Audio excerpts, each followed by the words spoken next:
무슨 생각한지도 정말 진심인지도 Guess like I've never guessed before 나 좋아하는 건 맞아 친구들이 다들 바보래 사랑 표현 못한 벙어리 한 번도 안 해봐서 어떡해 Honestly Cause 1, 2, 3 중요한 건 you and me 내 곁에만 있다면 Baby can't you see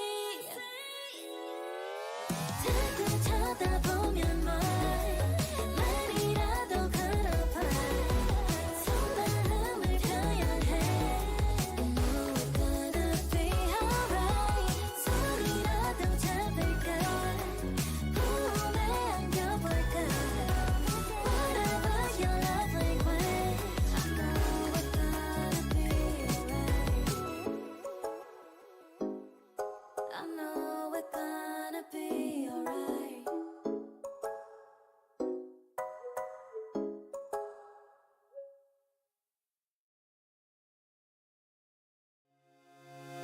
Hey baby, all I want is to be loved by you But you would never take me as I am, it's true 소중한 우리 사이가 멀어질까봐 I don't know oh, 마음처럼 뭐라고 하면 날 떠나버릴까봐 나를 믿어 땡겼다는 나 그렇게라도 나랑 있는 게 난 좋아 나 잠든데도 한계가 있어 이제는 더 이상 못 참겠다는 말야 그러니까 날 좀 똑바로 봐봐 진심으로 너만 바라보잖아 싫은 싫다고 얼른 말해봐 보여 계속 기다리게 하지 마 Goodbye 생각보다 내가 너무 여린가 봐 이런 게임은 내가 무조건 잡아 몰라 사랑이란 모르겠으니까 장난 좀 치지 마 알면서도 모르는 척했던 뭐야 울고 웃게 하는 너도 참 바빠 몰라 사랑이란 모르겠으니까 장난 좀 치지 마 장난 좀 치지 마 하지마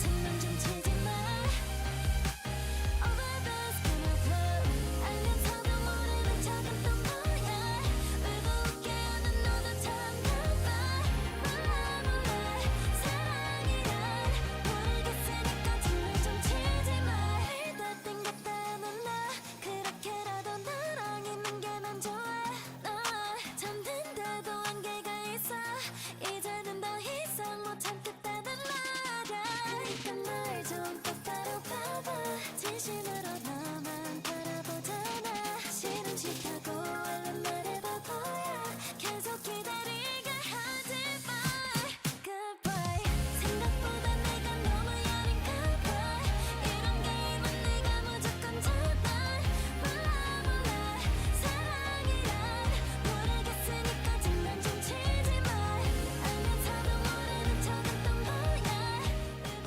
웃게 하는 Hello, hello, hello. Welcome, welcome. What's up, Rafi? 모르겠으니까 장난 좀 치지 마 장난 좀 치지 마 Give me 1 second here. 장난 좀 치지 마 Overdose gonna blow 알면서도 모르는 척했던 뭐야 울고 웃게 하는 너도 참 바빠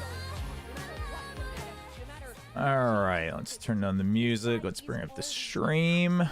Beast in the server. I mean, you saw it in China where he was putting up insane stats, and yet another split. You saw it at Champions. He's just incredible. Yo, right off the bat, Rafi4 with the Prime sub. Thank you. Welcome, welcome. Thanks for using your Prime on this channel. Appreciate it. He's a player that, in and of himself, you have to think about. Currently on the way to the hospital. Oh, hope it's not a big deal. Let's go. What's up? What's up? Like Kiko and Camo and Kamek as well, who have never played. Hope everything's on a stage okay. This big, and for the duelist players, Kukuka, they have to go up against Kong Yeah. on their debut. There is a lot of pressure. I think that it also comes down to how the map veto is going to go. But Team Liquid have been in such great pressure throughout the entirety of the year that they should be. I need. Oh, I know that it's very oops. important, like just having all the people behind you and just being on a bigger stage against an opponent that you've never played against. The stream's but very I'm hopeful for them. Yeah, soft. I think you have to be, but it is a big difference, right? Team Liquid had to start from scratch this year. Nats is the IGL, all of these rookie players coming in. They're on the start of their journey. This is deep in for EDG. This is their second year. Their confidence has to be super high on that stage already. And I wonder how much faith you guys have in EDG as well, because it's time for the results for our MasterCard fan poll. Earlier, we asked you which region will take home the trophy. The results are in, and it is, I mean, it's closer than I thought it would be. And you guys have voted Americas first, then Pacific second. Mimi, you must be happy with this. Yeah, I mean, I think China getting clearly underrated in this pool, but I'd imagine a lot of G2 believers and a lot of SEN clout heads like Brent. This is fine. Yeah, I understand it. I think that I agree with this. I know the way that G2 has been playing. I'm not and that sure. they're clear Not favorites sure why for it this seems so tournament, soft. but I like the fact that everybody's got their numbers. It's yeah, I think it's not an upset, right? We expected a lot of the people to go for Americas. Are you I'll try to surprised that adjust it as much as I can here. Yes.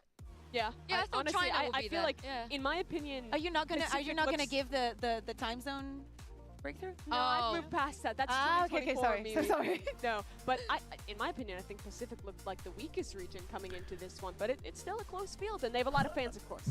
Yeah, I think Oh, your dad got admitted. Right on. Well, hope everything's all right. Good, but I think T1 The maps are not out yet. That's outdated. And my mods aren't here yet either, so I'll have to fix that on my own. Talent members, of course, and it looks like Kakuka, I was a traitor. I'm sorry, I was a big-time traitor. Yeah, But and you are the only person that went with Team Liquid. I think they can possibly do it. I know that when we get to the maps, maybe I change my mind, but they've been so insisting and someone believing in them and what they can with achieve. a tier 1 resub, but also a gifted sub. Thank you. Appreciate it. If you got the gifted sub, if you're around in chat, please give a little thank you in the chat.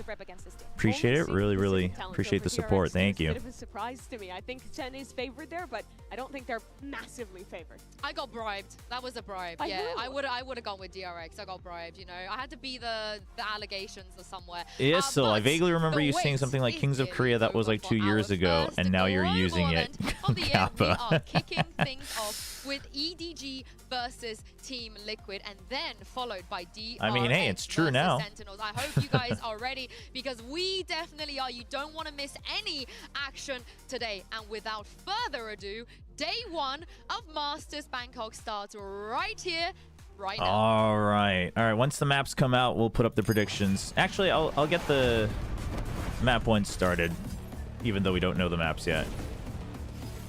Just so you guys have time if any of you just want to put in points for whichever team.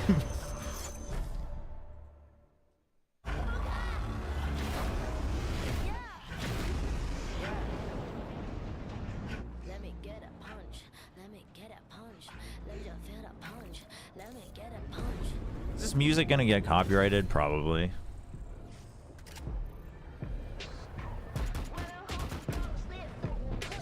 Don't keep getting me pissed before I make you bleed. Pray for your recipes. It's the only piece that you need. All right, Twitch predictions are up, but I mean, it's part of the vibe for these, so I'll leave it up. Play with the wrong gal, pal. For an animation studio. Hey, what's up, YouTube? I see you guys.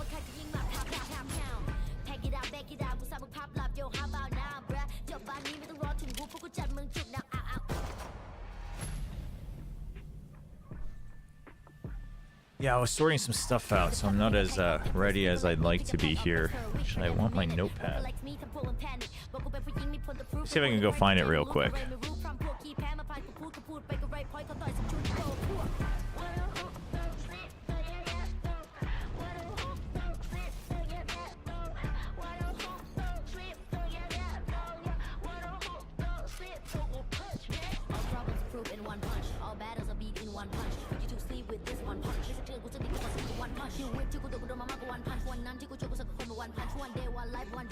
If you have one shot, better have one punch.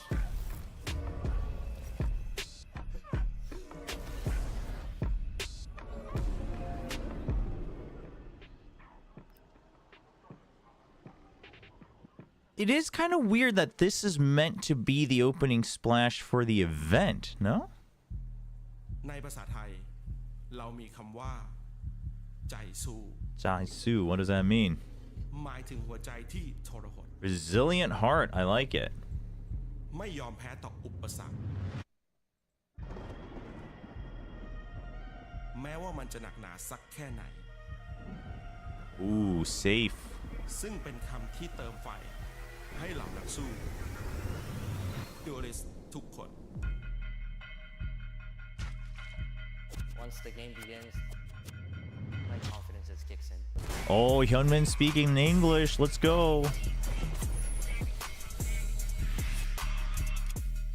Block up the noise, line up the shot.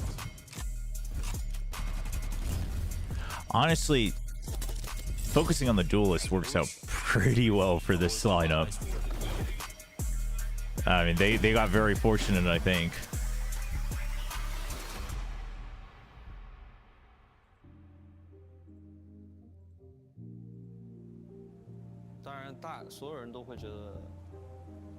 I mean, I think just having Kong Kong alone helps, but I think Kong Kong, Durka, and then Jog, you know, Zekken, Buzz, kind of a good lineup of veterans. Couple good stories with Kong Kong. Do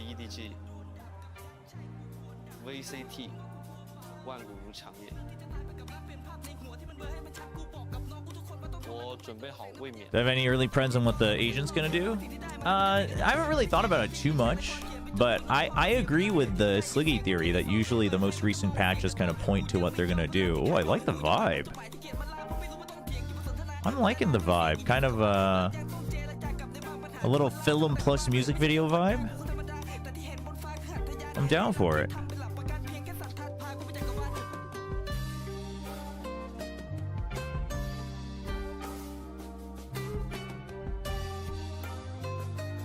That's a good shot of Zelsis. Oh, dude, dude, Durka carries so much confidence. I love that Meteor is listed as a flex. Oh, really? สวัสดีครับโอ้โหวันนี้นะครับก็เป็นไงบ้างรู้สึกไงบ้างชาว Dude, ไทยทุก Isara's คน pretty great. We met at Ascension Bangkok. He's very chill and he's very passionate about like learning to do a better job for the fans. ครั้งนี้นะครับเราเจอกันยาวๆอย่างแน่นอนก็ถือว่าเป็นรายการแข่งที่ใหญ่มากๆของประเทศไทย I don't understand what he's saying, but he speaks fluent English, so we've interacted. จากท็อปที่สุดของโลกนะครับเพื่อมาประชันกันในการแข่งครั้งนี้นะครับผม and hello ladies and gentlemen watching back at home watching in the stadium look at that. wherever you are I'm Isara and I'll be your host for this event for the next 2 weeks and trust me man this time like the teams, top 8 teams. He's nervous. Coming from all over the world. No, I love it. All over I love the authenticity. For the Valorant qualifiers are able to come here to fight, to compete in one of the biggest international stadiums in Thailand. And of course, let me give a round of applause to all the teams. Dude, everyone's so busy trying to record the players walking out. I'm super excited to be here, being in the middle of all the Thai fans, all the fans from all over the world as well. They could have done with a little bit of music though, if he has to do it in both languages, because that always takes so long. To welcome all of you to the local name of this incredible city. It's super long, isn't it? กรุงเทพมหานครอมรรัตนโกสินทร์มหินทราอยุธยามหาดิลก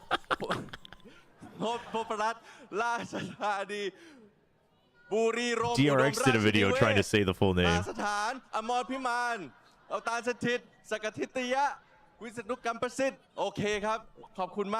Thank you everybody for all the support. I really needed that, but yes, that is the full name. Anyways, so funny. I'm sorry I'm taking so much time. I believe that everybody. Any calls say no? Just gonna chill and try to get into the vibe. Maybe I might hop on a call for the second match. But ladies and gentlemen, welcome to Masters Bangkok.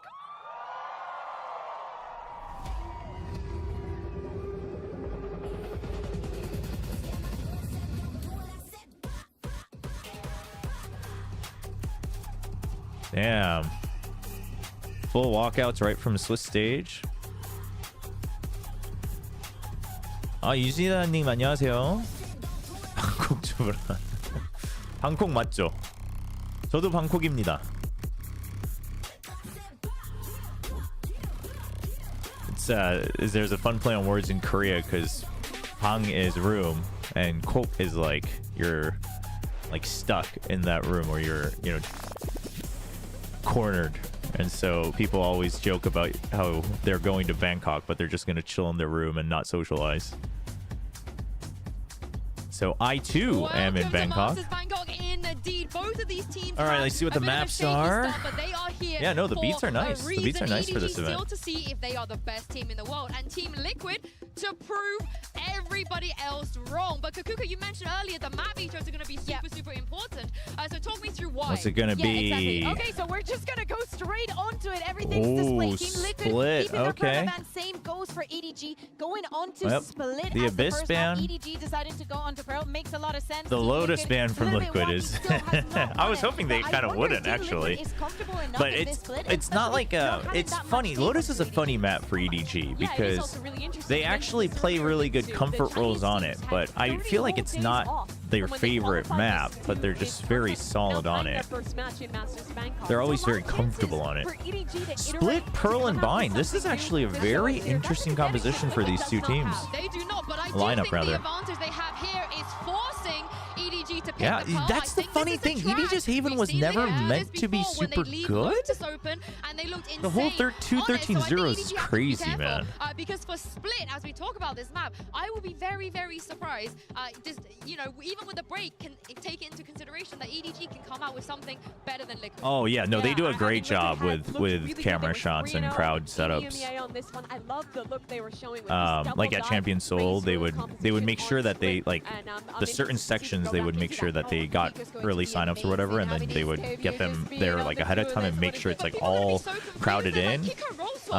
And here's a little trade secret: some of the fan signs they hold aren't even theirs. You know, if we're going to talk about everybody playing duelist, there's just like a bunch of other fan signs that they have prepared, like in case you don't have one. There's not a lot of tape on EDG. Yo, thanks for that, Tron. Appreciate it. Really do. Really do. Thank you so much. The deadlock vice, right? And they were struggling a lot getting onto the site when I was bot reviewing this, and I understand that they were taking more time than they usually do. Is that what they do at wrestling events? Okay. I didn't know that. Yeah, a couple of the ones at Champion Soul, I wrote myself. I drew myself. And they're going into the Breach Teho here. Breach Teho with the jet. Yeah, exactly. And if I'm not mistaken, it was going full comfort here, really. Previously, it was something about that shouts to me that they definitely still want to high prio the op. With Teho, and he was much more reactive. In which case, as long as you still have Breach Teho, and like the Omen can still help entry at times as well. EDG is also very good about like using attack op, but then still passing it on when you actually want to entry. Yeah, and I want everybody to remember what Nats used to do on this map. You have that in your head. He still does it. Nothing has changed, and EDG should know. What a perfect head-to-head too. Him against Chichu, the same role on the lurk to start off. Yeah, actually, the Viper matchup on Split can get a little interesting. The Viper matchup on Split can definitely get a little interesting. No hard Sentinels either. The trade denial here. Both of the teams also playing without a Sentinel, but right? EDG basically just has to be more proactive on both sides, right? EDG definitely has a bit of an easier time on the attack, I would say. Team Liquid needs a little bit more like coordination on the attack. I would argue that Team Liquid actually has a fairly okay defense, but I'm very curious how they're going to use the Teho to kind of bait out some of that early util, right? Things like the Gravity Well, things like the Yoru TP, things like that. EDG reigning champions going up against Team Liquid, who've been on a bit of a heater, couldn't quite stick the landing in terms of that regional performance, but they made a hell of a go of it. They certainly did. Team Liquid have already taken out one of our last year's champs finalists to make it here. They destroyed Heretics 3-0. They did destroy Heretics. That is true. That Team Liquid has an opportunity to take down. Split's a wonderful map to open things up. We know what to expect from Liquid. One of the big questions about EDG and Trace. Okay, here we go. This should be good. Yeah, Bren's show for the opening match. to prep before champions Bangkok. winners, reigning champions for the opening match. A very fun underdog for the opening match. This should be good. And a good map pool for opening match. Like no standard nonsense. No Abyss, no Haven, no Lotus. That they played against Vitality. The screens are well set They up. play B for full retake. A flood defense over towards A with that teleport so that Camo can get back. All right, so first round, nothing too notable. You know, no sheriffs, no nonsense, no frenzies. Oh, new UI. Little jarring. Straight up through a ram. Now he's alone when this is happening in the fight. How do we feel about this? They have not watched the tape. Simon was not ready for that. He's just out in mid with the spike. Yep, he just goes down. I was too focused on the UI. An attempt at a very fast early A pinch. They've honed it, they've refined it. Mid to A pinch, but yep. It's a 2v3 and it's going to be a difficult one at that. That's not a great sign for EDG. The fact that they're not ready for the setup from Team Liquid in mid. At the same time, there's a bait and switch setup here as well. Kiko has been I don't know how I feel about this.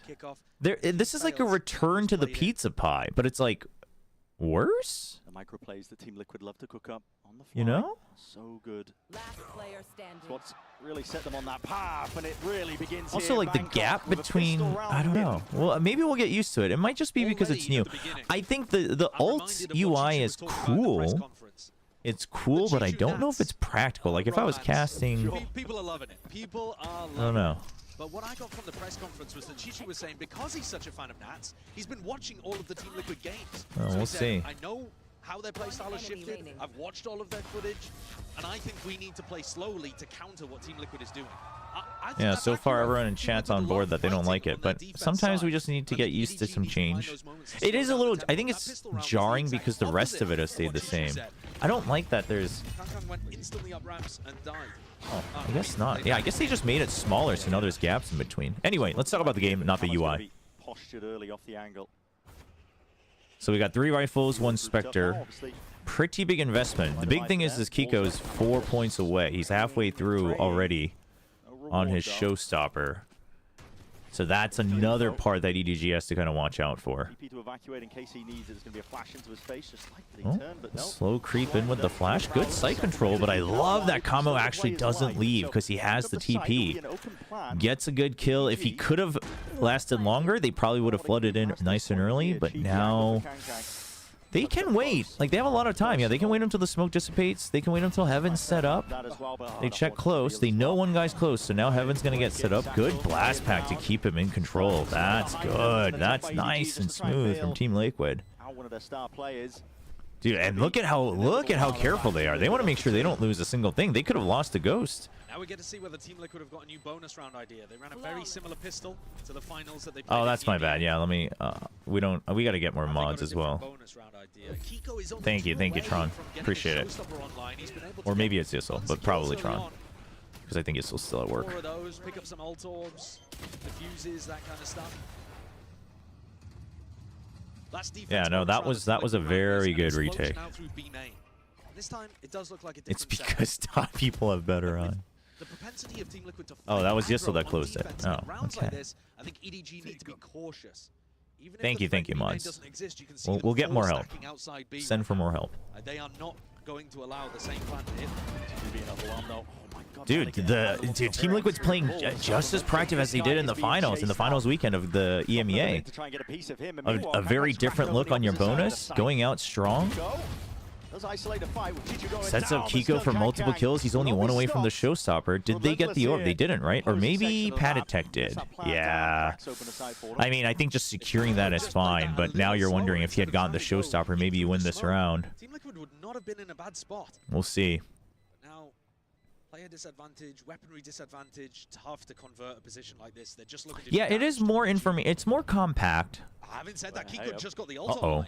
Well, he gets a kill. Yeah, he now is a showstopper, and it's a 3v3. Okay, you heard the dash. Oh, that's a big kill from Smoggy. That's huge. Yeah, but big damage. Big damage. Armor down on Smoggy as well. Only 2 weapons carried over.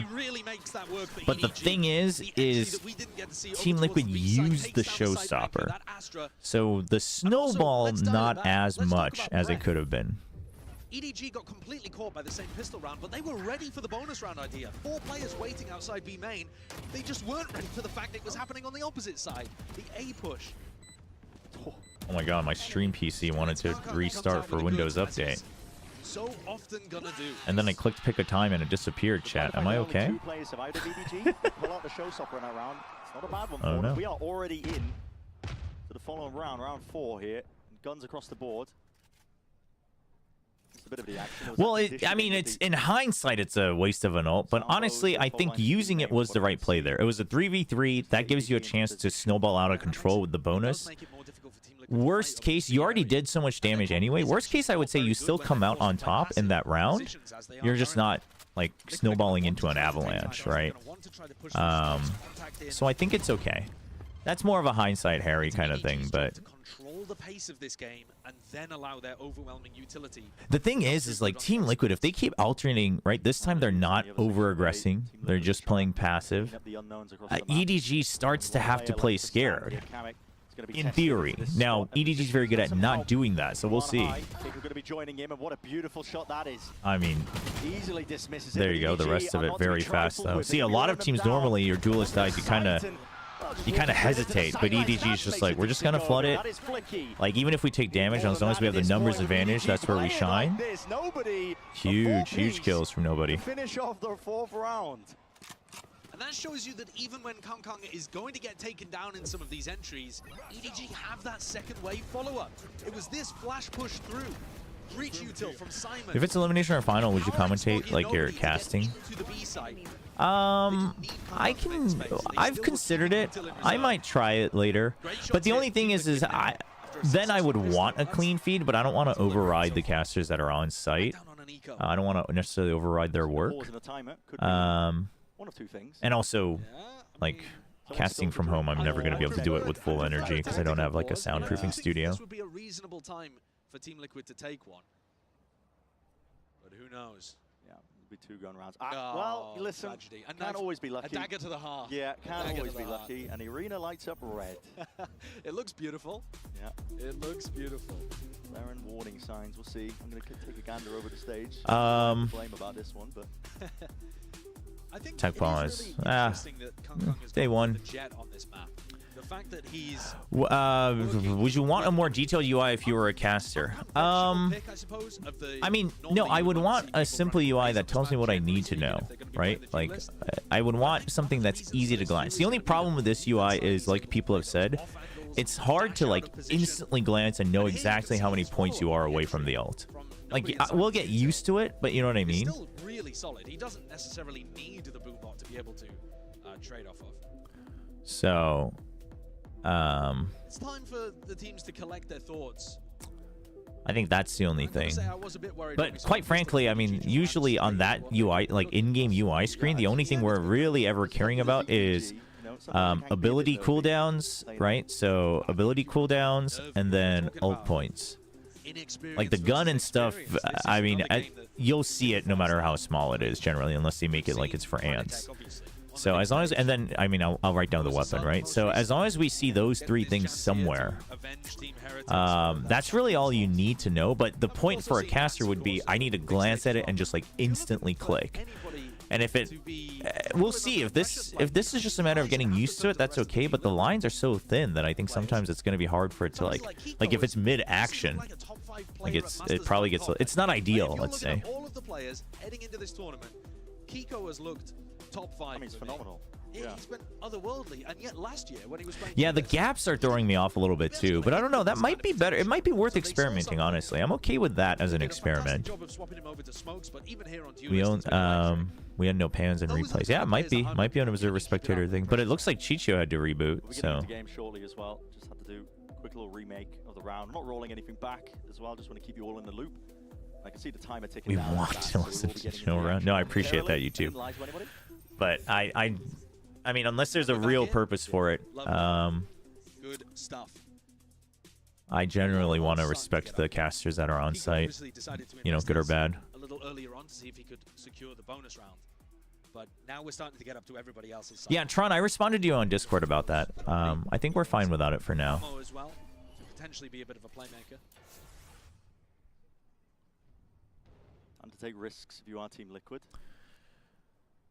Kong Kong. The big one's Armageddon here for nobody. Playing slow rounds at the start. With the Tejo.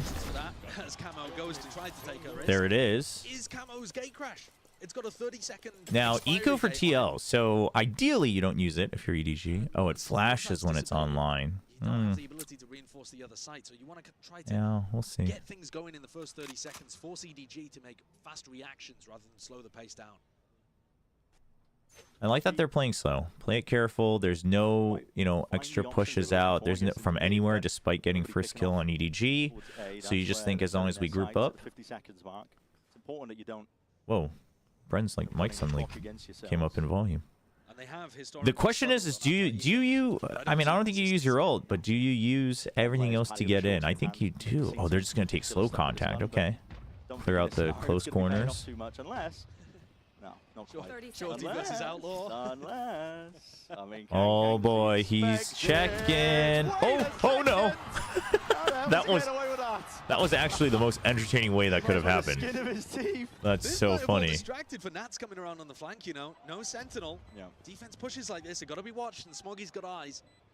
Plan is down in the midst of all of this, but Smoggy very aware. All avenues accounted for. Ooh, dude, Kiko is. Done what's that? 140 as well. Yeah, on top of that. 7-2-1. Yeah, Smoggy's dropped down. Dude, everybody's so low. This is actually doable. Chances to win the round. To win the oh still. my! This is sharp by Kiko, man.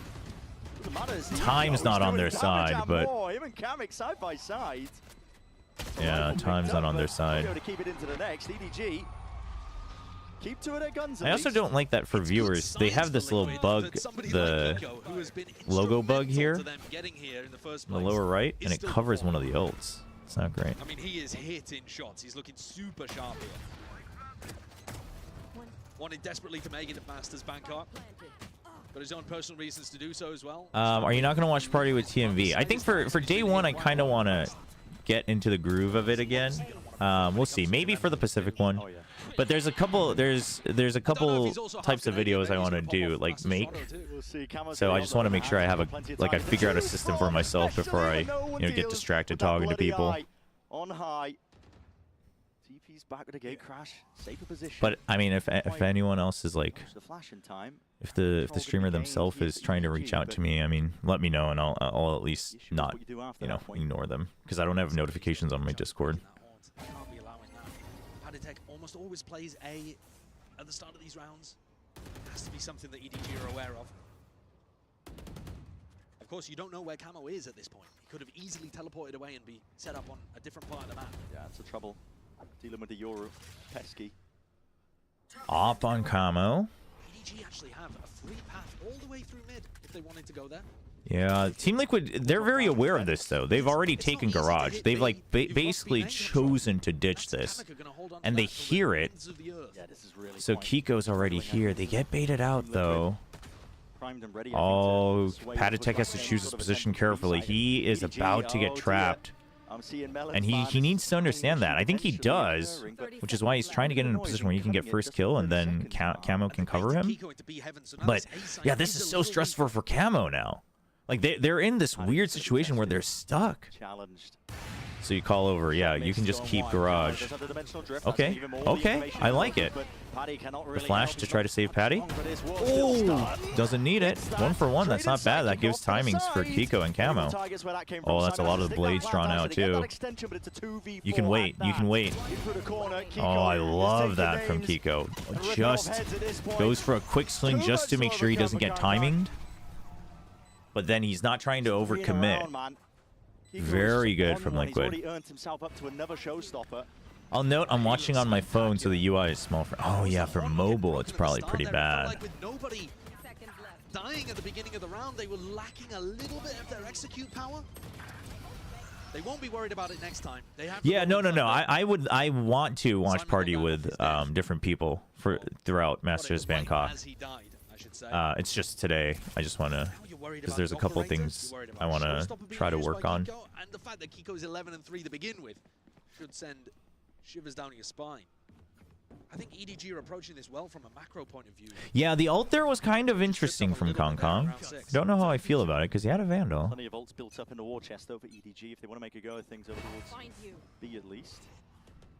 See that the Haunt is dealt with. They're taking it slow to begin with.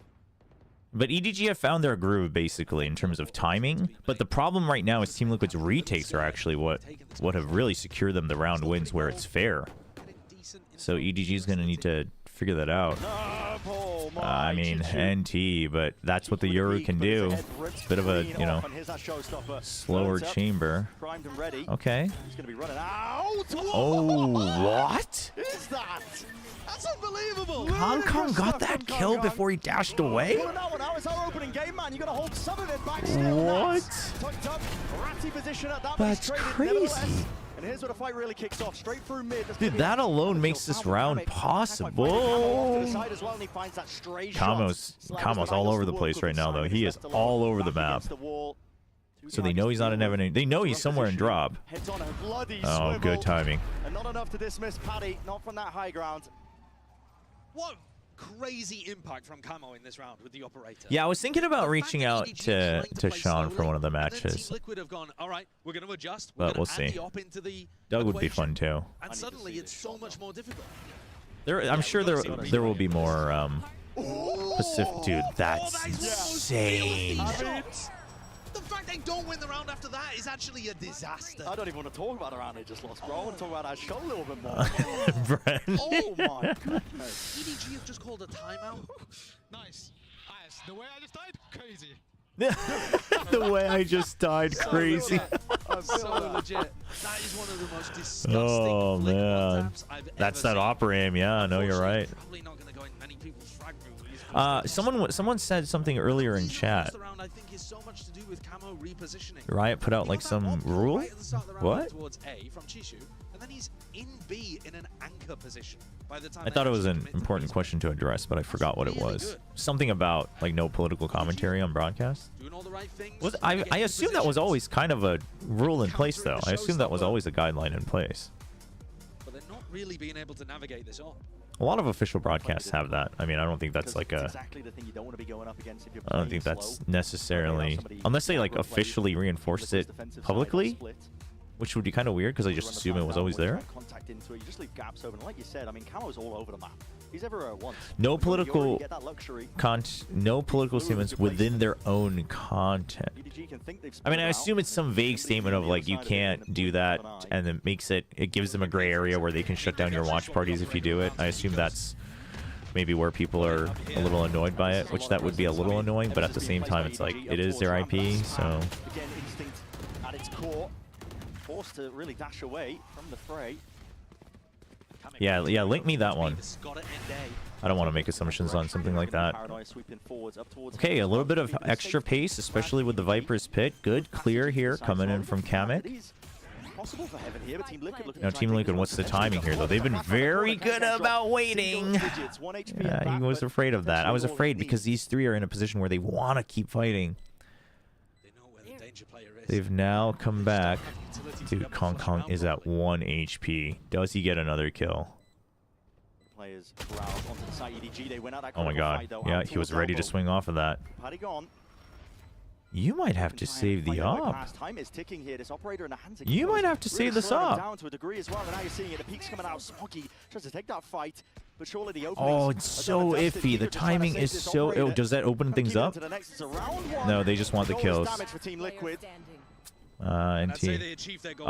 Nope. You can't pick up the op. Who do I have winning today's games? EDG and DRX. They're definitely primed to get ecoed again here. They're going to have enough to be able to buy for this one. But if Team Liquid can come out with a big strategy, admittedly, well, they've got time to think about it, I guess. Yeah.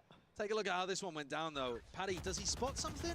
Just a glimmer, perhaps, but often people are going to be going for that kind of spam lineup based off the wall timing as well. Team Asia, yeah. As Chishu puts up the wall, I mean, I guess DRX is the one that people would find as a hot take, but I do think that match is more a 50-50 than people think. I don't think DRX is favored, but I do think it's closer to a 50-50 than people make it sound like. And that's nothing against Sentinels. It's just high praise for DRX. Wasn't initially lit up in an ominous shade of red that we might have just escaped. It was going to be a quick and easy fix, but maybe not. Yeah, DRX and Liquid went in today. I mean, listen, Liquid are looking pretty good, but let's consider everything. Attacking side for EDG, already 4 rounds. Given the agents they have, they are probably primed to get at least 1 more. It's not the end of the world. And we'll see if Team Liquid, like, we'll see if EDG lets Team Liquid have their own pacing on the attack as well. Because, like, on defense, as long as you have patience and, like, you know where, like, how far back you're giving up space, right? Like, so on A, like, we're never giving up screens. Like, that seems to be the rule for Team Liquid right now. On B, it's like, if it's not an early hit, we're gonna take Garage. As long as you're pretty clear set on that, it's much easier to regain your own pacing on the retake. But on attack, you don't always have that luxury. All right, since we have a tech pause, statement from the article. Some of the town hall attendees talent noted with alarm that Riot introduced clauses to their contracts in 25 prohibiting the creation of content with social prohibiting the creation of content with social or political commentary or content that disparages Riot sponsors. No, that is targeted at the Esports World Cup for sure then. I mean, I assume, but the thing is like, it's not really an out of line thing. It's probably just that it was never in the contract before, and now it is, and it just feels like, oh, it's because of the World Cup. Because, like, I would imagine that, like, even though that person is not sponsored by it, you wouldn't want, like, let's, just an assumption, right? Like, this is just an example, but let's say, you know, it's like Red Bull. You wouldn't want someone to, like, go out and talk about how they think it sucks, right? Like, you wouldn't want that. It's kind of an iffy territory because you're not a full-time employee. You're not directly sponsored by it. Technically, the ruling should be that you just can't say that on their broadcast. But I think it's, yeah, I mean, yeah, it's kind of weird when it comes to, like, watch parties and stuff. We don't want Riot to be a dystopian, you know, controller of it, but also, like, I as a, don't make Sliggy give you a red card, that's a great sign. I as a streamer wouldn't ever, like, disparage one of the sponsors, right? I may not always praise them if I don't believe in it or whatever, but, you know, like, I might be drinking a different energy drink on my stream, but what's going on? What's happened to it? Pick it to pieces. Live disassemble and reassemble the mouse. Okay. Well, can they talk while on tech pause? No. Well, you can discuss, like, the tech pause, but you cannot discuss anything strategic. I think sometimes they're fairly lenient on, like, if you're joking around, but I think generally they still tell everyone, like, don't, like, chat. Oh yeah, absolutely. But right now it looks like Kong is probably telling them what the problem was. Chishu is so phenomenally talented. Has won. This one is weird because it's hard to tell if they have region shield or not. Oh, I didn't even think about that. You're right. You're right. It's still that concept that we all are familiar I mean, I think we'll all grow into it. Somebody early on, and you attach yourself to them, and you're like, this guy is how I want to. You idolize later on, right? Absolutely. Yeah, you study the tapes and of course you were studying the Nats tapes. If you were a Sentinel back when the problem with that is that's how sports watching works. Oh, I mean, no doubt. I just, on the official broadcast, though, I mean, that's generally how all contracts would work. It depends on how far it extends, right? If you look at Nats' setups once we get to the third map, if indeed we get to but yeah, when it comes to, like, official casters, it's a little weird. The way contracts work in esports with freelancing is a little weird. But thank you very much, Saisho and Bren. I hope you guys are happy. Wow, okay. Is in the building. I can confirm. I have seen her. So we're gonna lower the volume just a bit so we can talk. I love the desk. I just, you know, we don't really have many chances to talk about something else. But I will say, so for instance, I worked on a show for Disney Plus way back when at ESL, and, like, the talent contracts for any Disney related show. I mean, obviously Disney's at the extreme end of this, but it's like for years after the show, you can't be doing certain types of content or certain other sponsorships or whatever. So it's not unheard of. Is it controlling? Sure. Obviously, Disney, again, is a very extreme end of that. But yeah, I mean, generally, for most sponsors, I mean, most streamers probably wouldn't disparage them anyway when it comes to, you know, political stuff, obviously. you draw your line. But you know, you gotta choose where you draw the line, I guess. Now, we're about to launch into the next I actually was on camera for that show. I was the producer, but then they needed a sub, so I had to sign a contract that said that I would not do any like alcohol, cigarette, tobacco, like any of those commercials for like X amount of years, and you know, whatever, etc., etc., etc. So Team Liquid's job is to try to do as much damage as possible. All right, we're back. EDG economy, keep it honest. 4-4. Dude, how is Team Liquid on 2 ecos already? Dude, the aim across these two teams is nice. The same team for the opening game. It's not like the flashes, it's just clean. Like, both of them are just so fast. Super disciplined, holding a really passive spot. I think Chishu could even walk forwards a little here, because you know that early rounds they were fighting mid. I love this though. I love the group, right? This, yep, the little squad here. SWAT team going from area to area. Because at the worst case, if you trade 1-for-1, you make it a possible 1-for-1 after picking up a weapon. And now you already have, and it's a 3v2, in fact. So you come out, yeah, you come out on top. It's very well done. Trips up even the best of teams. The timings that Team Liquid take and how proactive they are on the defense, you can see that EDG are set up to try to handle it. A call made by Team Liquid as well to give up map control, so... Yeah, I mean, chat, let's talk about it's a much deeper topic. I don't want to get into it during the game just because then I won't be talking about the game. We can talk about it maybe after the matches or in between if the break is long. Maybe take a look at the article directly myself. Oh, dude. Was that not a thrifty? Barely investing in Team Liquid. They steal it away. They only bought sheriffs, no? Couldn't find a better round there. Team Liquid, they've completely crushed EDG's economy. It is a new UI, yeah. I'm getting used to it, chat. Getting used to it. I'm not a huge fan, but I'm always open. You know, I always like to keep in mind that nobody likes change when it happens first. We've got ourselves an anti-eco, and once more these EDG anti-ecos trip them up. Even in their successful run at Champions, they were losing a lot of these. It seems people got it lifted. Really? Oh. He's on the other foot for EDG. They do have the knives to work with, though. Hongkong's going to be happy with that. See if he can make it go over towards heaven. That's going to be also wouldn't be the first time that Riot tried to. Oh, Nats. He has to spray everything to stay. Dude, he had to fight for his life. Counter thrifty? Oh no! Oh no! Dude, Chichu was the only one watching that angle, but mid-controlled. I think his vision was just too impaired, and they weren't in a position to trade off of that. Chichu just had to land the shot early. That was the only option. The way they were set up.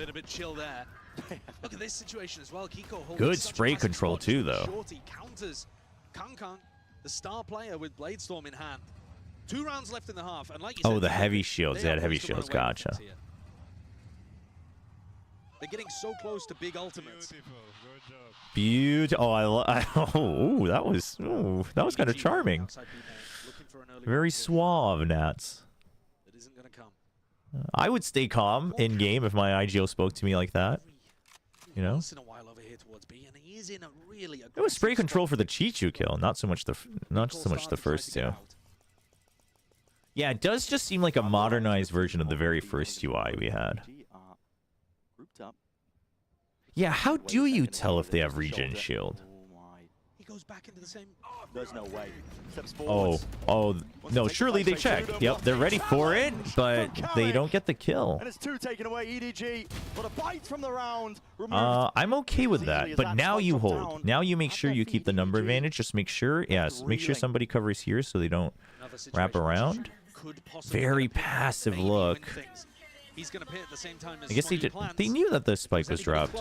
Maybe that would be dangerous, but seems like Panatek. I think Panatek could have at least positioned here to rotate a bit faster, but either way is fine. As long as it's a 3v3, please don't make it a 2v2. At least get themselves into a site and position for the retake. This was the best time to go for a fake clone. Okay, you know one's close in the pit. You know exactly where he is. You know where there's one. Oh, now they know where Smoggy is too, but... So EDG was concerned with the Viper first and foremost, and they just had no idea where the other was. But their ideal scenario was taking down the pit, and I think who was it? Was it Nats? He didn't have room to go around the pit, so I get it. Oh no, he had room. It just wasn't a great angle. So they were trying to flush out the Viper first, but just not ready at all for the swing out, which is unfortunate.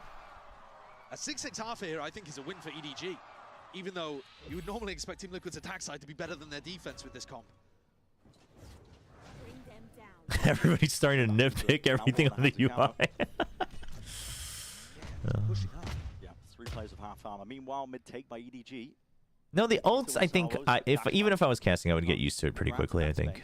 The more I look at it. It was jarring at first, but it is a little soft. I wish it was a bit more pronounced. The green is much more pronounced, but... sense, I think, for the danger zone there, because he's already pushed his way back. EDG looking for a bit of a play. Kiko has ult.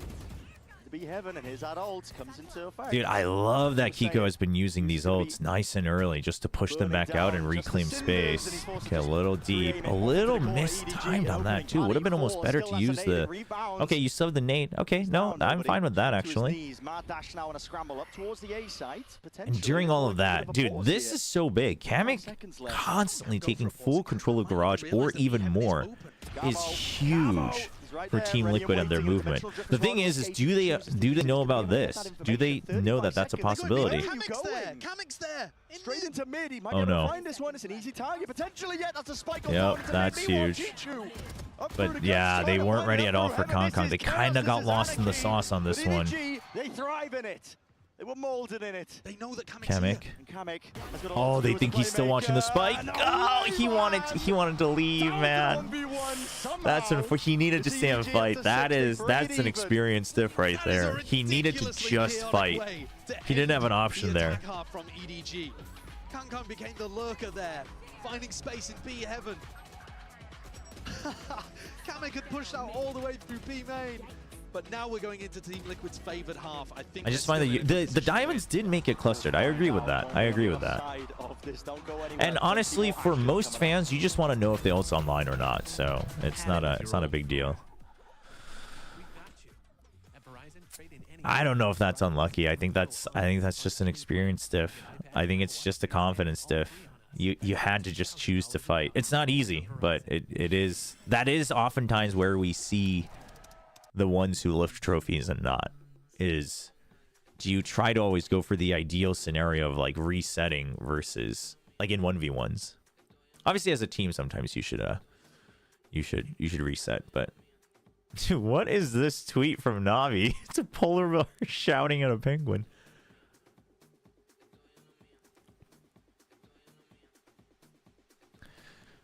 All right, let's just mute the music entirely just so minimize the chances of getting demonetized.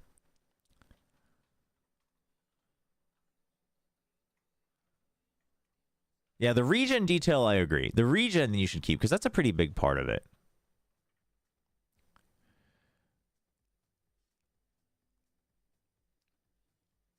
Yeah, no, I know that he wanted to run away and play for time, but it's just like...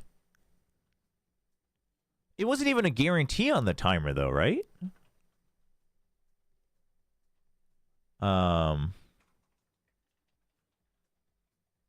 But you knew the other guy was heaven. So I just think it was one of those situations where like you couldn't do a full reset on movement, or at least like you had to kind of do it step by step. I mean, that could also just be hindsight Harry, but it did feel very risky. If DRX win the whole thing, can we get a K-pop stream? I mean, I don't mind doing a K-pop stream, but I would get copyright struck like there was no tomorrow. Oh, I didn't know they were talking again. I thought the timer was... But they can increase the tempo anytime they have raise ult. Kiko's 15-8-2. Someone said EDG look like they're struggling a bit right now. I mean, they're not in Champions Grand Final form. But I would argue that Team Liquid is also just... I would argue that actually Team Liquid is playing like in their prime condition. which then evens things out. And Team Liquid had a much more easier flow chart for defense. We'll see how it looks on the attack. Okay, yep, you hear the flash as well. So EDG, there's no sentinel, so you're relying on the full flank here, having some impact. And then you keep heaven, you at least contain screens. It's not bad. Does Nats get a kill here? Uh-oh. Oh, that's... Oh, this is a disaster. I mean, it doesn't even matter if Nats dies. Because now you are stuck in heaven. You're stuck in ramps. Oh, okay. Combo's low. They ended up clearing the site really fast, actually. Yeah. Oh. Oh my gosh, Kamo. Does he know that half is done? Oh, I don't think he knew half was done. It was a nice try. It was a nice try. Chichu just had the read that the TP wasn't going to be close enough. The first half stick as well, realizing that Team Liquid weren't going to fully commit to getting As the glazer of the new UI, it's harder to count down how many ult points from the ult and taking into account each different amounts. Yes, no, it's definitely harder, which is why as a caster I was like, I'm not a big fan of the circle, but like design-wise, I can see why it would be better.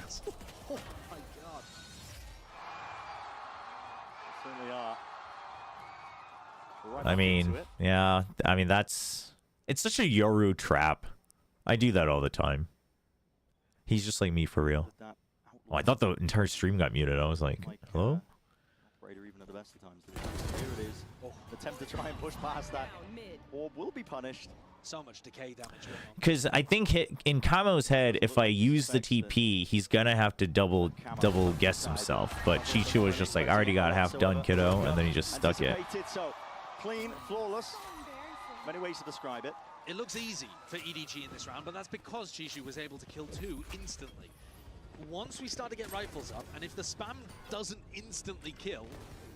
Yeah, the moment Chichu doesn't full stick that, I mean, like, Camo has the advantage. But the other thing is that I don't know if Camo even considered that half was done. Having said that, that's not choosing to throw it this round by the look of things. He's going for the orb over towards ramp, looking to apply pressure. Yeah, let's see. Team Liquid, they gotta make sure they get something here. Potential for him to... Oh, all the way. Dude, I mean, they got this so free, and they're ready for a push out here? Oh, dude, the fault line. Oh, it's so good. I love the early investment, because you already had this. You cleared out this, so you know they're mid. So you just have them contained. Paranoia to keep them contained even longer. Spike drop noted by Concom. And now you just hold. Look at this. You back off. You hold line of scrimmage right here. You just say, we got numbers. And I love Smoggy's position to just regroup. Right? No matter where the push comes from, as long as it's not a pinch, they are ready to just move the other way. And if it was a pinch, they wouldn't be outnumbered. They could just push one side out. Oh, you get that contact, so now you fill sight. It's very good. It's very good. Oh boy. Oh, they're going to wait for it too. They don't want them to know that they're on site. Okay, just a fake. Nothing there. No reactions. Oh, Paint Shells draws him out, but huge. Huge. Oh, dude, Kiko's so good. Oh, there's so much. Oh my gosh. Oh my gosh. Well, he definitely can't win it. The bonus round converted here for EDG. Lights out so far in this half. Yeah, they're looking that was a very good round from EDG. Their game plan is working perfectly against Liquid. We know that Chishu has been watching the games, and listen, I'm sure a lot of the other players and coaches have as well in terms of prep here for Bangkok. But we didn't see as much of it in the first half. We definitely saw them play that slow control style, but it wasn't always coming up with the goods. Here, I mean, instantly... Oh, you just gotta chill. The situation was already pretty bad. Hunt him Yeah, the util dump Get the is pick, insane. And then have the operator, or the outlaw in this situation, ready to collect over towards B main as well. At some point, maybe Liquid will figure out that EDG are actually giving them mid. They're not worried about... Team Liquid looked only good on defense. They looked so lost all of a sudden. Liquid wanted, they could play really passive with Kamek and Nats. It's always tougher. Through mid, through vents, through B heaven. See if they explore that as well on their halfway round. The attack is always tougher for the underdogs. Always, always, always.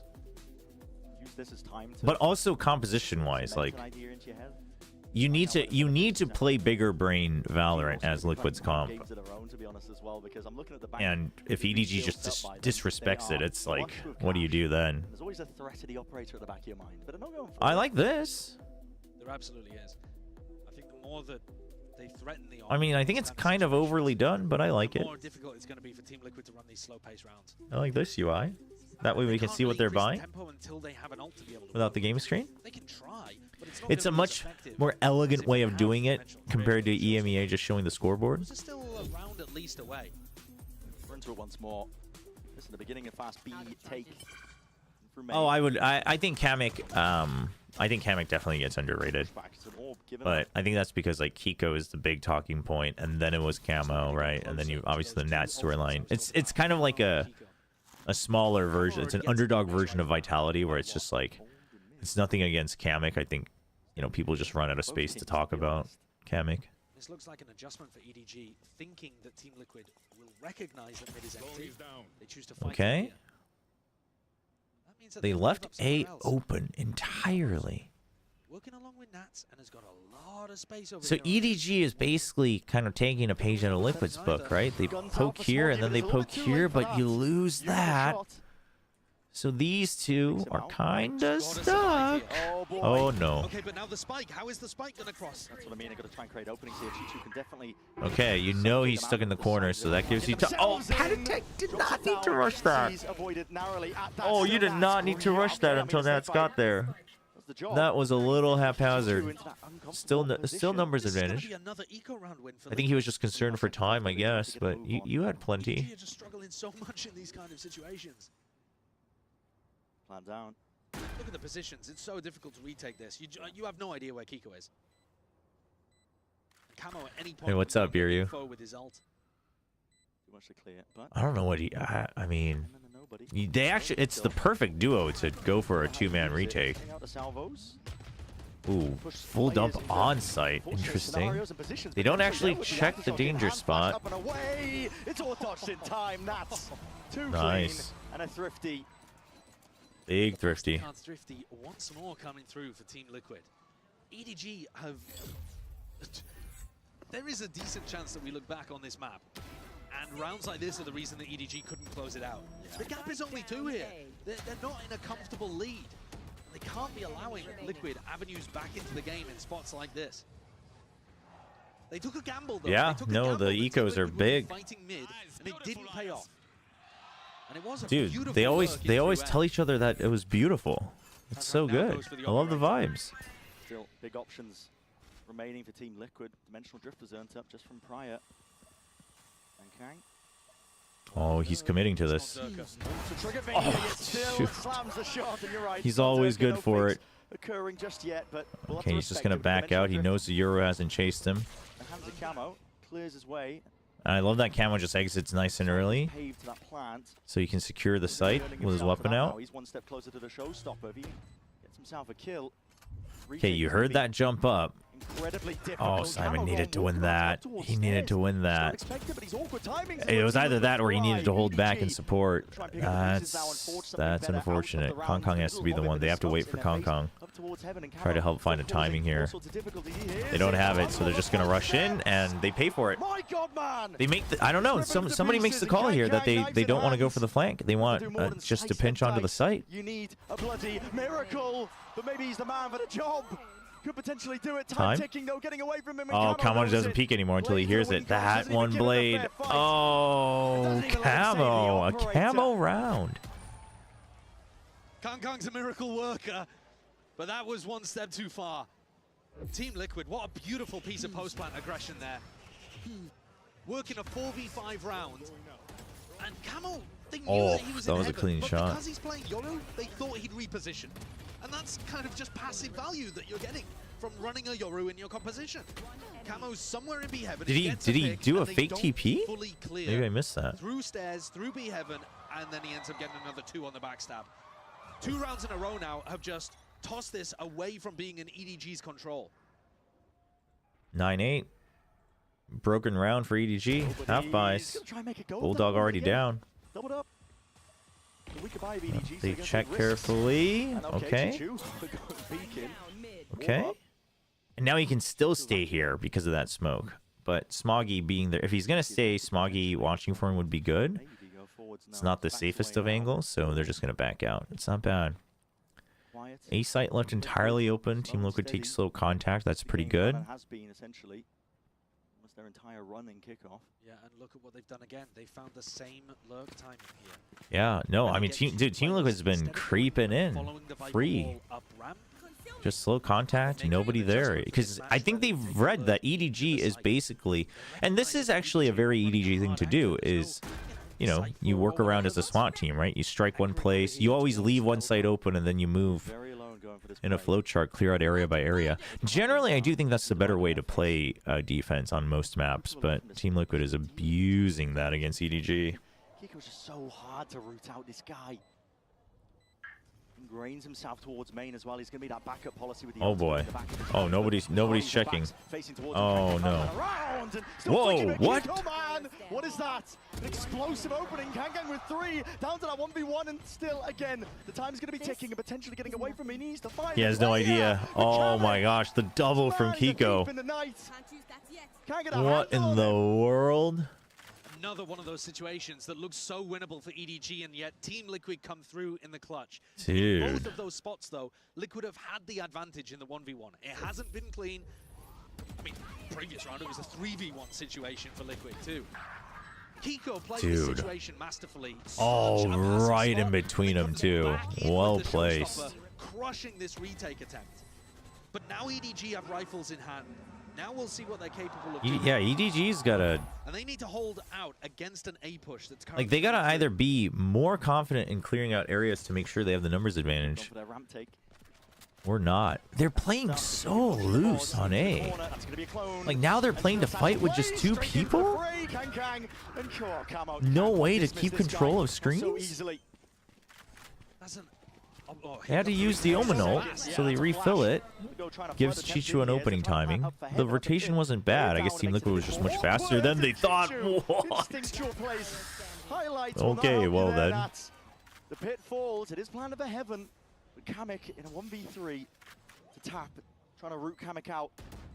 Smoke covering most of the fire, tapping away, but he needs a rifle spray to just go his way. I mean, it's not gonna happen. He had to try. On round 19, EDG narrowly take the lead. No, Team Liquid definitely has some hard reads, but I think it's also just a good understanding of what EDG like to do. That lurk through the Viper wall into A. So they run 2 people hard anchoring the A site.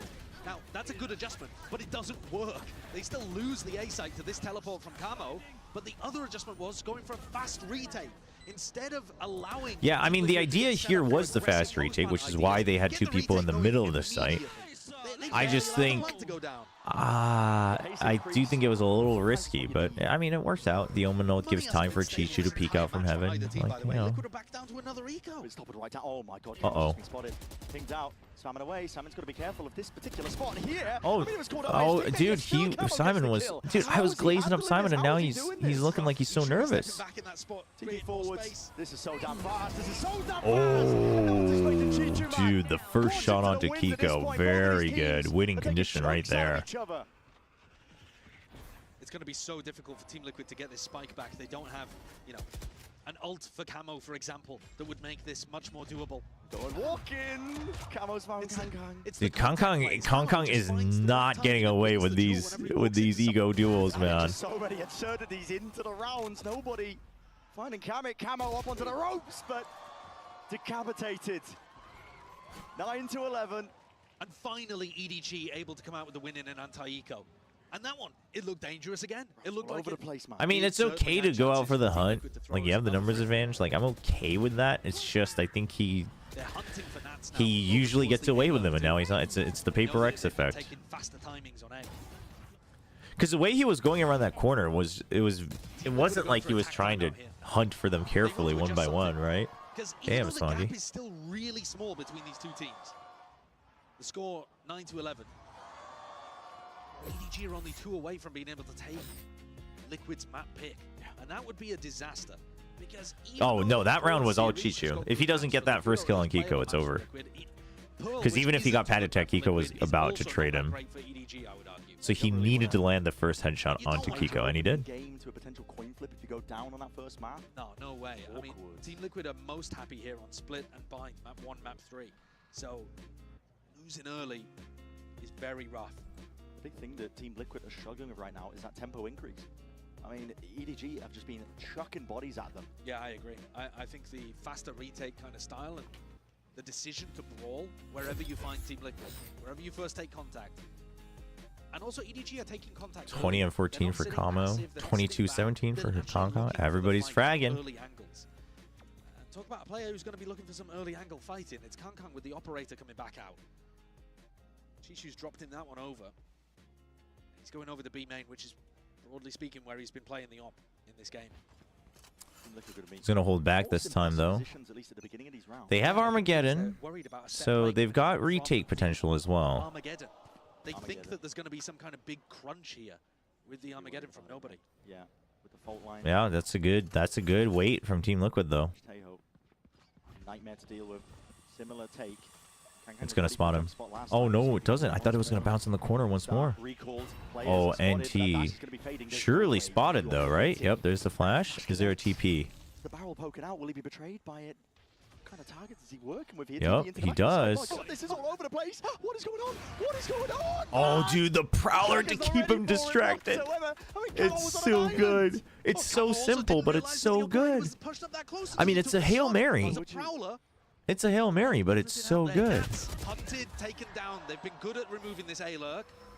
But that bought them so much time, though, right? The fact that EDG had to clear that lurk buys them so much time, and you're still even on numbers. The Armageddon doesn't get used. I love that. Look at how far forward they are because they want to prevent this. Fault line doesn't hit. Okay, no Armageddon. Paranoia doesn't hit anybody either. Huge kill from Pad Attack. That basically secures the round. Just absolutely dropping these EDG players, dismissing them. No, that Prowler, yeah, that Prowler to distract at the front one more time was so good. The adjustment that EDG made of fighting early oh, angles that's and so good. Retakes, they did see him. They had to have, I think. Maybe they would have had more of a chance. But this otherwise, you don't go for that play. It's too risky. Even after seeing him, it's a little risky because you don't know who's covering from where. But so they weren't there on the retake. Oh, babe. Sorry. Have you had enough of these anti-eco rounds? Because here comes another. The economy's broken here for EDG. Rolling. Well, now Rolling Thunder's online as well, so EDG has all the reason to respect this. To be when you don't have weaponry at the very beginning of the round. Yeah, dude, I don't. Interesting. I think the idea is that you have Rolling Thunder on standby in B Heaven, but right, and they're basically looking for a trap place somewhere in mid. You've got Teo close by, you've got the Breach close by. Everybody's just hiding out. Kong can't re-clear that. Oh boy, he's not. Oh, what an adjustment! He is ready for it. I'm sorry. Nope, I don't know what I'm talking about. You gotta make up your mind, Simon. No, you are not peeking with that out. Thank you. Okay. Yeah, you can't let them get into the site for free. I like it. I like the Rolling Thunder because if they get into the site for free, dude, the TP is too good. That's a crazy play from That's such a crazy TP. No hope in hell. That's actual. Oh my gosh, Camo is just running laps around these guys. Triple kill, delivering disaster to EDG, who committed multiple ultimates to this round. Goodbye Viper's Pit. Goodbye Rolling Thunder. and you're about to be going into a rifle round. I mean, what is the decision Oh, there? hello. Nightmare scenario for EDG. Okay, a little too much disrespect. As you said, you're going into the rifle round. Oh. 11 to 11. And it's not just that EDG used them here.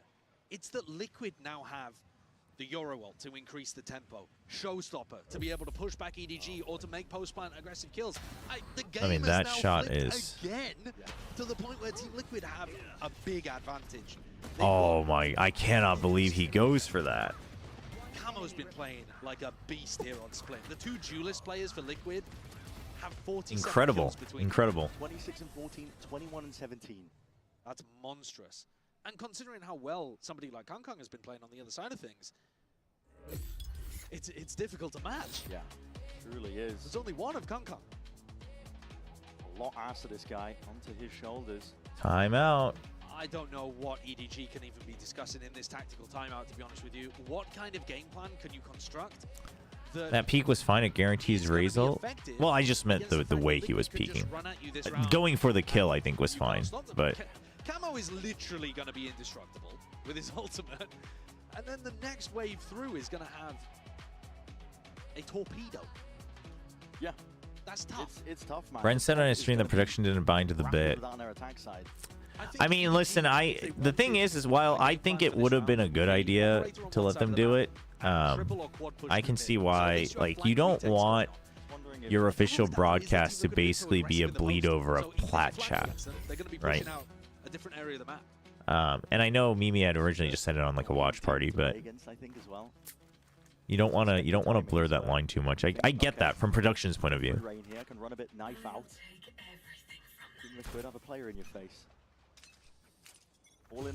No, she said if she's not allowed to do it at Bangkok, she would just do it on her stream. Oh boy. Yep. And during all of that, he already clears the entire site. And Kamek has Cosmic Divide as well, so he can really buy time for himself. Yep, I love that. Just use it right away. And the Showstopper! Dude, and that gives him... I mean, this is ambitious. I think it's still a little ambitious, but he's going to go for it. Doesn't want to get heard somewhere in the middle here. Dude, look at the trust for Camo. He has the TP. Well, okay, as I say that. But he gets 1 for 1.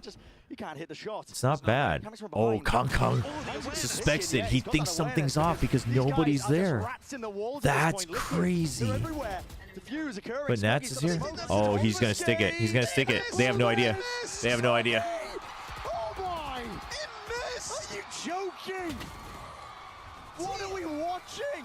Team Liquid, what a fumble! That is a fumble. That is the greatest of fumbles. They were in complete control of that round. They had layers on layers. I think it might have been the plant that was a bit off. Still a Red Bull clutch for EDG. The awareness is remarkable from Kong. Yeah, because it's planted outside of the corner. But the fact that the pull... If it was planted close to the wall, it draws him out no matter what. That's just an instinctual gravity wall to pull him away from the corner. Kamek looked like he was going to close the round. I think it probably could have still afforded to be a little far away, but it just wasn't. It wasn't communicated or whatever. That's unfortunate. I mean, also Nats. I mean, they also just assumed that, you know, they had gotten the diffuser, right? And then they're like, well, the gravity wall is theirs too, so. Well, the star was off, but I'm pretty sure if it was planted deep in the corner, it pulls him off it no matter what. Nats definitely thought he got the diffuser, but the spike was also like here instead of deep in, which made the offset even greater. Straight in there on top of it. A bit of spam might just not go amiss here. I mean, nobody's trying to play up close and personal. Cuts it up onto the angle. Yeah, it's just like an instinct star that you've done so many times that you just do it quickly and it doesn't work out. But hey, we might just go to overtime anyway. Cracked it open wide. Chat, we're seeing the same thing, but I'm saying the spike wasn't planted in the corner, which made the star end up being close. Yes, if he had taken the time to really look at the map, or if someone had communicated, he probably could have placed it a bit better. But the point being that if you're going to rely on that, generally you should either communicate way early or have the agreement that it's always going to be planted in the default range. Inevitable. The manner in which we got here, though, unbelievable. Economy finally stabilizes for both teams as they're granted. I mean, hey, we go to OT. The loan of 5,000 to begin in OT. But this was so back and forth the entire time. There was no moment where a team was stable. Yeah, it was very back and forth. But the real question is like, it's back and forth here for Liquid. So Liquid's the one who wants to win this map. Liquid's looking good, but I fear that map 2 may not be as close unless Liquid wins this one. But as you mentioned, the money not going to be a factor at this point. This is the same pistol round setup that we saw from Team Liquid. They did run it with rifles at one point in the half as well. Quad fight over. If Liquid win, I'll take a shot. You're just looking for excuses to take an extra shot. Thrown the guard onto the A site. Attacking operator. Oh, hides away from it. Still hits the flick. There's a trade in sight that he still gets him? What the heck? That was so sneaky from Nats. Yeah, that I didn't realize that screen left him space there. That's a good toxic screen from Nats. Team Liquid are so heavy looking for the lurk. So convinced, I think, that it's even. But EDG is basically looking to fight. They might even push out depending on how many people they spot. Okay, Smoggy's now looking at ramp. They realize the position's not the greatest, but yeah, they just want to fight. And this is where EDG shines. Instead of playing the map, like instead of playing like area advantage, they just say numbers advantage. Like numbers advantage is king. Not that it's been doing these teams much good. But this might be where we see the experience difference between these two squads. I think we just heard, right before this round went live, there's a segment from the Team Liquid comms where they were saying we should have won this game already. Oh, is that what he was saying? Both teams to think that, because yeah, I think both teams probably think that. On either side. Some of these rounds are just coming down to who sees who first. I mean, I think if you take into account that the Thrifties had already happened, then yes, Liquid should have won it already. But the argument there being that you got the Thrifties, so maybe EDG should have won it already. Round 26 here. Kangkang's got the operator, but he swapped it around. So instead of holding B main, he's now over towards ramp, looking for Nats. And EDG going for a rare fight towards EDG playing a little bit more spread out this time, right? They didn't actually give up any space for free. But they still take garage control, and now they reset. It's not bad. No more prowlers and no more boombots. So you saw all of that. Oh, I like the salvos just to buy more time. But EDG seems to have an inkling that it's still going to be B because you just haven't seen anything in ramps. Yeah, so the reposition is good from nobody onto the site, buys time. Uh-oh. Dude, and look at this position from Kamek. That's hard to read. They have time to rotate. Another section of OT. Oh no. Oh no. Oh no, EDG. Let's calm down. Kills exchanged. Operator. They lost the spike on top of rafters. Oh no. Okay. I was like, dude, where's the spike, man? Shuts it down before it began. And what a call there from Nats to have his whole team contact. Yeah, I'm pretty sure Liquid's not actually changing their logo. I'm pretty sure that's just supposed to be for the jersey for whatever reason. I don't know. There's got to be some story behind it, but Kamek taking all of the space, making it really uncomfortable for EDG to know the timings. They kept their composure. They really did. Paratech, the one-man army as well. All that pressure he's applying through the smokes. Yeah, they do mix all right. a lot. So second OT. He's going to be completely alone. We already had OT, but what about second OT? Dude, what a banger to start off the tournament, chat. Heavily with the two duelists. What we saw from Team Liquid in their game against Vitality to finish out EMEA was a couple of rounds. They wanted to... Oh, is it because of the Magnus Carlsen pickup? That could be it. That could be it. Run a big elaborate fake. No, I could see that. It would be the one after this, surely. They're going to start on defense, but if there's a moment to try to subvert all of the conditioning and expectations of the regulation, it's here. When tension's at its max. Round 27 of Split. What a banger opening. Yeah, that was announced yesterday, right? Magnus signing with Liquid, which is like crazy. Better opening map between these two teams. But you know why it is? It's for EWC, I'm pretty sure. Thriving finding those openings. EDG holding Oh, the logo's for super 25 heavily. years of No being an org. Oh, it's for the thoughts. This is 25-year an area that anniversary. Liquid Never mind. Very hard over. So this stun might not go through right off the rib, might be based off contact, but the point is control. Simon holds it back. Oh, so tense. EDG just giving up. So they're basically, they must have had the read that Team Liquid is looking for the lurks, that they're worried about the lurks, so we're just going to use that as fake pressure This is the first time and I've move seen onward. EDG But Team Liquid are kind of ahead of it. They already stacked B and they just prowlered, so they have full faith. Oh boy. Oh no. Dude, if Kiko stays alive here, that it's a mess. As these players line up, the damage is done and more. Nobody. I mean, that shot was crazy because he was seized, but Two brought down, but eventually he will fall. And this is Liquid now with the lead. That is disgusting. I thought EDG so good. thought What they a would be able to read get from the Team side there. Liquid. There's nobody home. And yet Team Liquid make the bold decision to just jump out into sight. Flashes, double duelists, getting through the smokes, entering on the retake, flooded in through heaven. A beautiful round to put Team Liquid one away from winning on their map pick. Hey, for emotes that you guys want on 7TV, it would be great if you could post it on Discord.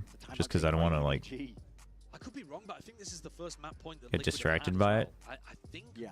EDG got. I think there's probably a way for me to add mods as well, but until it was I would want to double check as well when it comes to emotes. Yeah, if you can just put it in one of the feedback, there should be a, or like a, either the feedback board or suggestions board, probably feedback board on Discord. That way, like I can do it, you know, during breaks or outside of the stream. Just because like there's been a couple ones that you guys have suggested, and like I haven't even had a chance to look at them, and then I forget. We know he's capable of it. So I'd appreciate that. When I was listening to the press conference. Yeah, no, good Euro play is so fun to watch. I've been trying to pick up Euro again, actually. Euro and Phoenix have kind of been my go-to duelists, and a little bit of Neon. Now that she's nerfed. Their lower bracket run in EMEA, and some of the stuff you're now seeing them do, at least early days here in Bangkok. Maybe there's a chance that he's on. Yeah, actually, yeah. Let's just make a thread on the feedback board, and then that will just always perma be there for emotes. People can just always add in another comment there. Yeah, curious what the new duelist is gonna do. I wonder if they just have like, I don't know, because a blink would be, well, that would just nerf Yoru. Walking around here, oh my. Dash has to be expended just to try and get the hell out of there. Kills found at least. How the hell has Chichu got his way through there? Yeah, he just walked through the smoke. Team Liquid's not in a good spot. What's that? Here he is. He's time to show up and try to shut them up. Kong. Dude, Kong, this is why he's so good, though. Like, he dies here, but he knows the timing for when to really just try to put the nail in the coffin with a confidence play. Sometimes he pays for it, but it works out often enough that it's worth it. You know what I mean? Limited in terms of chances, but you never know. Flash forwards, Kiko still working, contacting another flash as well. A peek forwards, almost with a reset of the aim. Chichu. We go again, chat. We go again. Chishu and Kong will not allow it. 14-14 again, and Chishu gets Well, up nerf to Jet 30 too, himself. but it was like straight up. Talking about the fact that Kong hadn't quite kept up. I mean, look at this play. They know from the VOD footage Nerf that Yoru. Tech loves going on that kind of lurk. He'll throw a Prowler in mid and then walk up really deep, tuck behind the box. We've seen him do it a lot in EMEA. What if they just go full Stranova? He's been watching. What if you can just attach yourself to the wall? Kong is going to pull out an attack side operator to try to push them onto another map point. No, there's no duelist / sentinel, but I think that's very dangerous territory. What? It's a beautiful one at that. Pretty blocked by the drone, but I don't think they're going to be too worried about it. It's Oh, open access. man. An easy access at that, and that's what is his timing. You're seeking to take. Oh. It's a flash and a flood. An attempt at a play, but Oh, EDG the flash was so one good. step Oh, ahead. Smoggy. Oh, Players he for the saw him. game Saw him. plan. Dude, Still slowing Kiko down, is though. cracked. Out wide onto heaven once more. He's Okay, you checked the corner. Uh-oh. Uh-oh, he knows he's heaven. He doesn't want to get opt. NT. A little bit rushed, but I get it. It's a lot of respect to Kong, basically. A lot of respect. I know. Round 30. Omen-esque TP. Oh, yeah, that could work. For EDG. I think the read here is remarkably good for them. Ever since they took that tack time out, I got an opportunity to talk to the coaches. EDG have been making really nice reads and hitting really good shots. Kangkang's going to pull out the operator again. He's been opping towards B main in every one of these rounds apart from one. And he goes over here. Okay. EDG, can they close it out? Dude, they just leave ramp open and Smoggy's gonna watch it, and then Chichu's just going out at mid. That's crazy. Huge spray down, and that's the spike. Spam or something, I'm not too sure. Is that because Nats didn't commit his wall? And that's a spike drop down into the laps of these EDG players. Might be, because I don't know, dude. I don't know how this happens. We'll look to dig deep. I think they just thought we got contact here, let's take a timing, but nobody was just too ready for it. I think it's also Team Liquid defaulting to the idea that EDG would kind of stay grouped and push out. But they've been going for these full spread defaults. It's Simon. He double backed on his commitment, but the swing out was the right play. He was just late to it because he initially thought about hitting the haunt, but I don't know how dude, how does that? How? Why was EDG so spread out? Never mind the rest of the matches here at Masters. It doesn't stop. We missed some really the crowd being loud is great. Dude, the Thai crowd is great. I mean, why? I don't know. We're into really deep territory in this game. Nats must have thought if I don't commit the wall, they won't think about the A flank. So he ends up going down and delivers nobody two. And then two answered back in almost the same spot from Kamek. Flips the tables. And Lohan is happy about that. Round 31, score even. I mean, it's an assumption from Team Liquid. I get why it happened. It wasn't good, but exactly, the playbook ripped up. I mean, I don't think that Nats has ever run that strat before, where he just doesn't put down the A wall. That's the kind of audible on the fly stuff. And EDG, no op this time. Turn the pace down. No, I agree. I mean, I was arguing with someone in my YouTube comments about Simon, glazing him up for his assists, but this time he doesn't have that many assists either, so it's a little rough. He's definitely been in these positions where he's like, I mean, it just seems this map in particular, he does seem a little bit out of sync. Like, it seems like EDG does, like, their conclusion was we can't wait for setups. We just need to grab a timing against Team Liquid. So he's never really given an opportunity to assist anybody. Simon's the new lock, yeah. Great. Just misunderstood. Could be. At this point, we've seen some miracle rounds from Team Liquid, but okay, I like the early salvos just to keep them at bay. You have the numbers advantage. Not bad, not bad. Timing. Way around though, but that's a bullet to the side of the head. And he's dropped dead. Chichu. It's looking like it might be over, chat. Up to 16 for EDG. Dude, what a way to start the tournament. DRX the Sentinels right now just chilling backstage wondering what the hell. And even though Team Liquid had people stacked here, had the right read, they didn't, I think, expect that lurk to be coming through, or not lurk, but the other side of the pinch. Chichu's 32-22? Holy, I haven't been looking at the kill scores. We've been skipping them. Yeah, both of these guys, Kamo and Chichu. He's going to go for an operator. He changed his mind there with only 3 seconds left in the round. It's crazy. It's very few assists compared to the rest of the stats on both teams. Just goes to show that it's really just been swing outs and trades. Team Liquid are hoping that EDG walk down mid right now. 16 is all EDG get. All right, give it to me, Liquid. Dude, their own screen messed them up. Chichu messed them up. Oh, dude, Kiko usually gets both there, but 2v2. Slices That's that's huge. But where do they go? Do they think B is clear? No, they're gonna stick with A. They're gonna regroup. Dude, they're leaving Kamek here alone until Nats gets there. That's crazy. That's a lot of commitment. But I think they just assume that he will have to have go checked B, which he actually already has, because they've been very fast on their rotates. It could be in any part of the map right now, apart from where he's recently cleared. Could he find a possible timing? Maybe if he'd continue through vents, but it's looking unlikely now. It's Tejo, man. 1v2 is doable. He took that game and he decided 1v2 is doable. If he could pull out a 1v2 here to take split, at this point it looks like it's going to take an enormous play, a miracle from one of the teams to put the other to bed. Okay. Very intentional plant right on the gap.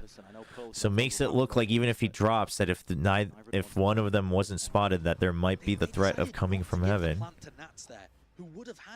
Yeah, that's no pit. Well, at the same time, you don't want to get timinged by nobody. The chances of nobody winning a 1v2 in this spot. Salvos right before you go out? No. No time. Bullets rattled and away.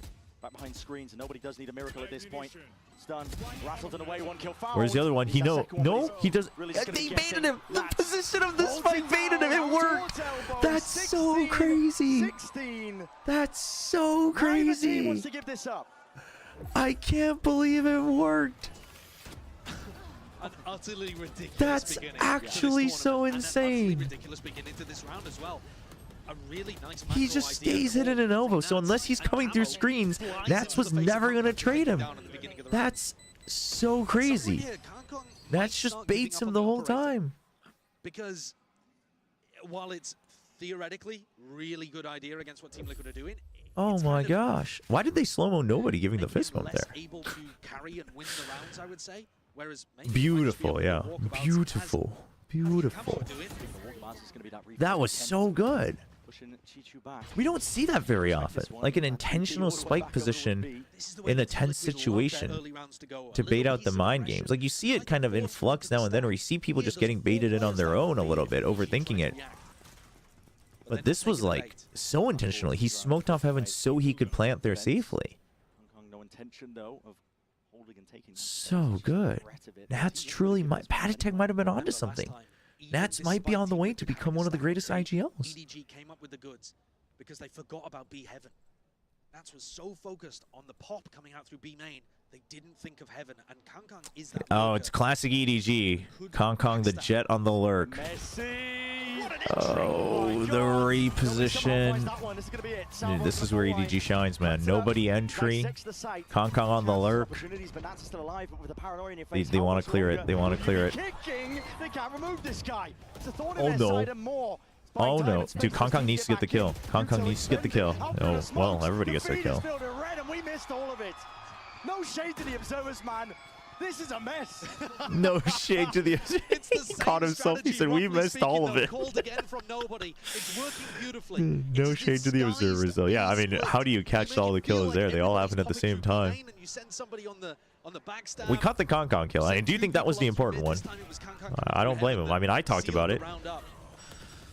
But all of the brawling that happened on site, nobody coming alive. Chishu, he's been phenomenal for them. 35 kills, now the kill leader. And we're in with EDG at another. All right. I'd love to break some records for our opening game. I mean, how many have they had at this point? I've lost track. Ridiculous, man. It's just absurd. And there's already flashes into the face of Kang. Fast hit. Oh, and then they are ready to double back onto A. They want to take the fight in mid.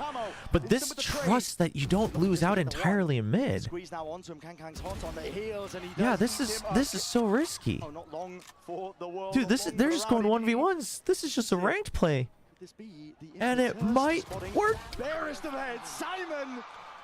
Simon, impact player, chat. Impact player. Simon impact player. Swing round and take down the star of Team Liquid. He doesn't even get a plant. Kamek. He misses another 4 seconds. And the ambush is going to start to close in here. He has got to come. He's making it look like he's gone through screens. Opted in for. Just try and push them But back. they're coming from both sides. They already have a main. They've already cleared out heaven. Yep. So they clear out screens. Now it's a timing play. Gets hit by the paranoia. Smoke, and Kong's ahead of it. Uses the paranoia to his advantage. Puts him to rest and puts the map under their belt. Split Oh, man. An 18-16 finish. Oh, so many good plays from Liquid, though. I would argue at a team level, much better plays from Liquid in terms of like set plays or little interactions.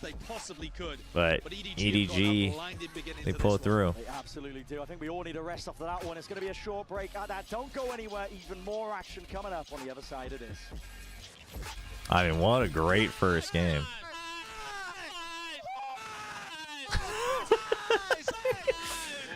Dude, Kong's nice is the same every time. That's so funny. Yeah, what a way to start. What a way to start. Holy. All right, chat. I'm going to run some ads. I'm going to turn on some music, go to the bathroom. I'll be right back.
right, we are back.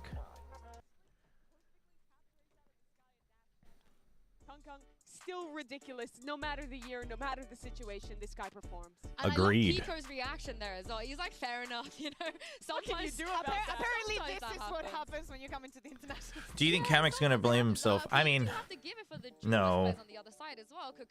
Because honestly, the Astra Suck failed at a team level.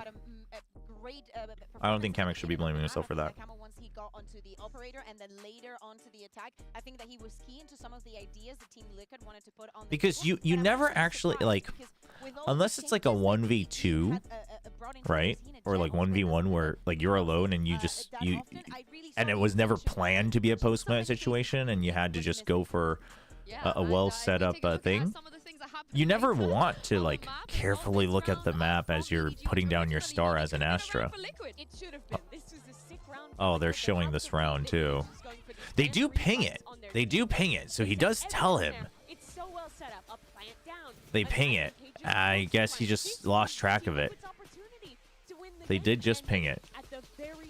So I mean, yeah, I don't know if you still blame him though, because like, why was it even planted there?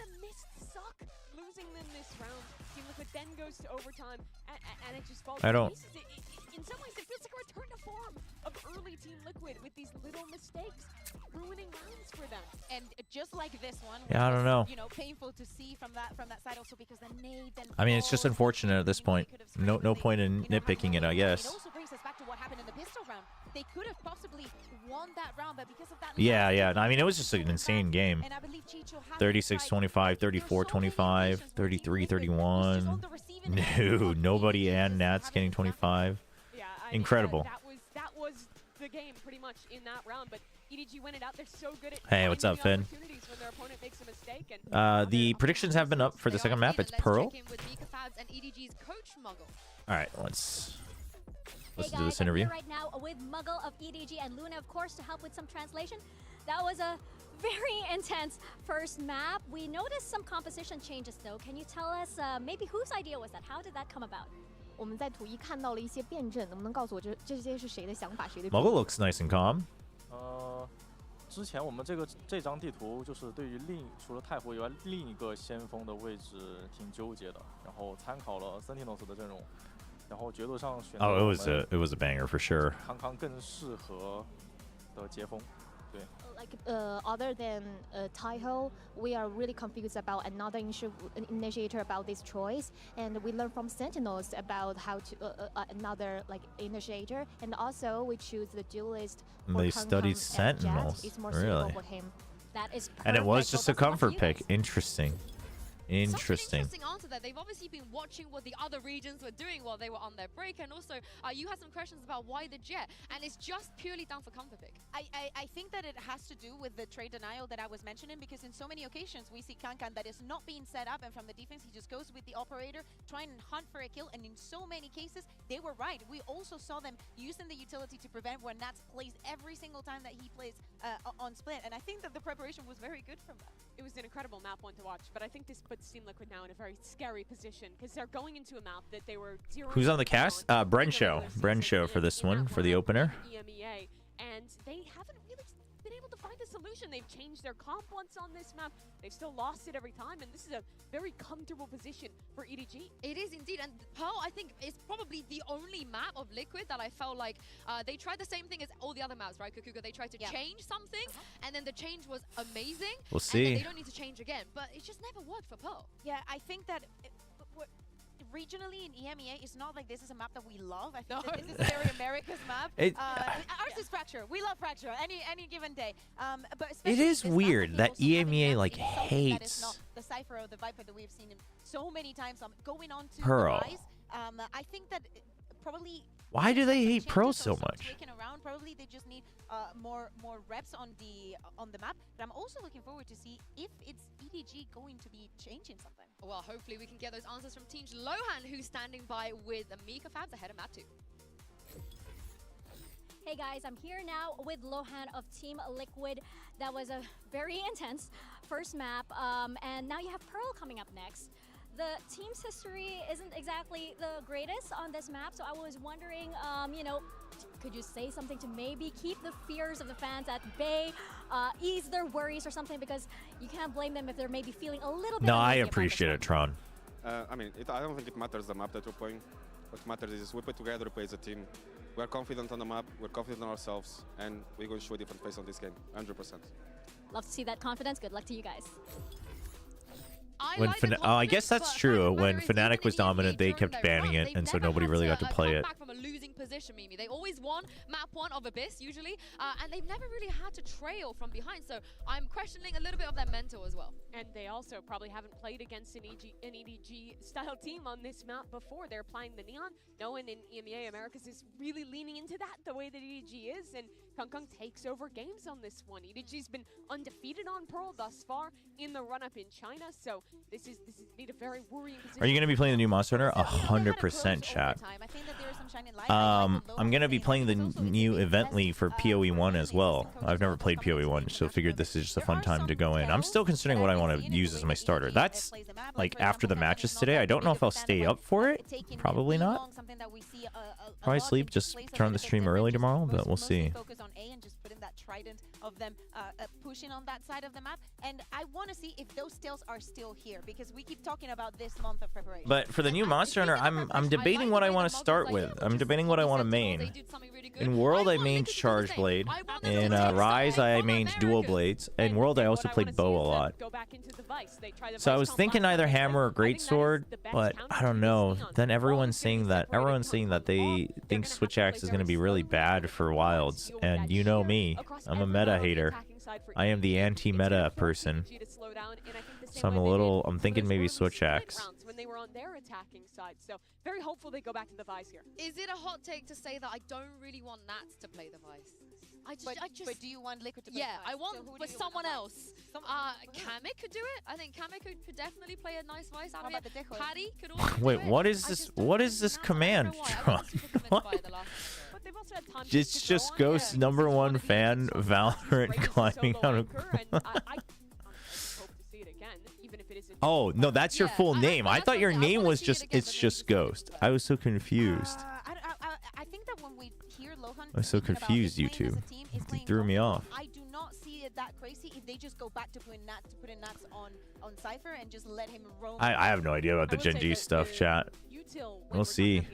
There's rumors floating around. Honestly, will probably look even better here. I haven't been a huge fan of rumors milling about, very infrequently, haunting our dreams. The combo plays you can do there, but when they play these kind of Sova, KO, simple double initiator, you can bring 2 weapons. That's true. That's true. You can bring 2 weapons in Wilds. But I figured I'd probably bring in like a ranged weapon, and then I've never tried the bow guns, so this might be the time that I finally try bow guns. But I'm torn. I'm torn between Greatsword, Hammer, and Switch Axe. I think I'll probably play main one of those. I don't know what I'll start with though. I feel like maybe I should just play Greatsword just because it's obviously the like iconic weapon, and I've never really played it. That is insanity. Out of 6 so it might be Greatsword. I think that probably would have been a difference maker on the last map. Yeah, absolutely. I think in any of those situations, I think that when we're watching and when people are watching at home, when you see Kankan still alive, the no, yeah. The rest of the message was how I set it up, but I got confused by the #1 fan comment by the bot. But it turns out it was just your name. That their nerves are definitely there for players like Kamek. Yeah, 54, 47, still pretty good. I mean, obviously this is the global chat, so I imagine we have Team Liquid fans or maybe TMV fans in spades. To be honest, EDG has some crazy aura. You're going up against Kong. You're going up against the guys who won it all last year. That's a big ask for players making their debut on the global stage, and I think that pressure mounts even further as you're not down a map. And also, the chat, this has made everything very interesting, though. This is a very 50-50 poll, you know, between EDG and Team Liquid, because on paper you would. Dude, Nats tweeted in between the games. What the heck? Yeah, you would, but there has been time, right, for Team Liquid. They couldn't figure Why is he opening his phone? But they did have a bit of time to reset. I imagine. I mean, surely it's someone else doing it for him. Go in and ban their Lotus, they know EDG's gonna I piss spoiled her. myself. Yeah, I saw it I will myself shut as up. well. I'm sorry. Let's pretend like none of us just saw Wait, what happened. I didn't see it. I think you're gonna like it. I think you're gonna like it. You're in for Really? You are I didn't see I it. don't know if you're gonna like it, but you're I in think for a he is. treat. I think she is. I think she You're is. definitely in for a treat because we do have agents. Yoru Teho. I saw Yoru Teho. We go for the 50. Oh, does he always do that? Oh. 50. Damn, Nats is but crazy. Yeah, Akiko here not expected to play the duel. Yeah, turns out again, Finn is Finn MC 72. Nats' Honestly, manager. if I'm talking like dream side anchors flying on this map, Kiko one side on the controller, Nats the other, maybe on the Vice. That's a Nats good is lineup lurking. for me. That's definitely he's gonna be lurking. somewhere. And Chamber, Nats Chamber. Do you like it? Lurking. Do you like it? Maybe. You said you wanted them to be America's Pilled. This is very America's Pilled, coming out with the Chamber Vice double controller. I like the Chamber Vice though. With Patty to hard anchor one side, Nats is going to be able to go for a lot I of like it. looks with his Yoru camo. Walking up TP. I mean, oh man, The coolest it's thing is seeing Kang on the Yoru. You know, I think yeah. that, Kong it is Yoru something is also that going to he be hadn't been interesting. playing. I know that he played it in the past, not successfully, I have to say, and on maps like Bind. But him moving on to the Yoru, Ultra Chicho on the Vice. But they're going their version of DRX, right? They're going with double drone with the Prowler instead of a Sova. I think nobody just really likes the Fade. I don't know. I think if you're gonna do that on Pearl, surely you prefer the Sova. You know, maybe But Liquor learning something from them, but it's time to jump back into map 2 and throw this back over to Brandon Sideshow. Thank you very much, gang. Yeah, this is it here. These are two teams that, listen, very America's Pill, Josh, as Mimi mentioned. Listen, only 6. This is his 7th time playing it. Chamber for Nats. This is literally, it is literally the same comps as G2 playing against Sentinels, isn't it? I mean, Yep. Team Liquid have taken the G2 It's comp, the G2 EDG comp, have taken the SEN comp. which is also So I now think we get to the see, for the Anders first comp time, as both well. of these teams, how good are they actually executing on it? It's the Vice Chamber takes a little bit though. I think we'll see. Are they gonna slow down after this? Simon's horn just rebounded into his face. Time to jump. A push up from Liquid on the other side of things. Nats and Camo both going. No, this comp isn't new. It's just new for Team Liquid. Side is pretty good with this comp. The Chamber Vice is something that G2 is cooking. Question is, how much is Nats going to extend himself? But I mean, this is so much map control. Kamek just has to basically survive. This is a good job, I think, just getting rid of the drone. Nats is going to be. This is a weird pathing actually. Yes, because yeah, you want I'm to not. expect the wall to be here. It's the most standard position for it. Yeah, I'm not sure about this wall. And now deciding to go all the way around. What's the answer? Okay, Patatek survives for 1. Doesn't have the ammo. Really do the job. Give him the business. So they know this Kiko, wall was triggered, but that means Smoggy's now watching for him. And then Smoggy says, okay, well, the only way he could have come is through here. Yeah, that lurk goes a little too crazy. I love that they don't even check here, because he could have still been hanging out in top mid. Even though they're going to be playing retake. See what EDG opted for. So Smoggy's going to have to watch for this. Nats really just needs to pull attention. Yeah, they're worried about the lurk. Dude, both teams are so worried about the lurks. It's so funny. Two heavy lurk teams. Okay, so Nats is just going to group with the team, right? Basically force CDG to have to care, and EDG decide we don't want to be split, so we're going to play on site. Gets taken out, though. Pays for it. Get him a move on. This is a rapid play at that. Plenty of bodies ready to meet them, but Chichu only 10 HP, though. Do a bit more with that, and he's dropped down to just 10 HP. Surely too much for him to overcome, and that's bullets all it takes just from the Ghost himself. Okay. So that's going to be pistol round here for Team Liquid. And showcasing that they're pretty comfortable with the defensive aggression side of this. Come on, Nats, combine it together, pushing up. They had a good defense over here towards Art as well. Bit of a whiff there right at the start that I missed on Simon's Haunt. Yeah, the Haunt, I was about to say. Oh, also it's Simon playing it, huh? And it just landed back in A main. Instead of nobody. They were going for. Interesting.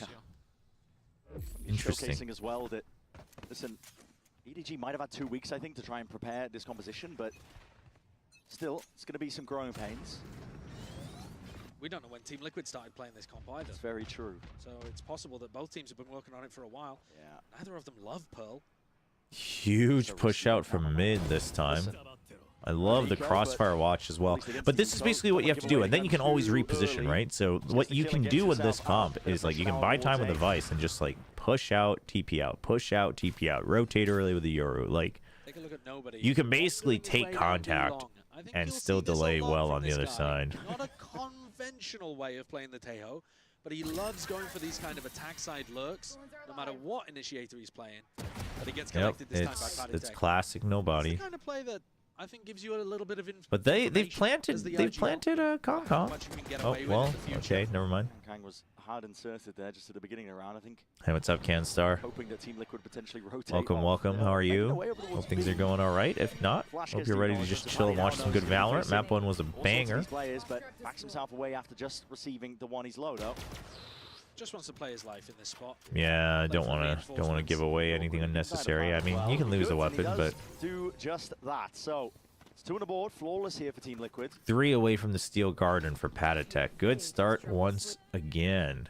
Eyes are going to be fully on Kong for this Yoru, but also Nats on the other They've side. really been going ham with the bright flashing on these replay transitions.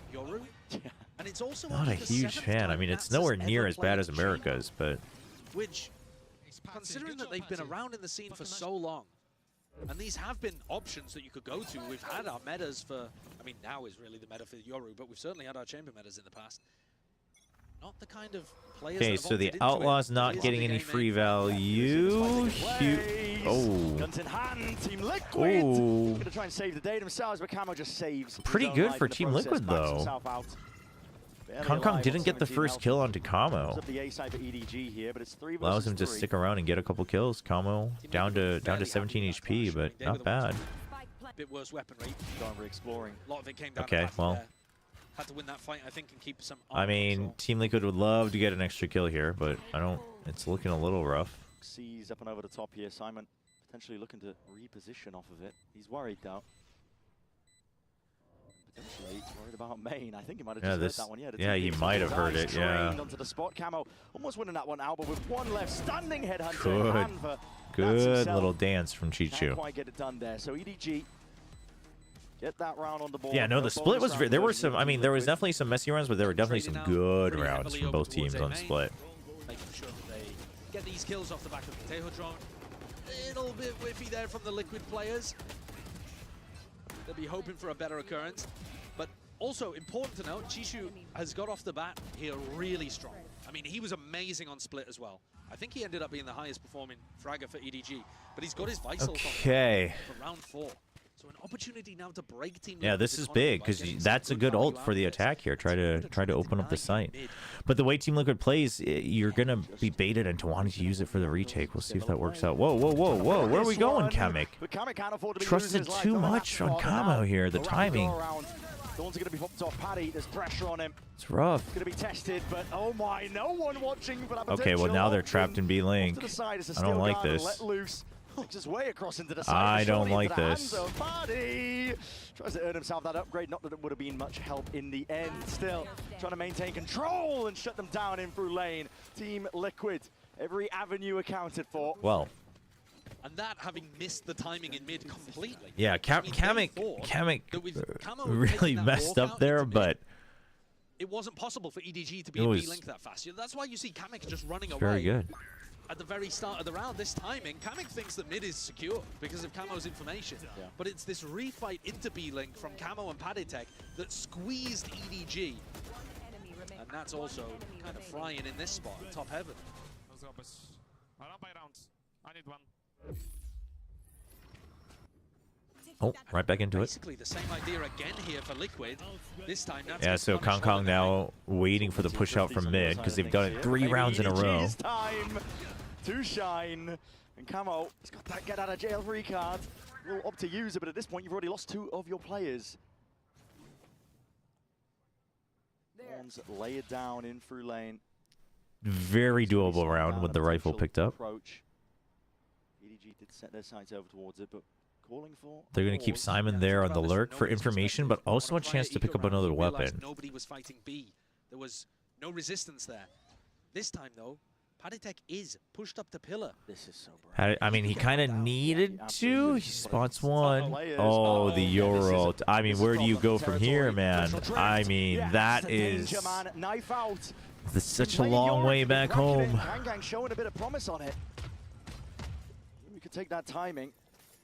The rip into the ult without camo. Oh, wanted to duck in. Mistimed. Unfortunate. Unlucky. Danger in this one. 3 already in it. Make it 4. It's a cherry on top and a thrifty. Presented by MasterCard. And if you were expecting a nice, clean game between these teams, I mean, first of all, I would ask, have you been watching them so far at kickoff? Because they've certainly shown the ability to get real down in the mud at times. But this game... Sideshow was definitely trying his best not to say glue. Forward, eco rounds all over the place. This map, I think, is actually worse in both teams' map pool than Split. And they're playing new comps for the first time. So the potential for chaos is so high. Listen, I thought we were going to get a breather into this map, but clash after clash and engagement here. Huge from that. Way back up onto the Yang. It's kind of big. The Yoru gone. One bullet, Headhunter takes out Kangkang. Surely EDG are not going to lose an anti-eco. Oh, he has. Surely no back-to-back thrifties. And that's, he's picked up the op, which means now he can hold this angle over towards B. Yeah, no, I like it. I like the tour de force. Team Liquid can go either stack A or go so for some EDG, their best bet is to peek here if the op isn't there, if the tour de force isn't there, try to flood. But the thing, this choke point's too small though. They're gonna try to buy attention on B and then go A. That's his hearing, I think. Really? Util being used out towards lane, so he's set his sights over towards that. No, they just want to leave their options open. But I mean, that angle is so rough. Possible little nooks and crannies. Flying forwards. This is okay, so they know. They know that someone's backside, and they hope that that worked as a fake enough, and it kind of did. It gets them in. Oh, dude, if he could have gotten that. Uh-oh. Okay. You have time to actually push through, though, as a double. You have to. You have to. Head attack. Okay. Happy feet. Paddytech. Short work. Guns picked up. Here, though, Simon's position has to go huge. Especially with this kill from Simon. No one's watching. The mid looks. That's cleaned up. Salvo's available. Armageddon as well if things do get truly ridiculous. Yeah, I mean, I think they should be okay. That's the win con here for Team Liquid is get the ult out. Make nobody scared. Yeah. Gotta believe that they could be off of this one. Still with the Armageddon committed. That's Simon gone. He's Wait, they can stick this if they want. Gonna be picked up, the time ticking away here. Oh, well. With the damage done, listen, precision not necessary. The guns, but the EDG gotta keep these weapons. They're celebrating. All good. Oof, nobody. All good. You see nobody hopping around at the end there. You know he's going for the fist bumps. Yeah. Okay, so EDG managed to navigate an anti-eco situation, but they did have to burn pretty big ultimates. They used the Fade ult to fake over towards B. Yep, and the Armageddon. And then they had to use Armageddon. But you drew out the Tour de Force and the Steel Garden, so it's not the end of the world. Things are settling down again. Rifles. It's not the end of the world. But it's pretty much a must-win round here for the defenders from EMEA. They're taking attack timeout to discuss what they need to shift around. And we can see not a tech pause. The operator. So that could be a crucial tool for them to be able to use. We saw him get posted over towards A. Does he push out of A with the op? Right? Use util push out.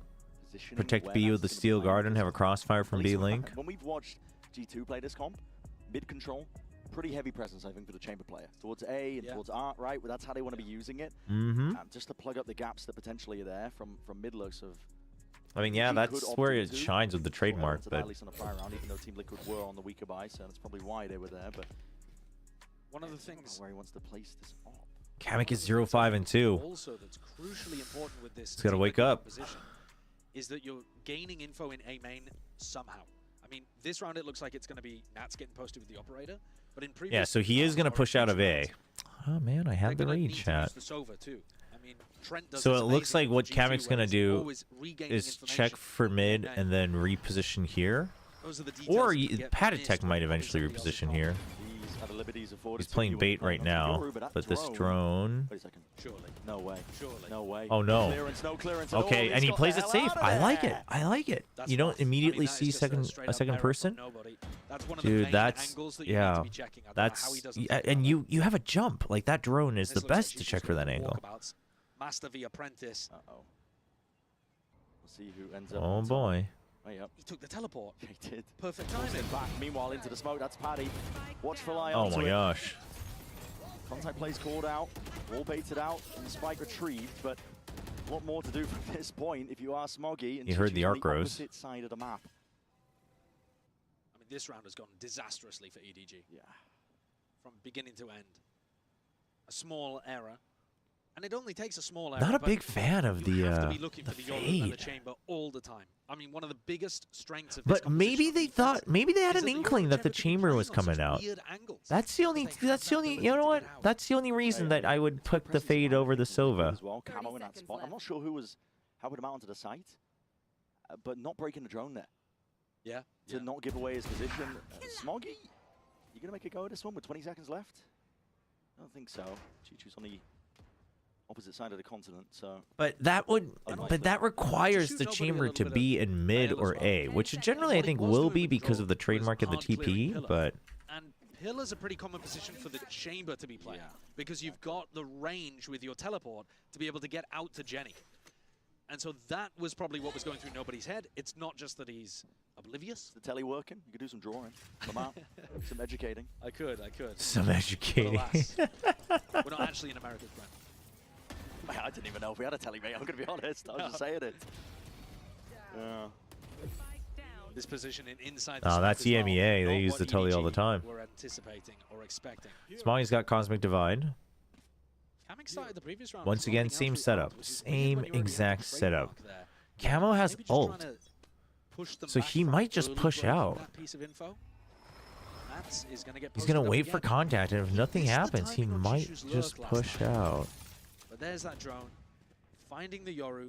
Pushing the Yoru back. Okay, forces the TP away with the salvos. Breaking the thorns in the process. Camo waiting for the time to strike. Is the util being expended? They're going straight up the gut. Okay, EDG making it awkward. So they know about this danger. The pings come out from the attackers. But what do you have left? You don't have any prowlers, so you don't have any salvos either. No drones to chase away the chamber. He can't TP out. He needs to land these shots though. This is rough. Oh, the one target out of 3. That's not the real person. Obliged in return. You're still alive and That's kicking rough. out towards the back here. The Salvos might just push him out of position. No, not quite. They're not going to clear him. He can just spam Okay, himself Kiko through made a walls. call 40 immediately as seconds well, and left. the One Euro plays continues to get Camo. information. Let's elucidate the dimensional drift and the crosshair placement. It's That's- impeccable. It's perfect. And from Oh Team Liquid no, across the they board, oh ready for no. Look at that sad cosmic divide towards the end from Smoggy. Hoping that the rest of the team was still going to be alive. Yeah. That shows you a difference in tempo. EDG Yeah, but that were cosmic hoping divide that was they could bad too. slowly get in, Because it use doesn't their guarantee the ultimate, and Team spike. Liquid force the fight. It seemed like it was EDG just a not ready rush. for it. Even with Kankan picking up the op and holding towards Flowers, he misses the shot. Goes down, and Camo and Kamek come up with the goods. EDG here are going to take a tag time out to figure out what He's to going do at it. about this. Okay, no, I think EDG's EDG need a credit, even though This is timeout. their map pick. You have no idea what Team Liquid are cooking here. No, you because don't. yeah, they've been bad on Pearl in EMEA. They've gone 0-3, but the chances that they're going to change something when they don't ban it first round. I know that Yinsu on the desk was talking about this. They Look at that sad cosmic divide, yeah. trapped Lotus during EMEA, and now it looks like they're trapping Pearl as well. So Lotus goes into the permaban territory, not going to see the Reyna. It does Instead, feel like yeah, Team Liquid this G2 understands the confident Chamber Vice a lot better than EDG understands the playing it Tejo pretty well. Fade. They are. It's going well for EDG side. Like, there's so many things to consider when you're playing against this comp because, as we mentioned, like They haven't been very when good you're at on your D, forcing the Nats out of chamber position and Yoru, early. there's just It's too much much more back control you have to they try and push back. basically Yeah. check for Positions Nats Yoru in and B the chamber, long, there's a lot to account for. and then they just say, granted, "Oh, he's they've not got a good there. comp for it. I mean, guess maybe Tejo we is pinch him fantastic on A," at and trying it's to just break the like common positions of where a chamber might be set up. you gotta. If you push this out, you gotta take this control. If you push this out, you gotta take this control. You know what I mean? Which They wouldn't have expected this comp, I think, coming out for this match here. But also, think about where the Chamber currently has the teleport. Yeah, Team Liquid has their own Cosmic Divide. Kong's got his Dimensional Drift. And dodge a salvo. And that's not really the case on maps like Abyss. It has to be in one specific spot. That's true. On this map, there's a little bit more variety with where you can put the TPs. But he will be making the same mistakes. Okay, push out of mid this time. Scoring out towards mid. Prowlers are all intact. I would like to see EDG take a bit more space rather than just waiting for Kong. Like some pressure here, some pressure here, you know? You've got double drone for a reason. It's not just to clear pillar. No, it's a... They're going to go back into B? Yeah, they're going back into B here, aren't they? EDG's kind of, they're going the shadow boxing route, right? Just their own fakes. Thinking it's going to work, you know, faking out that they rotated. Okay, pushes them out. Good info. This took so long that it actually baited Kamek into leaving a little bit. But they'll just give up the site, they'll just hold the crossfire. So it's Chichu. It's the Chichu timing that has to go huge. Oh, well, makes it even easier. It was looking like potentially a good setup, but they're just losing fights outright. Team Liquid, money's okay. Team Liquid gonna commit to this? They would lose the but time is so rough. Yeah, I think they're just gonna, no early kills. He's just going for it for the Hunter's Fury. Yep. No, you don't go anymore. No, surely we don't go now. To the side, Kamek still doing damage as well, but time is ticking, and this is where the problems arise. Backing himself away, Smoggy's on for an ace, okay. Does not want to give it to him. No, there's no world in which Smoggy gets his ace here. Nats is backpedaling as fast as his little legs will take him. The op saved, so disaster averted. Would you rather eat a key or a slice of bread? Explain your answer in 500 words. Economy, but overall, these two picks that came out, bread. I mean, that one is a bit ridiculous, isn't it? Padetech falling a B-Link. It's just 500. I'll just write bread 500 times. Yeah. Brutal. What is that question? I've been seeing that question get thrown around. What is that? Why is that even happening? That's a nice change of pace, isn't it? Yeah. Catch my breath a bit from that first match. Brent. Push up towards B long to start here, Team Liquid. It's looking a little rough for EDG overall, though, I gotta say. Just onto the box and unexpected. I mean, we're just not really seeing the double drone find much value. The only drone that really finds value is clearing out pillar, but it's not exactly dominant. They're not guaranteeing that space every time, and this time Team Liquid pushes out against it. They got the kill in mid, so they can back off. They have the numbers advantage. It's going to be much harder for EDG to pull off this A split now. EDG managed to walk their way up through most of the way, so they've got a lot of util saved, ready for the rainy day. Oh, only gets the one tag. Okay, now you know that both are there, so you know there's two there. I put the fear of God in them. Where's the other, though? So they're going to go for another fake. I don't think it's going to work. Look at how safe the positions are from Team Liquid. Can be really difficult to defend against. It's an uncommon path. And I love this position from Kamek, ready to just bail out. You got Hunter's Fury as well. So Kamek holding over. I'm a bit confused that EDG's game. He doesn't get spotted. They were looking for a pick for the last 30 seconds. They haven't found one. Okay, so now they just used the fade for a fake, but either way, it's just holding positions. Available to them, and I assume they're going to give it a go. They have the money. 20 seconds. Clear out these players towards the backside of pit, though. Okay. There are going to be problems. Bunker. With the plan, anything to push it back. It's a Hunter's Fury, but guess what? He's committing it. Smoggy. I like that he commits to it. Only chance you're going to get to win it. One burst connects, but not the second or the third, so he's still alive here to play a bit forwards, but the positioning is expected. The salvo timing. Happy to capitalize, and he okay, takes it huge one step double. Forward. Camo. Up onto the flank, dodging Juke. Big flash, but he doesn't get the kill. Anything, it still wins that fight out. Dominates the angle. It's important. Oh no. Simon with the slam, bloody. What in the world? A 2v4 for EDG. What? In a round where they looked lost and clueless. Dude, how have they done that? How do they both get a double there? Utterly remarkable from Chishu. I think Camo is going to be kicking himself for how he played that fight in A main. Yeah, he was timid. Yeah, he respected it too much. You had you double flashed. You got the clone and the flash. You just hard swing on that for sure. That's. And then Simon leaps out of a smoke. He played too scared. What is going on in this game? get the individuals when you watch EDG. Maybe it's an aura diff. I don't know. Dude, Simon's coming online. Challenge up through mid here. Close quarters action. They know. Cutting it up close. EDG's starting to figure it out. They're playing so confidently. It's a confidence diff. Into mid. Anything to stem the bleeding. They're doing it when it's a mixed round for Team Liquid. It's so good. In one direction, maybe a 2v5 possible. And it would be, I mean, turn it into a 7-5. EDG would love that. Can't split up too much though. They've left. Slow creep forward. Not really too much these guys can do. I mean, Kiko can try to pick up a weapon and see what you can make of it. But if they pick up a weapon and they get a pick, maybe you use Steel Garden. But outside of that, recycling in process. This should speed things up for EDG. They know that somebody's heavy on the flank. They've still got a 4v2 post plan. It really looks impossible here, especially with the way that EDG. So Simon. At the start of this round. Okay, you know one's in B link, so Simon just has to wait. Good off angle. Good off angle. Good cross-set placement. Predicts exactly where Paddy's going to be walking straight back into him. Kiko just being stalled out, swamped with util. He's only missing the kitchen sink, and it's going to be that triple face towards the end. So lead just by the one round here for EDG, but can they make it 7-5? Still feels as back and forth as split. It does, yeah.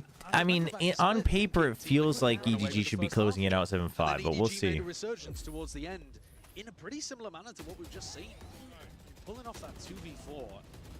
Chat, I am so hungry, by the way. And here, I think I didn't get a chance to eat dinner. I don't know if I'll have time in between matches. Surely they give us at least like 20 minutes, right?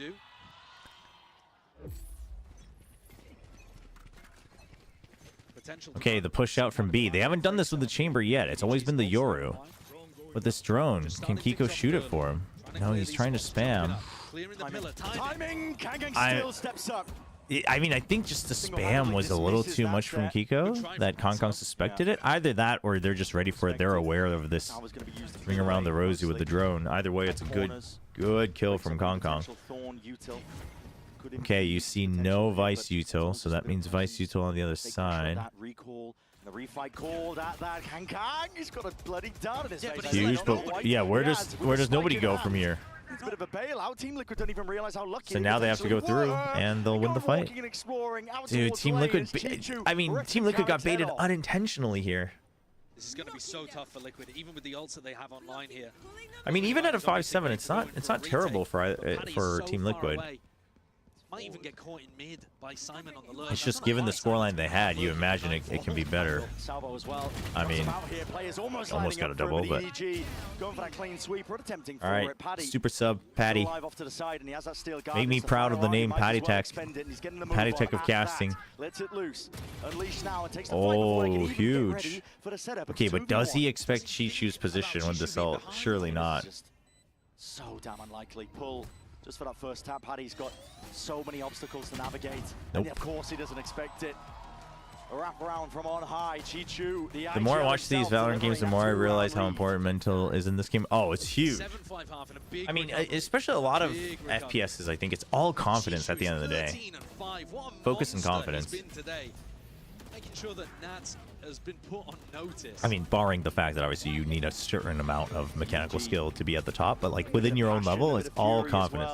Like even in ranked chat, sometimes like I encourage for people who feel like they're a little stuck, or you think you understand the macro and the strats of the game well, but you're not getting anywhere because your teammates aren't listening or whatever. Sometimes I encourage you to just like full send it. Just full send it. Just play dumb, stupid, confident. You know? Sometimes that makes a huge difference.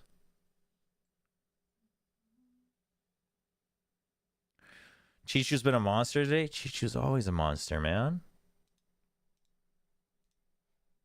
Chichu's solid. This game is like 50% mental, 50% actual gameplay.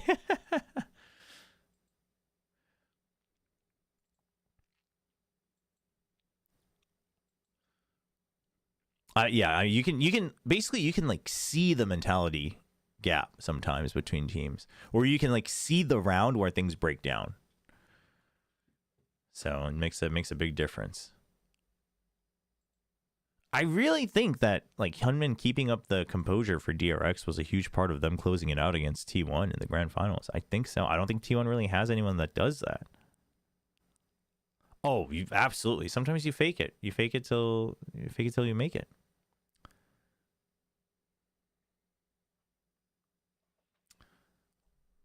Let's get to it then. It's a minor lead at that for EDG, just by 2 rounds, but they're already leading overall in this series, just by that initial map, and they could take it that one step further. Nice little 2-0 win. Would be quite tidy for EDG. We'll see. And yet gutting for Team Liquid, because they had many opportunities. Maybe not many. I mean, I think it's going to be so unfortunate if this ends up being a close 2-0, because that's just going to be the classic case of you proved you had potential, but you just weren't up to snuff. You know what I mean? You were just missing that last 5%, and that's where you draw the line between good teams and great teams. Like, that's just going to be the conclusion, and that would be sad for Team Liquid. It's not a bad thing. It's a pretty promising prospect, but it is a very heartbreaking thing for a team with potential, right? To have to face that reality of like experience gap, mental gap, confidence gap, whatever. And I'm banking on DRX not having to deal with that, but we'll see. I mean, like Bane's played at Champs now, so has Flashback. You know, in front of the home crowd. I don't think Hyunmin will be too affected. I think Freeing is probably the one, yeah, maybe that people are concerned about, but like he played in China, you know, he's played internationally. Nats has found this walk up over towards B. So damn deep here. There is a vice wall, of course, so he can't full commit to it, but he knows where Chishu is now. And that is... Yeah. Chishu giving the plot away here, and it's just a call for the 3-2-1 swing out from the players. The wall triggered. Kiko? That's an attempt of a timing by Kiko. He's going to make a go of it. Still, he's trapped, tight to the corner once more, and EDG barely removing this guy, but still finding the value, and as the wall fades away, But the spike? ensures that nobody's going to be fading to Black. Kang barely there. Flash. Okay, do we rotate here? Big ups to Liquid if you just leave Patatek here to fight and you just rotate. No. But EDG thinks it's happening. I'm telling you, it was a possibility. EDG thinks it's happening. Run away with a 2-0 at the start of Bangkok. They have read that Nats is rotating, and I don't think it's a bad read. Yeah, I think that might have been the winning play for Liquid. EDG are not reading into the That's crazy. Just left the spike in the shops. Right on, Razanov. Thanks for hanging out. An open sight here. EDG look to play this one together. Simon has Haunt as well, so it's good util to clear out potentially. I mean, that's... Oh, this is such a... But he's planted in a way... Nats is doing this a lot. He's planted in a way where it'd be very hard for him to protect it from B-Link. You know? Yeah, it's back hauls or maybe even peeking out. Beautiful. Oh, he has to go for the spam though. Oh, they read it. They realize if you're not peeking now. Ew.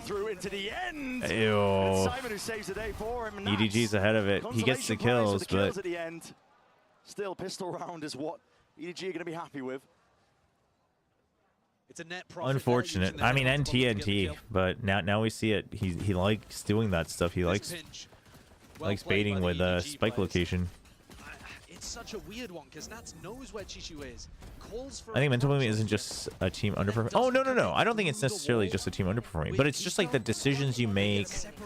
Like I think like a boom, like I guess mental boom is like, yeah, you've really underperformed, but sometimes it's just you're not playing. You can tell that you're not playing to win, you're playing to survive. Like you play scared, right? You're not making the round winning plays. High risk, high reward. Things like that. But the more you do it, the crispier you look, because you basically are indirectly taking control of the game, right? You're determining the pacing now. Like you decide when you fight. There is an outlaw on Nats, that is correct. And a guardian. Smoggy walking around, okay. One player dealt with, removed from the side. Chichu can't be asleep at the wheel into that spot. He's got the supplementary util at least to try and help him out. Asawos, so there's no pushback, but there's a pull into their face and they're all blind as anything.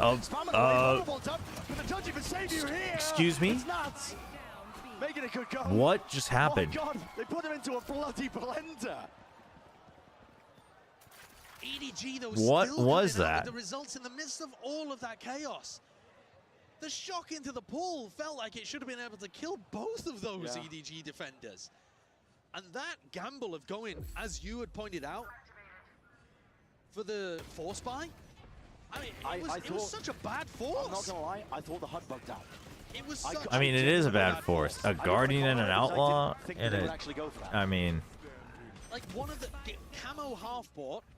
It was, I mean, it just wasn't a commitment. Oh no, not like this, Liquid, not the boom. We just talked about the mental boom. No more booms. Please do not bring out the Elvis. Okay, okay. I mean, they want to just get chaotic, and they're trying to get their confidence up, perhaps. Playing a little ranked scrubby, but the hero rifles actually, it's doing it. The fact that camo saved on 5 big mental booms. What is that from? What are the booms from? I only know it from Brent. Like Brent's so on top of his memes. Not long behind him, 10-5, EDG steamrolling. What do I have to do to keep up with the memes, chat? I was never a memer. What do I have to do? The only memes I know are the ones that get shared on like the main communities, whether it's Reddit or like a discussion board or whatever. Costco, guys. Don't understand Huh. the read is there necessarily. Yeah, these days it's all about TikTok, huh? I do not. I've waited. I've still held out on installing TikTok, and I just don't want to devolve into that. But maybe I need to. Maybe I need to if I want to make money, chat. If I want to truly become a influencer, maybe I have to become influenced first. You know? Maybe I need to absorb the influence to become an influencer. He's immediately just taking out Paddy. Up over towards A main, moving a potential position. I do agree short form content is very bad. Okay. Prowler to push back out. Heavy commitment, but it pays off. And the spike's down again. Dude, Liquid is Liquid. Again, it's the defense looking okay and the offense looking rough. Info, they've seen it on the pistol, they've seen it kind of They've been on talk shows, huh? dying at double doors and dying in art. TL never recovered from that 2v4. Not really respecting EDG's ability to fight in mid. The Liquid players have talked before about having a feel Nongshim noodle combo TikTok reels. I mean, yeah. I mean, short form is where it's at. For money, for influence, for reach, everything. I do wonder, like, they're not quite hearing the drum. I do wonder if short form is like just as bad as TV, or if it's worse. It feels. Look a bit flashy at the tail end of the round. It feels like it's worse. The impact it would have is worse. But looking like a bit of a limp end to this. Nobody. Well. Doing tricks on him. Like, short form feels like it would be worse, like the whole mental impact it has. But I don't know, maybe TV had a pretty bad impact too. The way in which that ended, it's been sucked out the room. There is so much individuality occurring from Team Liquid. You're gonna Kirby eat, absorb them, and take their abilities. That's. I mean, that'd be the easiest way to do it. Contact walking up, always as a package. No, I mean, you guys are right though. EDG's at this point, it's just a confidence diff. Now we are truly in confidence diff territory. Like, it's not strats, it's not anything. It is purely EDG. EDG have passed that round where they realize we're not losing. It's like they're back in playing in China. They've realized, oh, we don't lose. Had quite a lot of success at the tier 2 level with Job Life, and now he's here. And yeah, the UI is new, yeah. Short form is bad at young ages, TV bad at older ages. Do you think TV's... Wait, but are you saying TV's bad, worse than short form for older people? The space that they're looking for. Or do you just mean that just because older people generally would have better self-control over short-form content? It's getting it from a device you have on your... That's true. Like, I catch myself, because obviously I don't have TikTok, but like obviously YouTube Shorts and Instagram Reels are like all over the place. So I catch myself sometimes where I'm just like, oh, I'm doom scrolling. Like, without even realizing. Like, I'll be walking my dog, and I'll have opened up my phone because my dog's just, like, chilling. And I'm like, all right, I guess we're just hanging out. So, like, dude, yeah, what is going on? Dude, what? I mean, but if we're going to do this, just buy up. That is so strange because it's not even Why like is that's not his everybody next round. buying up? That's a weird one. I wouldn't hate a full investment when Camo has the dimension. Yeah, like, why are we not just... I mean, also, I wouldn't hate just Camo running a shorty, basically, and trying to get a pick. Going for it. Instead, he's going to be... Dude, Liquid have some weird idea about, like, 3 guns is all we need. They clear it out. Second time they've done 3 this. clear is good for both teams in that area of the map. Team Liquid, though, not in position to react. I'm going to go ahead and assume this game is over, so I want to talk about the short-form content thing a bit more. So sometimes I'll, like, open up my phone and I'll be, like, looking something up, right? Or I'll be, like, Googling something, or I'll be on Reddit to, like, you know, I'm like, okay, well, like, has anyone else posted any news about rosters? And then because I'm just holding my phone, I find myself, I realize I've, like, defaulted to shorts or videos, or maybe even doom scrolling Reddit, and I'm like, oh, this is bad. And, like, I mean, okay, but the Chichu flank, yep. I mean, it's... This round's over for sure. Over adjustment. But I think I've said this before, but whenever I find myself doom scrolling, especially short form like media content, I can start to feel my eyeballs and brain twitching. And I'm very thankful I'm still in that zone where I'm like, I'm not so deep into it that I can catch myself before it's too late. But it's so bad. Like, I can really just feel my, like, brain and, like, my eyes, like, just don't know where to rest them. Like, they don't know where to focus. It gets so bad. Yeah, people have to learn how to be bored. There's a foreigner TV person in Korea. Oh, okay. Dimensional drift. Notes 2 tells them their locations. Okay, Kong just bails. That's fine. He had the op. That gate crash is going way far because you heard the spike get planted too. Tapped rather. Right through it. Oh, that's way more people than you thought. Huge stun. Huge stun.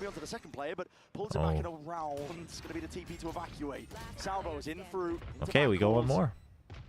I mean, he doesn't need to save, but also, like, what are you going to get out of this? I mean, I guess you can try to take away a couple guns, but you just need one more round anyway. There was a parent, well, he's a parent now, that there's a famous clip where he's trying to teach his son on how to be bored, and because his son he's a toddler, and his son's like, I'm bored, like, I want to do this, I want to do that, like, I want to watch TV, and he's like, but you already did, like, your allotted time of this and that, and he's like, I'm bored, and he's like, well, when you're bored, it's okay to just be bored, and he's like trying to teach him to just be bored, and that's okay. And his argument was, you know, that's how you end up finding creativity, because then you're bored, so you make up other activities for yourself and whatnot. And I was like, that's actually so true. So you're right. I think it's we're so scared of being bored. We just always have to get that dopamine hit. I mean, literally not a soul on B. Oh, I totally agree, Burrito. Short form content is so bad. Because there's no nuance, there's no depth. It's all about drawing aggro, even if you don't mean to. You know what I mean? The only short form content I am okay with is like, DIY tips, like household DIY tips, right? A sad end for Liquid. Steel Garden for Steel Garden. See the shorties in play. Armageddon at least trying to buy some space. Oh my God, Paddy, what the hell are you playing at? Yeah, what is going on here? Right into the fray, right into the enemy's face. I guess he was just stuck between a rock and a hard place. But Team Liquid's just in it. They're just gonna frag their way into this round. But it's just one left to stand. 1v2 Nightfall. No more sound cues. No sound. That's rough. Just the aim in your Yeah, eyes he you has can to go lean for the on. one that he knows about. Earns himself the 1 to the 1v1. Oh, man. Saves the day, NT. Shut it down before it just gets away. 13-6, 2-0 finish. What an opening here to Masters GG. I mean, Team Liquid definitely, they hit their limit. They hit their limit. Hopefully they grow from that. Opening game of the Swiss stage, they've showed us 2 different compositions on 2 maps. Isn't that not for short form? What, DIY stuff? No, like small things like, hey, you can like use your toothpaste, like leftover toothpaste to like clean whatever, you know, stuff like that. I'm like, oh, because like it's not stuff I would have ever looked up, but it's a nice quick like, oh, that's cool. I think Team Liquid are going to be very upset about this beginning to the Swiss stage. They had their chances of pulling it through the bind, but it slipped through. Yeah, and like, you know, it's, you know, like cute animals and stuff. If there wasn't the scrolling, it's not, when it comes to just like light fluff, it's short form isn't inherently bad because like, you know, you're intentionally looking for fluff. Like if I just want to watch like cute dog videos, like I'm not ever really sitting down to watch 30 minutes of cute dog videos. Like I just want a quick little smile. So like I know, but the problem then is the scrolling, of course. In the compositions, I'm not feeling too bad about EDG there. No. A big question mark for me was if Kang was going to be playing Yoru at all. Yeah. And I think he showcased at least that. We got to see them play. I mean, his Yoru isn't the greatest, but it wasn't bad. You're able to make any real assessments about it. Fun fact as well, that's actually the first time that EDG's even been able to beat Team Liquid. There you go. These orgs have gone up against each other, different rosters for Team Liquid in the past, but they were 0-3 all time, including 1 off-season result. So 0-2 in. I mean, GG. I mean, Team Liquid still gave us a good show, but I think we saw the confidence gap a little bit. Absolutely. I mean, EDG, they might have been tested in their own region, but And the style gap too, in some ways. they have a title to defend at the end of the day. Do you have a favorite Korean TV show? Not at the moment. I mean, it was just momentum, full control. I liked a lot of the older variety shows, but they don't make them like they do anymore. As well, where Kiko didn't really come online. Kiko has definitely been Team Liquid's best player in their run. Yeah, you don't get to choose what you watch if you follow the scrolling. Yeah, it's rough, man. It's rough. It's probably the worst map that they're not banning. Yeah, no, I've been trying to find the right balance for that, XCO, the timestamps, because like the narrative videos, I don't want people jumping forward, you know what I mean? Because again, the whole point would be the nuance and the build-up. But like, you know, if I'm doing a long-form piece on like tier lists, then I'm fine with putting timestamps there. But oh, they're doing interviews in the crowd every time, like in the crowd. Okay. With who? No, we are back here again with Kang Kang. All right, first of all, congratulations for the win. สำหรับวันนี้นะครับผมเราก็มาอยู่กับคังคังของเรานะฮะ I'll stay for the interview. I actually, I don't know if I'll, but I gotta mute the stream after because the music's gonna wreck me. ในการที่จะถามคนผู้นี้นะครับผมสำหรับ Yeah, it depends on the form of content you're making for sure. ว่าทางคังคังเนี่ยครับบอกเลยนะว่า If shorts, or have you seen Reply 1988? No, actually. Wait, what's the difference between chapters and timestamps? So first question, this whole event is called the Dawn of the Duelist. I would like to know who is the best duelist in this competition in your point of view for this competition. 首先，恭喜康康你们取得了这场比赛的胜利。那我们整一个赛事其实的主题就是决斗序章。I mean, short form has its places. Again, it's just how it's presented, which is bad. And then everyone just takes that as like an end all be all. You know what I mean? 你身为一个决斗者，你就要有以下犯上的决心。I mean, in my point of view, maybe the timestamps are. As a duelist, you have that determination. When is P4X playing? Even if I'm the underdog, I have that determination to win. Ooh. That's what someone in chat was saying. You have to just believe that you're the best when you're in the server, which is true. You can't ever go in thinking that you're gonna lose. Hey, what's up, Lord Rocks?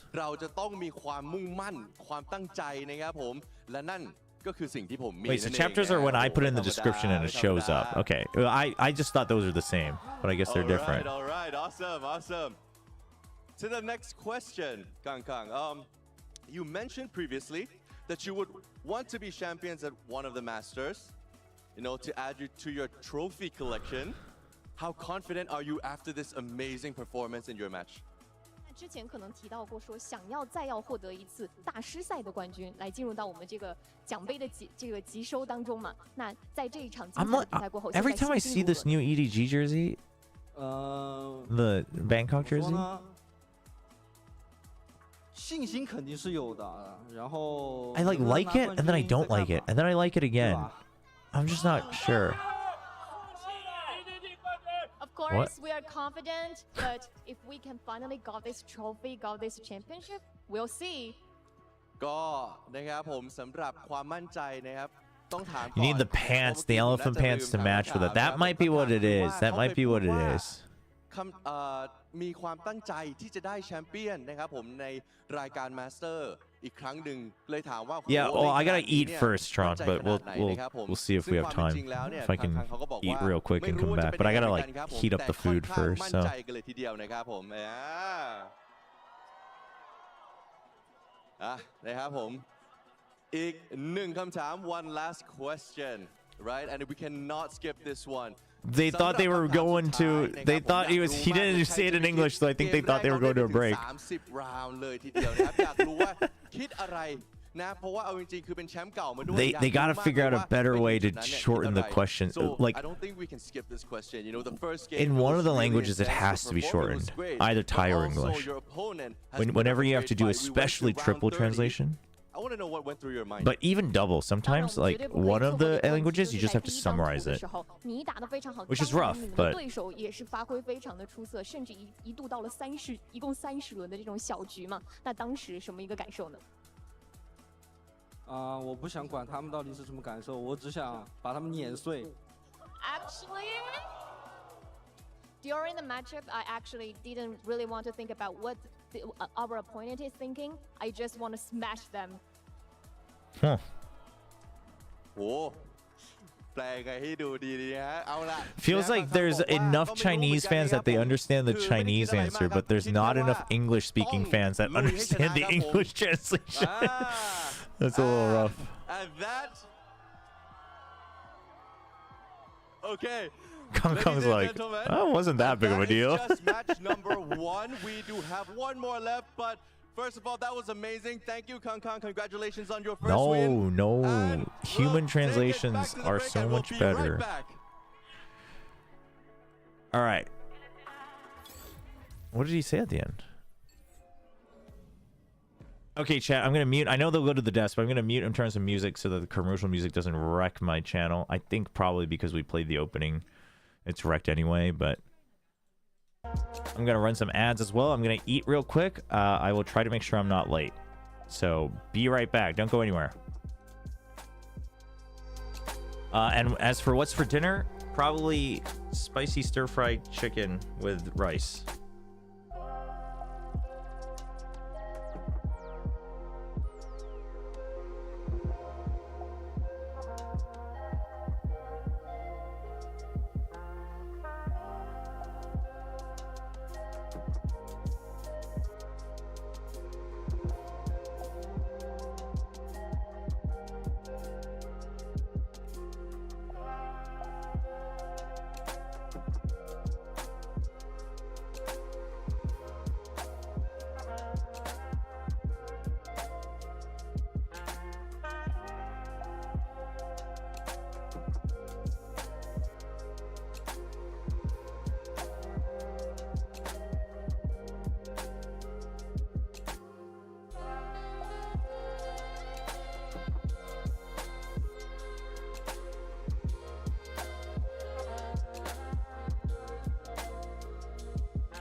NS just beat Gen G? And what?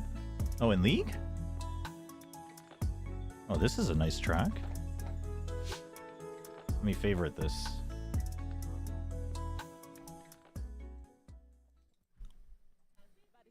Performance, but the last 2 games that Sentinels played to win the lower final and then go and make a great run in that final. I just brought my food. The player that he was back with K-Core again, and he's had his 2nd Masters 1 in a row. Yeah, but the last Masters, it wasn't a great end for him, but I suspect it'll be a lot better this time around because, Mimi, there is a reason why that everybody rates Sentinels so high coming to this tournament. Absolutely, and it's because of the history. They did it last year, going on a lower bracket run in Americas, qualifying in the history.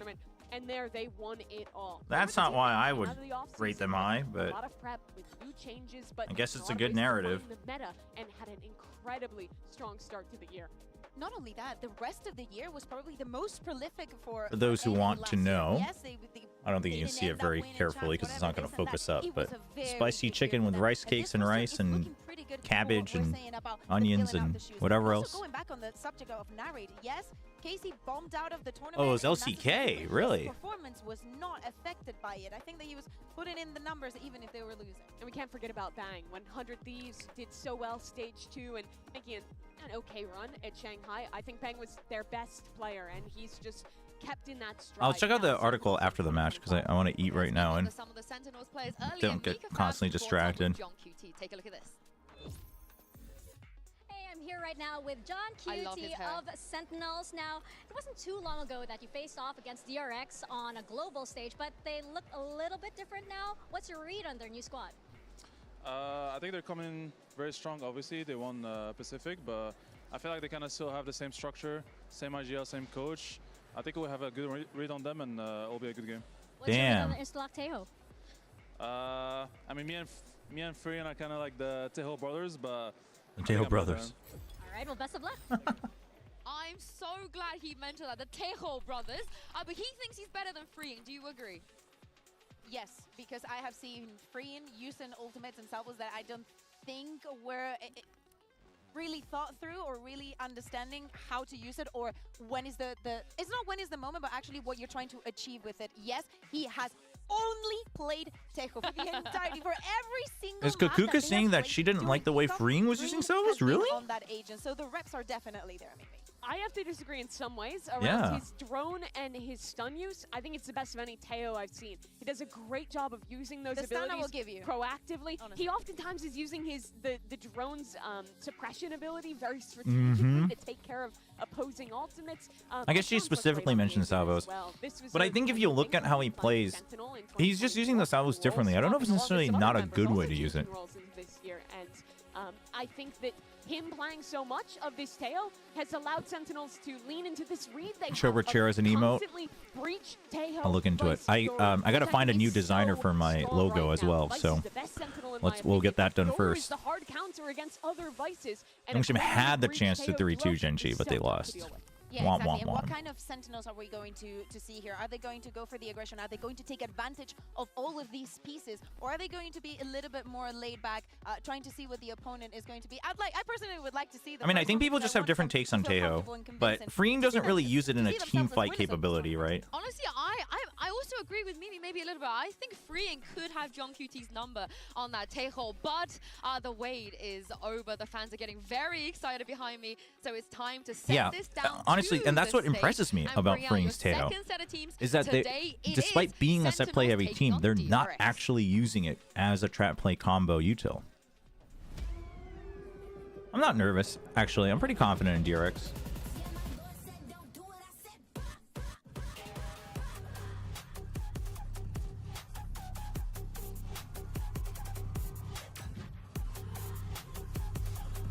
All right, let's see what map 1 is.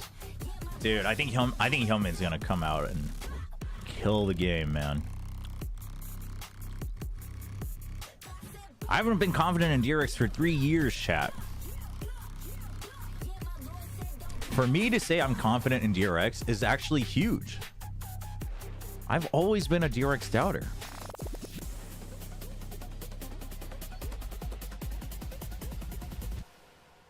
I mean, SEN's great though. Like, this is It's not because I think SEN is weak. I just have a lot of faith in the current DRX. To this stage, they won the first I do think it's probably a 2-1 though. It'll be interesting to see if they can do it again. But DRX, all right, as soon as the maps come up, I'll put up the prediction for map 1. And the addition, what we talked about with freeing, playing only Tejo in this meta.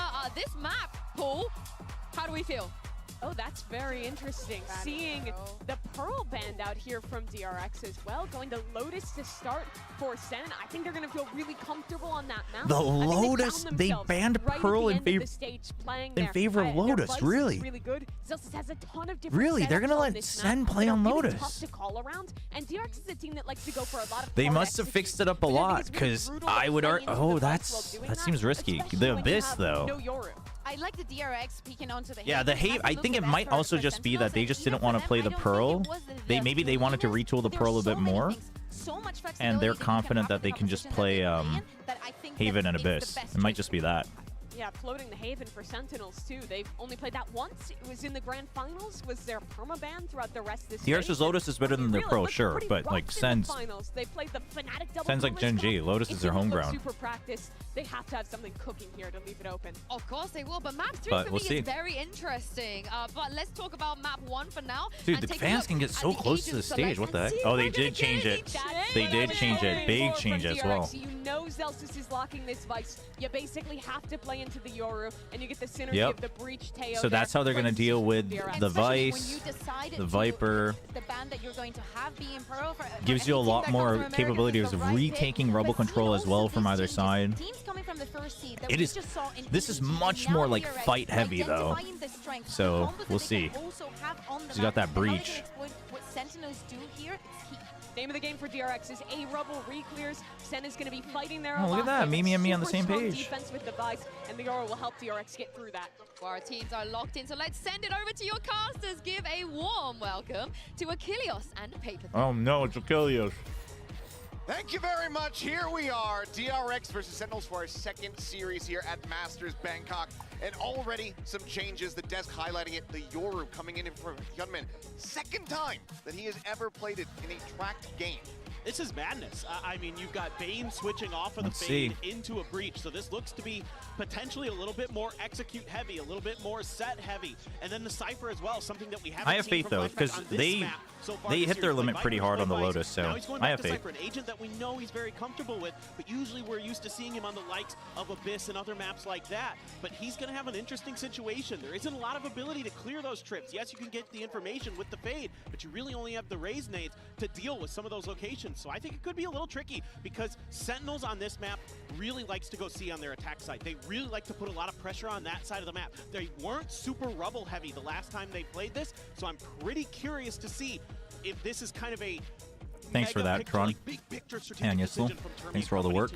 Oh, rooting for DRX 100%. I'm even wearing my DRX t-shirt. Seeing that would be a bit of a relief for the DRX fans because it has been a little bit of a revolving The logo is really small, but Asian compositions that we've been seeing from them. Played Lotus last 2 times versus T1, dropped both of those. Dude, that dude's here for the music, man. This now a lot more overarching. It's not just the flip of that Vice to the Viper, etc. Now you have the Cypher back into the mix. You don't have that Viper, you don't have that Vice yourself, but then that Yoru from Hyunmin. He has been a huge bright spot for the team so far this year, but how is he going to look stepping into this, onto this agent rather, that he just does not have that much experience? Yeah, both these teams. I mean, Hyunmin freeing for DRX, and then you've got players like Zelsis, John QT, everybody stepped up on the side of Sentinels at times where they can just make these explosive plays. I mean, Mako's a given quantity. DRX Mako. As well, he's always going to give you solid or beyond solid efforts, but both these teams have relied Zekken is very good. Hero plays. Hyunmin diving in, creating space, and getting these crazy 2K, 3Ks. But then on the other side, Sentinels have kind of done the same sometimes. And on this map, the last time, it was Zelsis who was popping the heck off. I mean, he had an ace on this map the last time they played it on the Vice. So super curious to see if he can keep that up. See how they do fare. Mako, of course, continuing the reigns. You're carrying those 4 from the last time that really they'd played against Sentinels at a VCT event. As the IGL looking for a bit of revenge, perhaps, versus John QT on the stage, but pressure's going to be mounting. And I think that overall, my biggest question for DRX is how prepared are you with your rookies for an event of this magnitude with this kind of crowd, because let me tell you, I'm sure you guys can hear them on the stream, they have not been shy at all. The Tide fans here absolutely letting the teams know that they have their support. It's 10 p.m. late? No, not really. I mean, matches usually don't start at 10, but they're fine. 2-hour difference. G2 gonna cook them all. How much time do teams get in the map? I mean, as soon as you select your agents, they should be kind of locked up, and then they just step off stage, get ready for the walkout. That both of these teams are going to be bringing to the stage, right? Look, Sentinels are a given quantity. We've seen them pop off. They talk about it literally during the matches, right? Like so. But then on the other side of the coin, DRX, this isn't old school PRX win? anymore, folks. This is a team that Well, I'll tell you what, chat. PRX definitely isn't losing. I'll tell you that. Rest assured, Paper X fans, they ain't losing this tournament. Team now is also able to bring that energy, bring those emotions. Obviously, Bane is going to be one of those players leading the way, but it's the whole team. They are so loud on stage this year in Pacific. It has been jaw-dropping. Well, you hear that roar from the crowd, and it can only mean one thing. This game is ready to get kicked off. Let's go ahead and hop into Lotus for map number 1. We'll see which side of the crowd rings out a little bit louder. Is it going to be the Pacific Faithful, or those from SEN City known the world around? Let's find out, as already Hyunmin pushing forward here at Rubble. Yeah, it's looking like a pretty similar setup for the side They of got the Sentinels. gate crash. The last time they played this 2-1-2 split on their Nice and pistol early. to spread the map a bit, and they always use this Viper wall further back. They sometimes just give up rubble control because they like to pinch you when you're trying to go through tree, when you're trying to execute onto a site. A little bit of information garnered. Gunman past the wall. Okay, Flash just to keep himself alive. The late salvos afterwards, I like that. Back here at Waterfall, rotation's gonna start coming through from Sentinels. Cyber Cage to refresh. You've got a trip to watch your back. You've got a cam in case the door opens. 5v5, the back end of this spike plant. So they're all pretty safe. So you don't have to back out and watch your flank too much. He's just going to back out just so you can react if needed. Flash connecting, but Flash tagged. They gave up a lot of space, so this is going to turn into such a messy fight. Huge paranoia to buy time. Uh-oh, Mako needed that trade. Oh, never mind. Freeing's there, though. Let's go. Let's go, Pacific. The 3 left alive. Dude, who is the screamer? Nicely, being patient off the rip, just seeing if there's anything unusual. Oh, that dinner was so good. I finished it just as the pistol round started, too. Able to get Hyunmin past the wall, then it's a good use of the salvos by Freeing right as that wall is dropping. Yeah, I like that. I like that DRX basically took a slow contact play on the pistol, and I like that. Because you're not set up for combos anyway, so. This is not the DRX of old. Certainly not. Bane on the rejoin. Give them some much needed energy, as it's going to be a little bit of a rush play out here towards Mound. Cut of the noise in the meantime, just going to be... Okay, but this has to be a full commit. Dude, this gate crash is just sitting there? Okay, he just taps it so he can get a new one. Goes in with the clone perfectly placed. He basically puts the TP right behind the clone. Interesting. They're going to be aware of this long lurk flank from Sentinels. See if they want to get aggressive on this, try to deny Sentinels going down to the spike. If they win, my entire day will be made. I mean, we'll see. If they win this one, it's a very good start, because Sen is definitely a very, very strong opponent. Mako plays close here for the moment. Bulldog in hand. Hyunmin down at drop. Bulldog of his Just a own. full flood in? Or do they wait for exits and then just go to the spike? No, it's going to be a full flood in. Going to try to at least get something going here as Pain Shell does land. Hyunmin eating a bit of damage, but widely sent, seeming Hyunmin, yeah, you should trade your weapon if you just want to get your dimensional drift. Give it to flashback's so far back though. So they're just gonna bail out. Freeing wants kills. Maybe you can find an exit frag with Freeing. He's got one. Okay. It's going to be a Bulldog loss unless Mako can get over there. He has one of his own actually. So Yeah, Mako's not the guy that. Try to relay that over to Flashback, who's just nowhere nearby. So we'll end up losing out. Mako's just staring at it. I think he just wanted to make sure no one's picking it up, I guess. Start they were looking for. So far, so good, and DRX taking advantage of some of that early space that Sentinels will give up on this defender side. They do commit sometimes to fight for rubble, but they're not nearly as aggressive with it as a lot of other teams.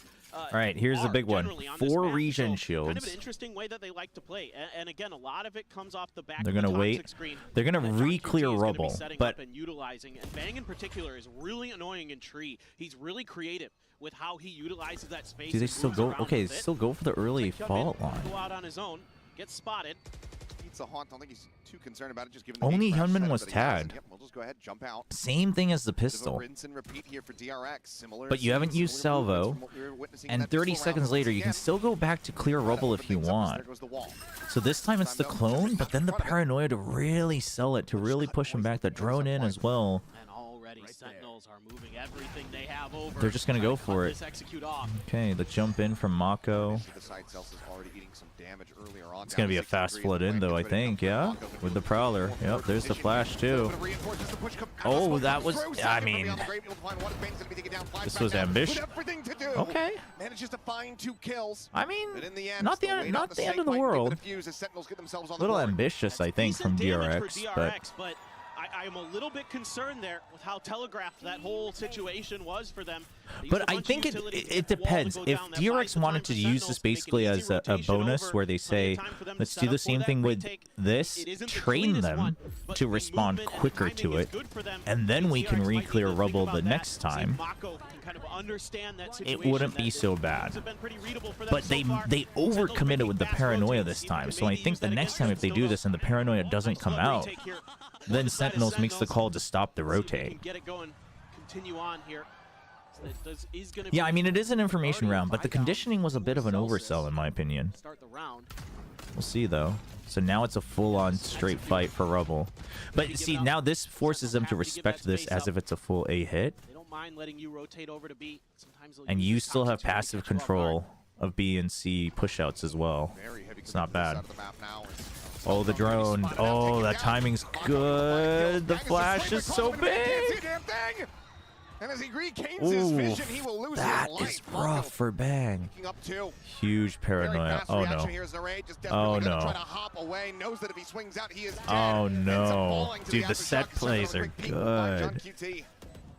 DRX are wise to Sentinel's ways. I mean, it's all util here that gets the job done. It's the stealth drone that identifies Zekin. So far, pace control is really good. I think the next round, obviously, eco is not great. Good preparation being shown So you probably just hold. It's one of two things. Either you hold or you do the same thing. You go Hyunmin into rubble and then hit C fast again. And then it's going to be round 6 that's going to be important for DRX to really maintain control of the pacing. Go ahead and retain that, but DRX moving up now by 2. We'll get the upgrade here onto the Phantom. Oh, he does get a Phantom. Just min-maxing as much as humanly possible here is Zelsis, but in the end, it's 3-1. DRX out in front at the moment here on But yeah, I think... they're just really well drilled, as you would expect from because that Phantom goes over, I mean, DRX has to be wise to the possibility of it. This year. But Termi has once again worked magic. It's a great aftershock, great shot from Hyunmin, man. He's been electric coming in as the duelist for this squad. I would like to not see them rush in. It looks like they might just go for the fake this time.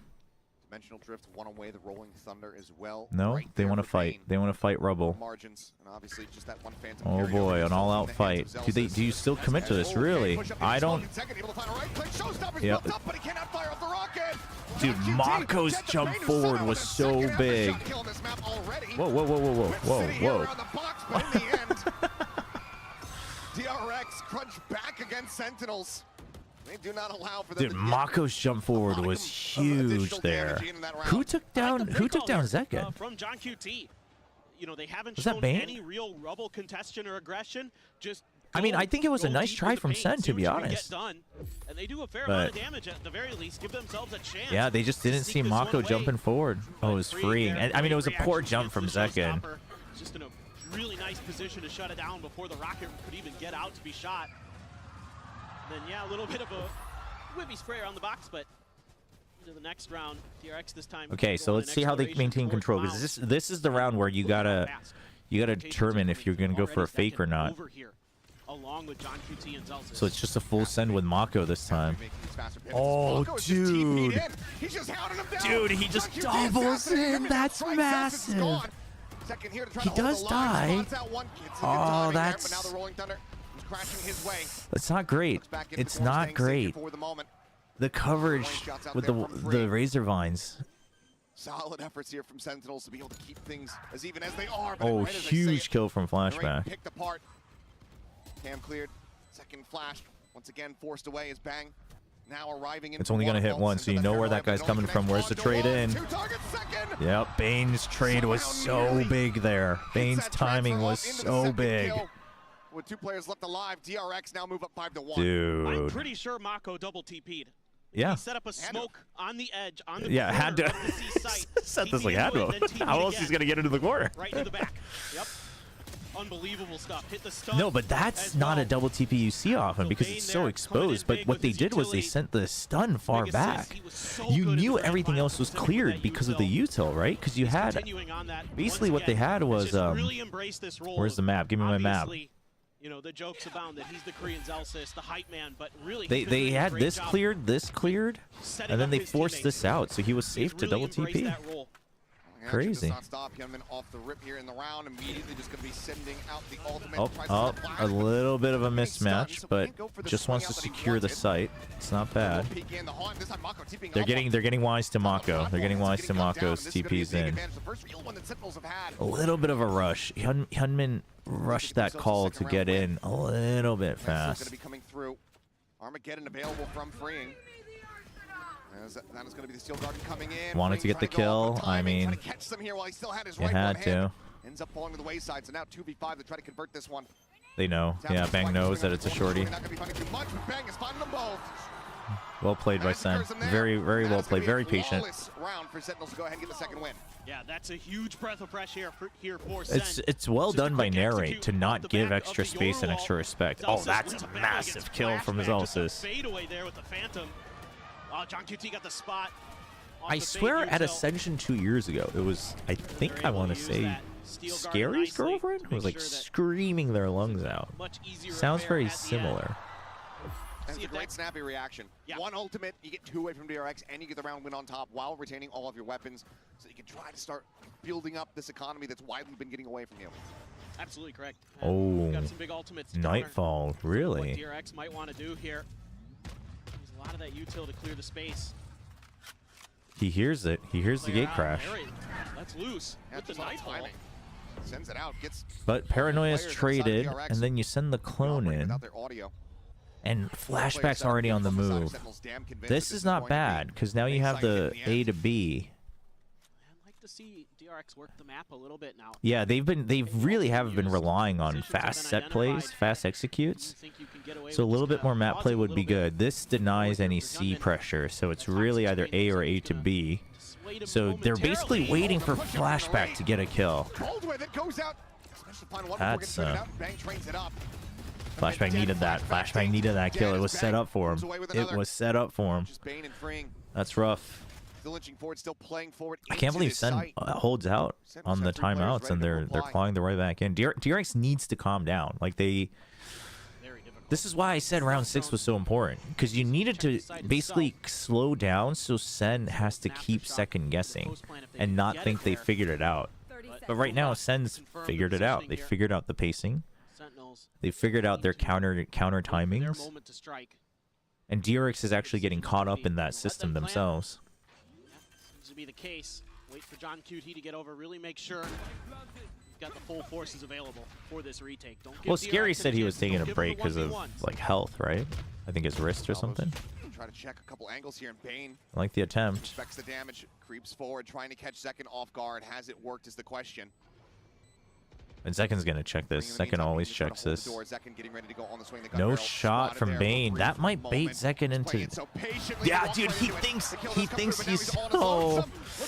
Oh, very good from Bane. Very good from Bane. Zekin thinks he baited him enough that there's no shot. Starting to rally back to Damn. themselves a third round win. Yeah, this is the Sentinels that I'm used to seeing. Yeah, that's why Freeing has to keep telling them to chill. Yeah, that's why DRX has to tell them to chill. But Off of it. You know, you use the Nightfall. You don't do much off the back of it. Yeah, they get some info. They're able to just kind of plant their feet, wait things out. And then it's a nice push there from some of the players, waiting for that toxic screen to fall, for their moment to strike. Bang, I mean, good right, push out ready from and Narrate waiting with the trade faith there. that Bang's gonna go for the trade. Really nicely done. But Sen's basically saying, you want to play the trading game? We'll play the trading game.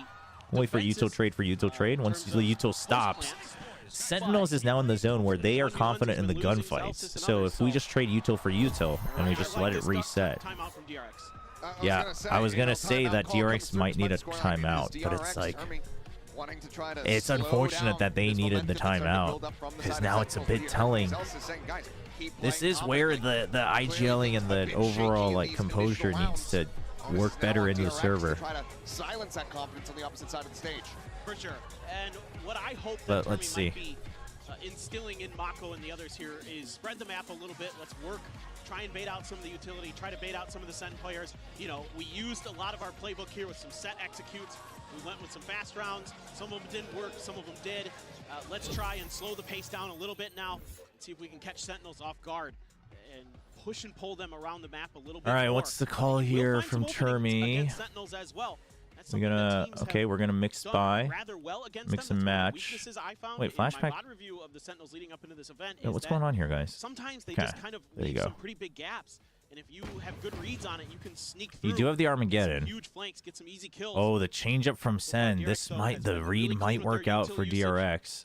But SEN has responded in kind. Got their heads on straight now. But this is so fast. Sensing the pressure. Just gonna get on out. Surely these two guys just empty the site. Still a few away from the next one, but Oh, second. He wants to fight in the smoke. neural theft available. Mako's ult as well. Just go ahead and stay Dude, the salvos plus the aftershock keeps him so safe, though. No, this time it's to the back corner, dude. The switch up on the TPs is huge. Up over the top, gonna be able to get a connection, but It's DRX spammed, though. spamming through the wall. The Armageddon's a little late. Kane finding one, spreeing. The Armageddon across the way, second. What the? How did Zekin get caught in that? Now it's banging Zelsis. Trying to somehow clutch Huh. this out. I mean, the util just doesn't stop. If you're SEN, right? Like, Zekin thought he had a good timing, and then the salvos come, he has to back out. They still try to spam it, but Mako instantly TPs further back. Player spotted the swing out, Hyunmin, however, holding down that defender's side. Bang, hits the floor, and Zelsis once again is going to have to backpedal, but this time DRX, they are hot on his heels. They are on the hunt. Slides up alongside the box, a swing onto the corner. Snappy to readjust, gets the headshot. Everybody else swooping in from behind. They want this guy dead. Oh, I love that they keep making noises. They basically want to make sure that he dies to the spike or to somebody. Looks like he opts to just go ahead. Okay, and he doesn't want to give the ult points because both of them are one away. The ult charge to get the money that could have given him the Rolling Thunder. This is fascinating. Why is SEN not using Teo? I mean, I think it's one of those things where he's acting like a duelist. Yeah. He's the first one in. He's jumping in. I mean, Mako used to be a duelist, and he talks about he in the Korean IGL video. Mako talks about how he loves finding that like one time, the one window to break apart someone's defenses. So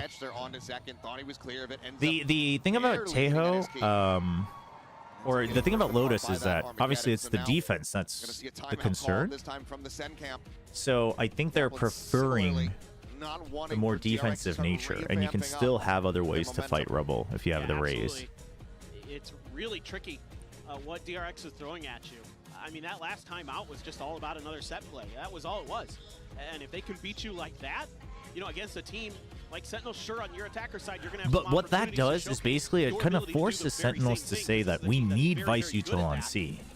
Because if it's just going to be util dump and then wait for cooldown, overreach, like it's rough. So you need to delay, so you need the Vice util. So DRX most likely tries for another rubble push, but they're just gonna go again. Okay. Opponents will group up, clump up, that he can find an opportunity to try to catch them in a choke point with it. They're gonna try to put pressure here and then go C. Try that at C. Odin as well, going to be invested in for narrate. But it's a push out showstopper. Does DRX recognize the showstopper? See if he can find any connections. Maybe they're just ready for the showstopper. It could be fault line at the ready. Maybe a 3-2 split. And I think Hyunmin might just TP here. Yep. For a little bit of backup from Mako. Second. Okay, Hyunmin's been spotted. No push out with the showstopper. He's stagnant, tucked in behind mound here. Three swings out. Oh, it was two people. He wasn't ready for that. Oh, no bang. It's kind of rough for Sentinels. So now you don't have delay on C. And DRX has to think about why there would be a push out with the Omen here. They haven't done this yet. And Sentinels isn't moving. They haven't budged. They're not biting. I mean, I love this call from Sentinels. You've already committed, right? This is going to be red at all. Celsius. And it wasn't a Russian trying to break it. Oh no, that's the Vice you took on as well. There's the Aftershock. Mako trying to chase through. Okay. Dude, Mako is just leading the charge. This is crazy. Oh, my favorite duelist, Omen. Just given. Oh my gosh. Money here. Zekin going to stay put over on that C site. Celsius. There at upper. Spike planted. DRX could go on the hunt, but otherwise. Yeah, I mean it's because you have the Teo. I do want to see it. I did want to see at least one round from them around round 6 through 8, where they do a little bit more push and pull.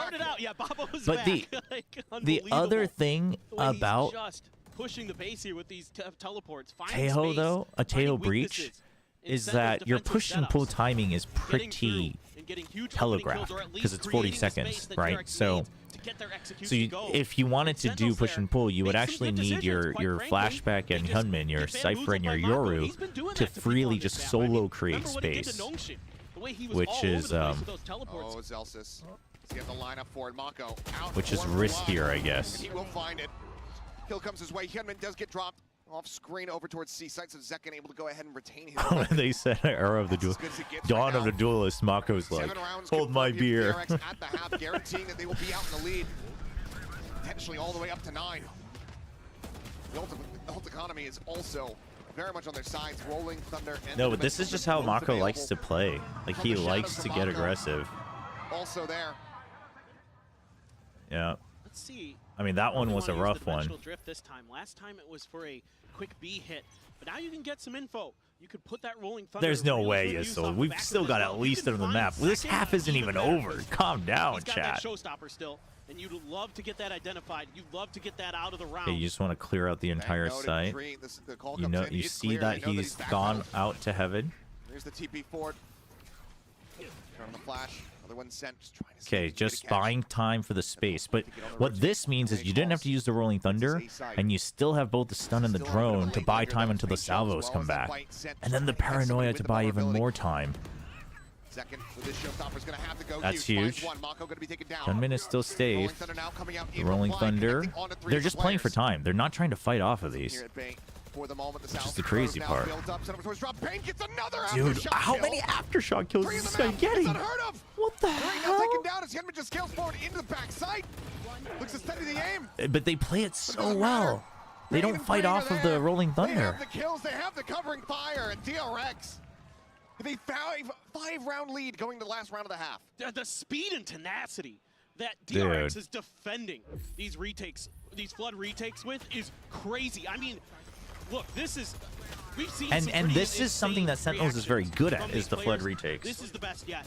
They are clearly not bothered by being on a bigger stage, not even in the slightest.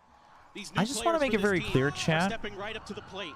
And of course, you've got some of the veterans who were here last year, who played Sentinels last year. Paperton was the guy who told me that he didn't have faith in Nongshim because they got pushed to map 5 at Ascension. I mean, already second dead over by the He's already buying in just in one half after DRX got pushed to a map 5 in Pacific Finals. Suddenly that Pacific Pride really bleeding through. Tries to summon an elimination through this Viper wall, but has not been able to find To be fair, I still don't think nerves or confidence was the issue for Nongshim. It was just a little bit, 5% missing on the meta read. To set up the smoke, Hyunmin already, however, here in the side. Maybe a glimpse caught there on the minimap. Either way, Bang has fallen. No, the breach plays are really good. Bane's breach is killing it right now. I mean, the Teo is like, in some ways, the Teo we've already seen what they do. But the layering is what's so impressive. From DRX. And I'm talking about the way that they're setting up their attacks, the way that they're chaining and organizing their utility is immaculate. I mean, just finds a little bit of gap there. Hyunmin finds that kill. Freeing, next up to bat. Let's go. Takes down another. Oh, Bane got the spot right through the smoke. Right. Dude, that's crazy that he spawned in him. They're looking damn clean. They're a moment of reprieve here for Sentinels as we get ready to go into the halftime. See you guys on the other side. Dude, and Hyunmin's looking chill as always. Dude, I'm really liking Hyunmin. We've got you. At Verizon, trade in any old phone for iPhone 16 Pro on us on any All right, I gotta write down notes on how I want to make this video. Only on Verizon. Red Bull gives you wings.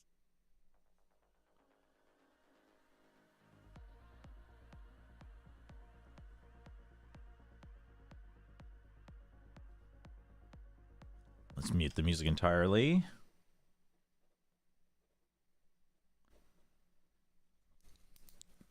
I want to be ambitious, chat, and I want to try to make narrative recap videos for the Pacific Games at Masters. But because it's Swiss stage and it's a condensed tournament, I don't know if I'll do one per day, because that'd be insane, because then I'd have to record and edit the video like tonight and not sleep and watch party again tomorrow. I might just do like Swiss stage recap.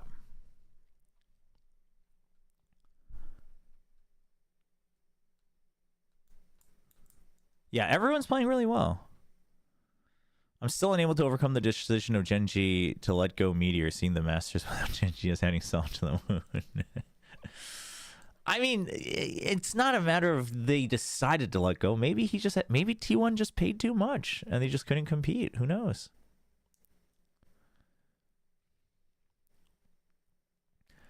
Just do one take. No, narrative recap videos can't be one take. I have to cut highlights. I think like the key rounds and stuff, you know, we can do what TMV does. No doubt about it. They certainly can. Sliggy predded Sentinels, dude. I'm gonna be honest. I was disappointed that Sliggy was down on Pacific and DRX, man. So they definitely can right here. I don't think it was hopium to think that DRX was gonna look good. I mean, it's not over, but this is their favorite side against MIBR. And I pointed it out earlier. Flashback, I think, might be under a lot of pressure on this half. So he's gonna really need to step up on that. Flashback is the only one that I would say has like hasn't really shined in the first half. So we'll see. Oh, they heard him. Hyunmin opens up space. Flashback. See what I mean? Let's freaking go! Dude, that's how it works, man. Freeing gets them aces. Let's freaking go.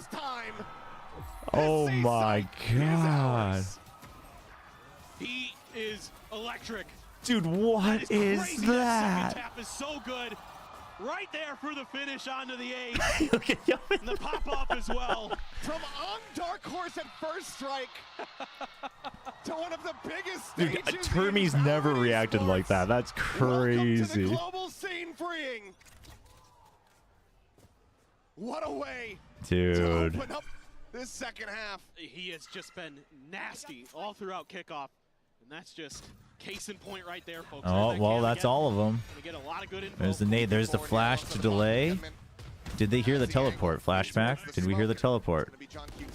Flashback? Okay, dude, flashback. Flashback's gotta calm down, man. Looking for a little bit more, but there you go. Flawless round.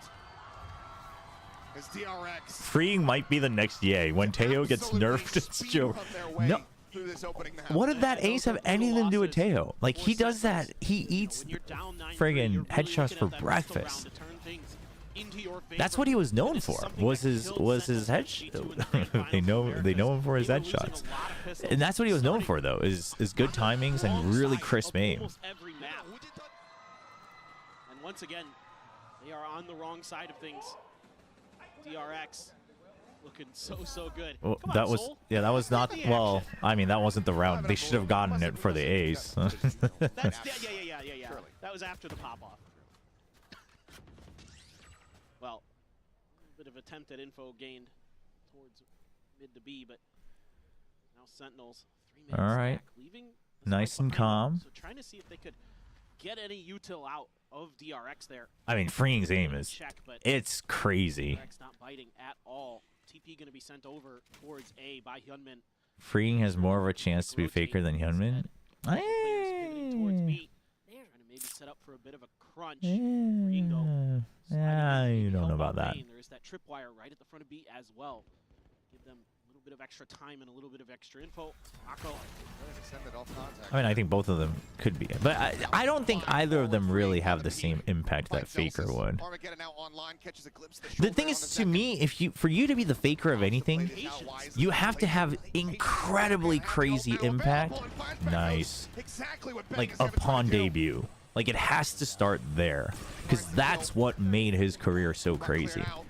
Growing into becoming the GOAT is not the same storyline. You know what I mean? Like, you have to come out and just be like, I don't care who was on the other side, I'm killing him. Like, it has to be that debut.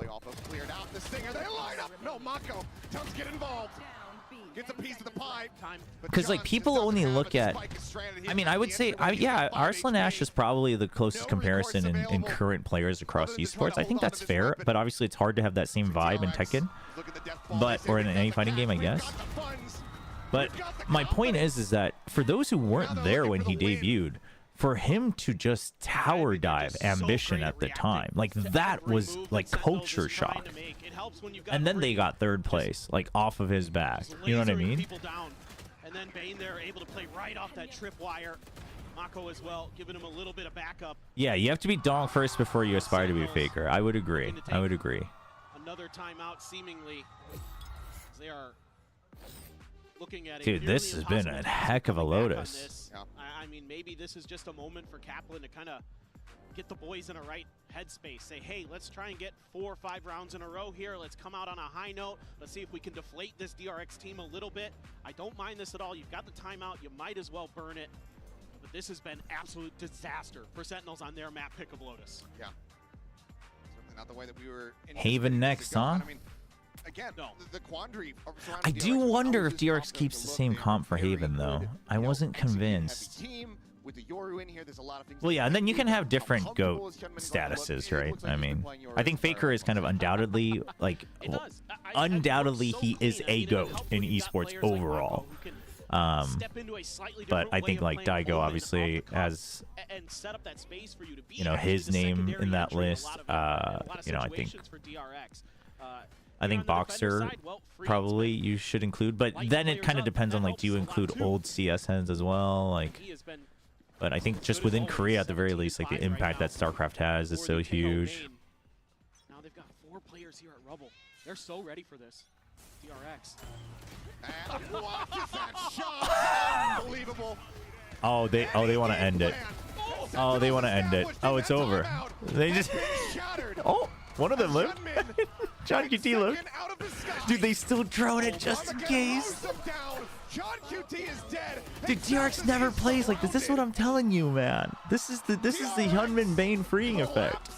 It's so crazy. And they smother them out of this map. Holy. And I think Mako Unleashed is bringing new color to DRX. Like, I've heard that Mako really likes how this roster is looking and how he gets to play Valorant now. Like, even playing controller, he can be aggressive.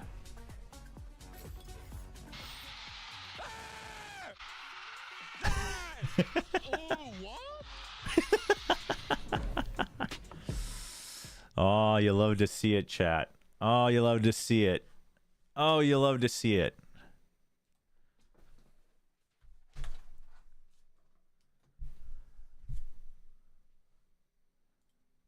All right, how's everyone doing? How's everybody doing out here? How's everybody coping? How's everybody coping out here?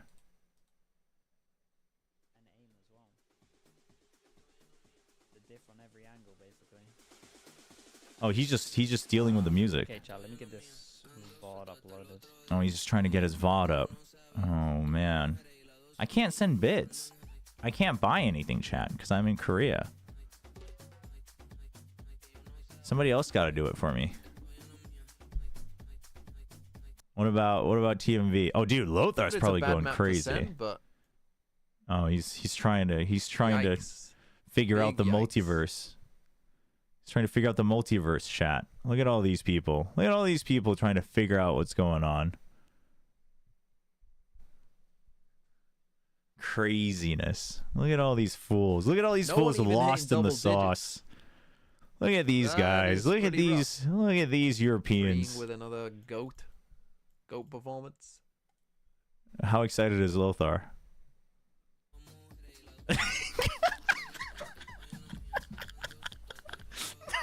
He just takes a sip out of his beer. That's so funny. Oh my gosh. Oh, that's so good.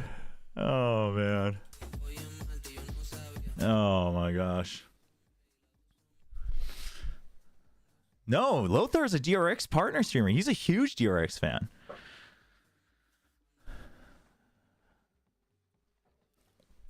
No, Lothar loves to see it. Oh, how we think Quinn Hannah's doing, chat? Do we think Quinn Hannah's okay with the loss here?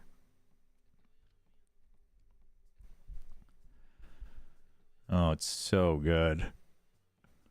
No, he's like legitimately a fan. Because honestly, it doesn't make much sense for him to for DRX to reach out to him and for him to work with DRX other than because he really, because they like each other.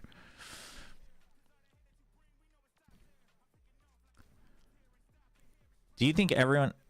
Wait, so there was a... 아까 누군가 여쭤보셨는데 우승 후보 등극이요. 근데 우승 후보는 그러니까 섣불리 말하기는 좀 어려운 것 같아요. G2랑 바이탈리티가 워낙 잘하기 때문에. 근데 저는 DRX가 상위권이라고 예상은 했습니다. Chat, I just want you all to remember, I rated DRX highly. You know? 저는 DRX가 충분히 상위권일 수 있을 거라고 예상을 했었어요.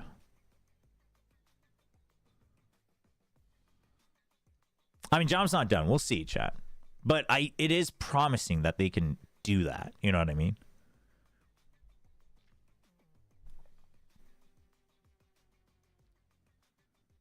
I'm more of a fan of DRX nowadays because they signed Serena and she's amazing. That's true. Serena's actually quite promising as well. And she's got personality too, so that's good for the Pacific Game Changer scene and DRX.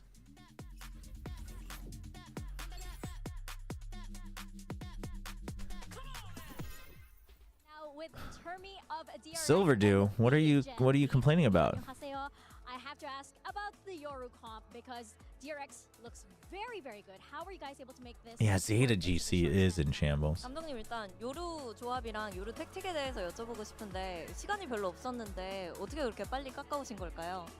저희가 퍼시픽 결승이 끝나고 나서 북미나 유럽 쪽에서 요루를 많이 사용하고 있는 걸 보고 저희도 빨리 준비해야겠다고 생각이 들었고 로터스가 약점이었는데 최대한 빨리 보완을 하고 싶었고요. 그래서 뭐 시간이 많이 없었지만 정말 많은 시간을 좀 그래도 써서 최대한 요루 택틱으로 좀 요루 택틱 자체를 좀 만들려고 했었고 결과가 잘 나온 것 같아서 너무 지금 현재까지 너무 기분 좋습니다. Wow. Well, yeah, right after kickoff, we got straight to it because I realized that a lot of teams in EMEA and NA run the Yoru, so we had to prepare ourselves for that. And I feel like, yeah, Lotus was, I would say, our Achilles gun, so our weakness.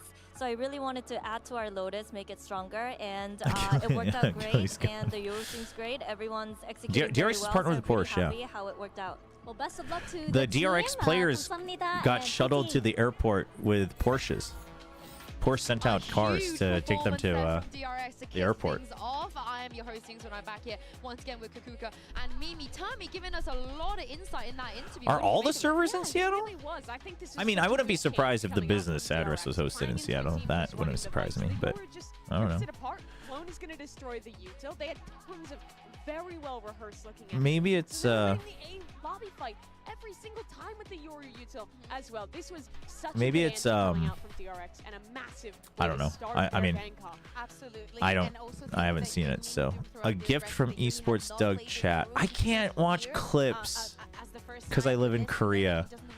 I would love to. Can somebody watch it and relay it to me as lively as possible in chat? Part of all of this, it's a level of work that not many teams can pull through in such a short time. It's a scary, scary start for them. It's also time for our Because I love Doug, high-speed moment of the and I match. would love to react, but I can't watch it. Texture sitting at home like, oh wait, it's this easy to get one on the global stage. I'll even show you guys. Straight away, but Kakuka for failed to determine content classification. For his debut on stage. I think that confidence Living in level Korea have to be stinks, man. Yeah, the position is perfectly the space and how he What's the weirdest sponsor in Pacific specific? That's a good question. I don't know.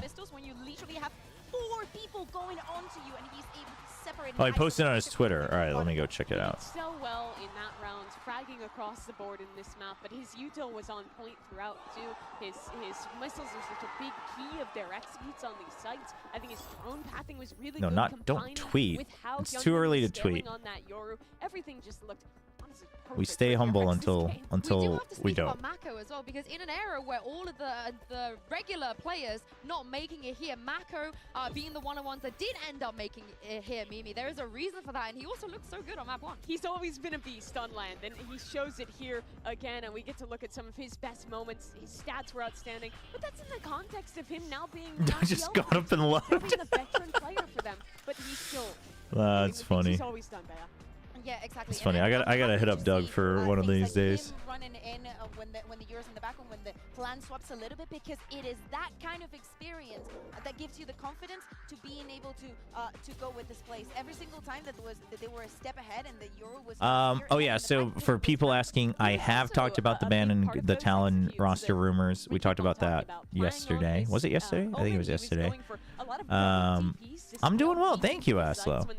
I'm doing even better now after that game. I have talked about the rumors for Gen G, although I don't know. There's not too much to talk about because it's rumors. Back to them as well. Whose map pick was Lotus? Well, wouldn't you love to know that it was Sentinels? So far as a roster, considering Haven. Oh, did we get predictions up for the second game? Oh, we did. Oh, well, guess I'll just put it up. Thank you. Appreciate it. They're basically staking this first game on the prep that Kaplan, John, and the boys came up with, because there has to be a big change from that last game now for Sen. Yeah, and maybe the change comes in the composition. Maybe we even see. Will we get stream clips on your YouTube? The easiest way to do that would be to locally record everything and then clip it out, because YouTube's clipping function, like as a VOD, isn't great. And then it also just like links to the stream. YouTube's so bad for that, but. I've got Cap here from Sentinels with me by the stage. Now, that was a very tough first map. I'm curious from your perspective, what do you think DRX were doing that, you know, the team just couldn't catch on? What surprised you the most about them? To be honest, we were so below our own standard that it's really hard to say anything. They were, anything about them. I think we just played pretty hesitant, we weren't pressing the buttons as much as we need to. We weren't going when we need to, and I mean, I would agree with need that. to wake up, and we all know it. I do think basically they were kind of caught off guard in the tempo. Yeah, exactly. It's maybe I'm pretty sick of those, but still, it happens. We can still win this. Well, thank you very much and good luck. Usually when a coach says So we'll things see. like that, you take it with a grain of salt, but with Kaplan, I believe it. I believe it. Sentinels of all teams. Yo, Sandy with the basic membership on YouTube. Thank you. Welcome, welcome. Appreciate it. Make sure you join the Discord as well and link your YouTube account. Such a good job. Because I'm trying to figure out what kind of content I want to put out for our paid supporters, like Patreon, YouTube, Twitch.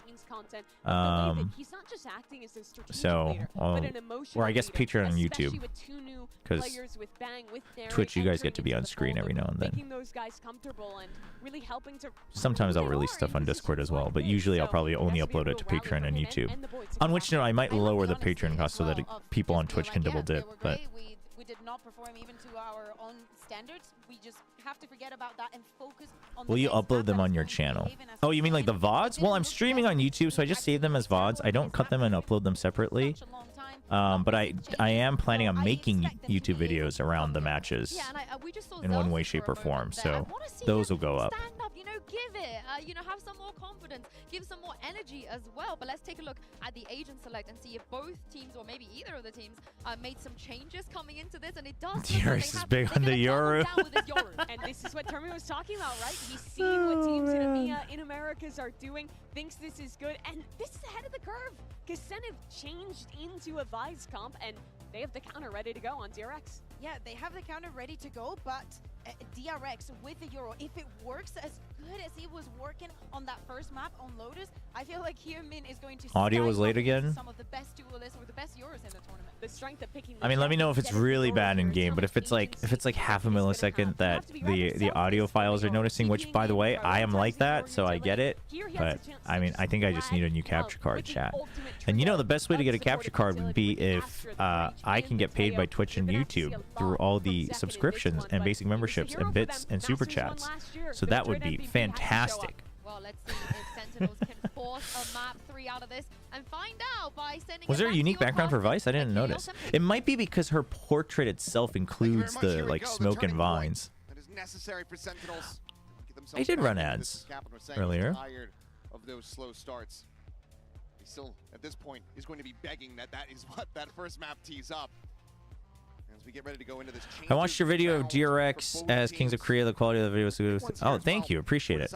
Upload them separately. You mean the VODs? I feel like if I'm going to do that, it should just be a separate channel. But quite frankly, I don't have the bandwidth right now to do that, and I don't have the tools to regularly. I need a new computer, chat, is what I need, because I don't have a reliable streaming computer and an external hard drive that can record and locally upload while still streaming. Only the single duelist this time, and look at this. They are so stalled up, so ready for this RDRX, and this is going to allow. But I mean, I've thought about it multiple times, but I don't know if I want to like flood my current YouTube channel with just VODs. You know what I mean? Because I want that to be curated content. Salvos clear out either side of these connecting halls. Freeing, able to find 1 second. Going to be taken down. Oh, we come in a little rough. Zelsis is just buying time. They need to clear him out first. Oh, shoot. Damn, dude. They're not going to be able to come through on this B site. They once again do get ushered across now in towards A. 2v3. Spike gets ready to be planted. Check if you have Twitch Prime, which you should. You should use those. I mean, it doesn't have to be on my channel, but since you're on my... What the heck? Dude, Bane is on one today. It already been whittled away at 62. So they're focusing on the other side because they know that flashback was coming from C. It's so hard to expect Bang up in heaven, though. Yeah, Bane needed to win that because now it's a timing. Oh! Bang! Bang! Chat, that co-stream computer was not the answer, chat. This is just really good decision-making from Sentinels this time around. Leaving Zelsis as a lurk, even though Hyunmin how's the Terraria playthrough? Really able to adjust in haven't time. Started it. And then Zelsis is a real nuisance on that flank. Chat, the real question is what class am I starting? I've realized, I think, especially if I'm going to play solo self-found in PoE, both PoE 1 and 2, I do think I have to always pick like a starter build so I can actually farm currency and items so I don't feel like I hit a wall.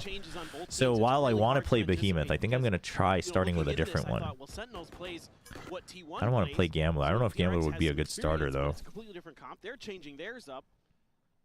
A lot of the ideas you have widely out Chat, the Soup window. isn't partnered with Riot, like as a whole. And also, it's a streaming platform partner, so of course they can. Like Twitch. Twitch used to sponsor a bunch of teams. That's Bang's coming along. Everyone on Sen's alive. So DRX, something that DRX now needs to understand is that like you were running them over on Lotus, and that's just not going to happen anymore in Haven because Sentinels has woken up. So we'll see. We'll see how they adjust on that. Now, widely just going to be looking to see if they can stop this from being a flawless round. Seems highly unlikely. Waystones and equipment. I actually don't have any problems with the waystones anymore. I think you just have to get the right trees, but the equipment's rough. This should just end right here. Yep. But yeah, Soup is a TO, but Soup is the broadcaster for Pacific as well. It's just they don't have an exclusivity part of the contract. So Good awareness early. Like Red Bull sponsors events and Red Bull sponsors a bunch of teams.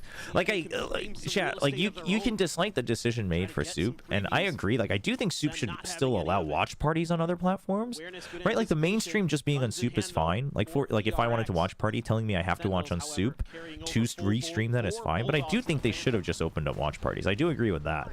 But aside from that, I've talked at length about the whole Soup SEA thing. But you can dislike that, but like trying to make it sound like Soup's getting away with a bunch of other things where it's actually just common business everywhere else. Like that's not the fight you want to, you know, that's not the hill you want to die on. A lot of pressure though. Oh, big jumps. That's huge. Trips are still up as well. And now you've got backup, and you've got A main positioning. So it's not bad. The biggest risk is here and here, right? And that's why Freeing is in a little trouble. I like the reposition. Calls over Bane. This puts a little bit more pressure on Bane, but Bane just has to watch here. Because no one's getting through here. Oh, dude. Flashback's coming alive. Okay. I don't mind it. Could have been cleaner, but I don't mind it. Solid enough here. On the antiponus for the side. What weapon are you maining in Monster Hunter? It's either Great Sword, Hammer, or Switch Axe. Three of the weapons I haven't used yet, but I think I might just start with Great Sword. I'm leaning more towards Switch Axe, but I think I should just spite the bullet and main Great Sword one of these times. That Sentinels can bring. This time around, of course, against a slightly weaker. All good, Melon. All good. I've just had a lot of people come in and like cry about Soup, so. He holds up quite nicely, able to use his smokes to tuck himself in, find that first kill. Hyunmin, though. Oh, Hyunmin. Razor Vines has to wait those out. Oh.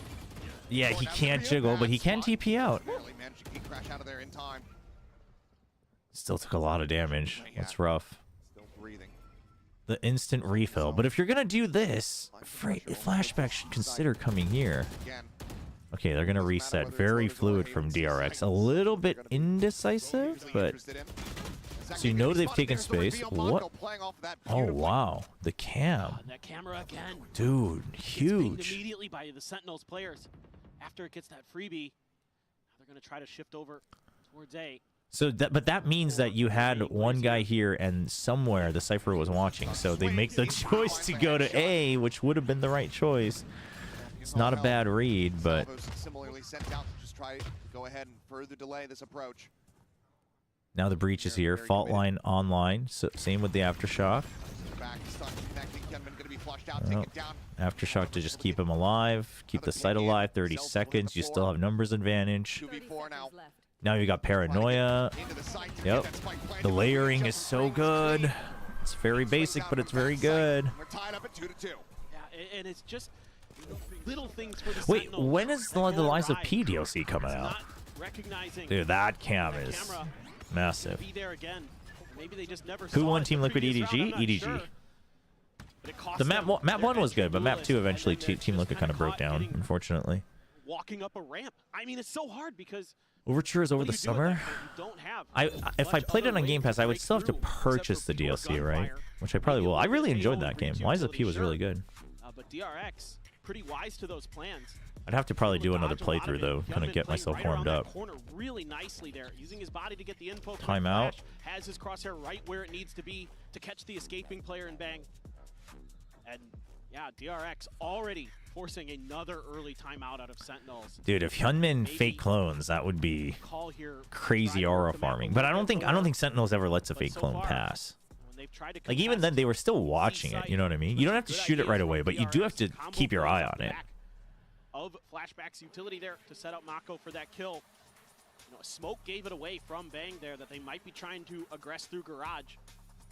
Yeah, PoE 2 should be getting a, I think probably it'll be a reset, I think. The 0.2 update.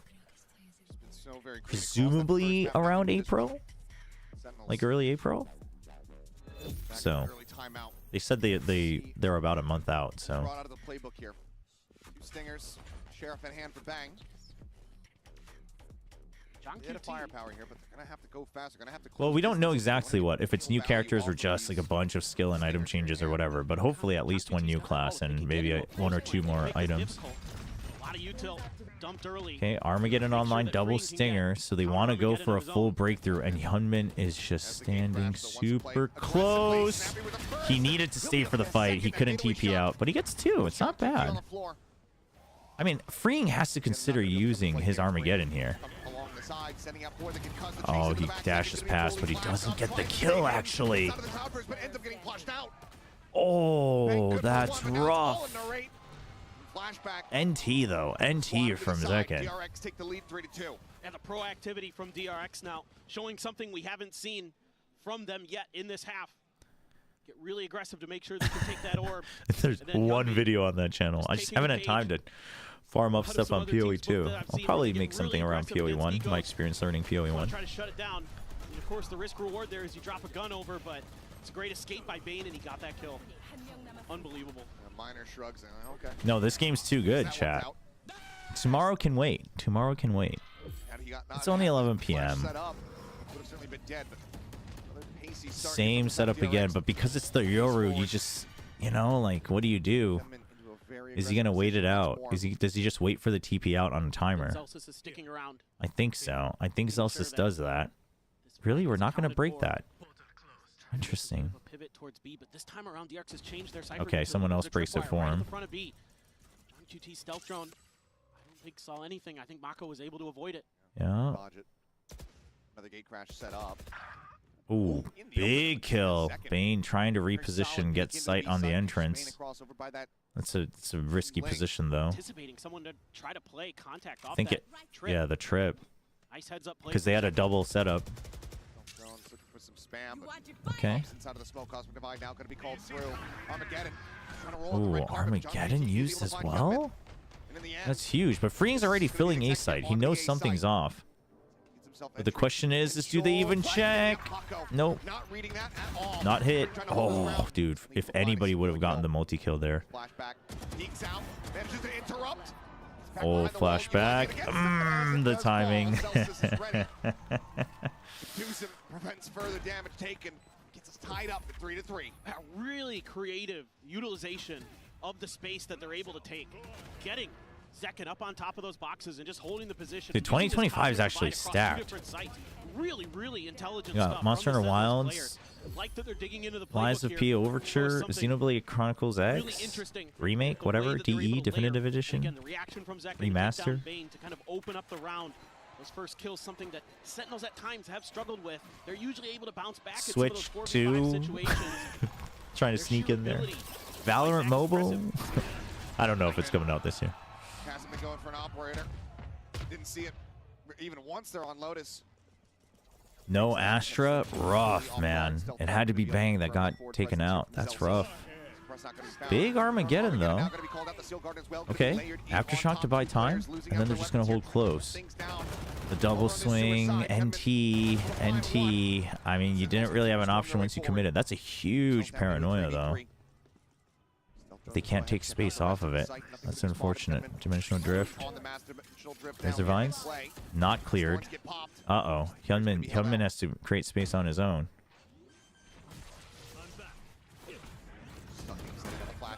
Oh, big kill on Mako. And he has the ult. This is rough. Huge. Hyunmin timed it. Oh my god. As he jumps away, would have to try to hit a very nasty no-scope. Cannot make it happen. Flashback now on the swing, finds one, the headshot found. Yeah, it's so hard to, it's so hard to guess Narrate's position. Sentinels will regain the lead. This is a really cool execute with the ultimate. No, I haven't seen hands-on impressions. Are they good? Nice shot, a good opener. And this is what I'm talking about. Even though they lose that first player for free, Sentinels can still fight back.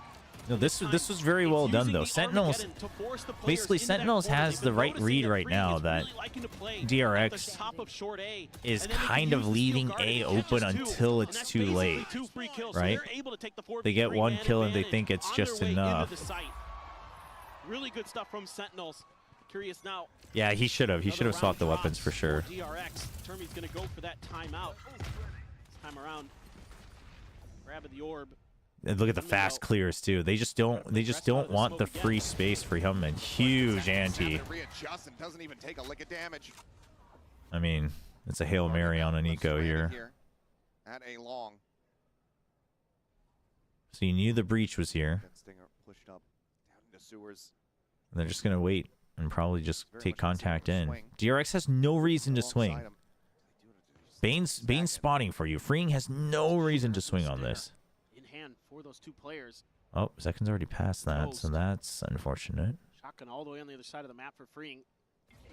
Sentinels seem committed to this A hit. When you use Paranoia, going to be sent out. Mako just trying to go ahead and slow up the flood. Push on the corner. Freeing going to be good for one. Tucks in around the back. Bane. Yeah, that's very, very cautious from Sentinels. I think probably a timeout here. In towards A lobby. Seems like, yep, oh well, it's absolutely confirmed. It's either a timeout or you go for a retake play with the Rolling Thunder on this next round. Now stretch the lead by 2 rounds. Yeah, just really good stuff from Sen. Coordination really starting to come into play. Zekin winning some of these early battles, anticipating that there's going to be. Oh, you never played any of the Xenoblade Chronicles games? They're good. I've never played X. X is the only one I haven't played. Reads it beautifully, and the up on top of the box, and the finish onto Freeing's. So I'm excited for it. Poor trapped body. Not much he could do in that position. And indeed. Timeout. Okay. Timeout now. If we're gonna go for the timeout, I wonder, do we swap the Cypher over to the A, play delay, retake with Rolling Thunder, and then try a push out of C main? This is the Sentinels you expect. The mental on this team is incredible. That is something Sentinels is very good at, by the way. And it's not just Celsius, it's Kaplan too. I mean, it's everybody. A lot of maps to get here. Certainly they can still do damage. Starting to come together.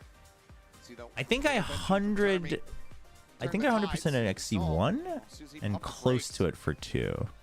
The whole rest of the map, frankly, was just a win streak from DRX. Do players sometimes make comments to the coach? I think so. I think some of them do. I know Karon used to, like, last year there were several clips of Karon being like, "You watching, coach? Told you." Those ultimates gonna have to play catch up a little bit, but there's still time to at least get the Armageddon and Steel Guard and rotate So it back not up. Okay, not the reposition, but Sentinels thinks that it might be a C play, or at least that they want to target it. I was thinking maybe a little bit more A congestion here from DRX.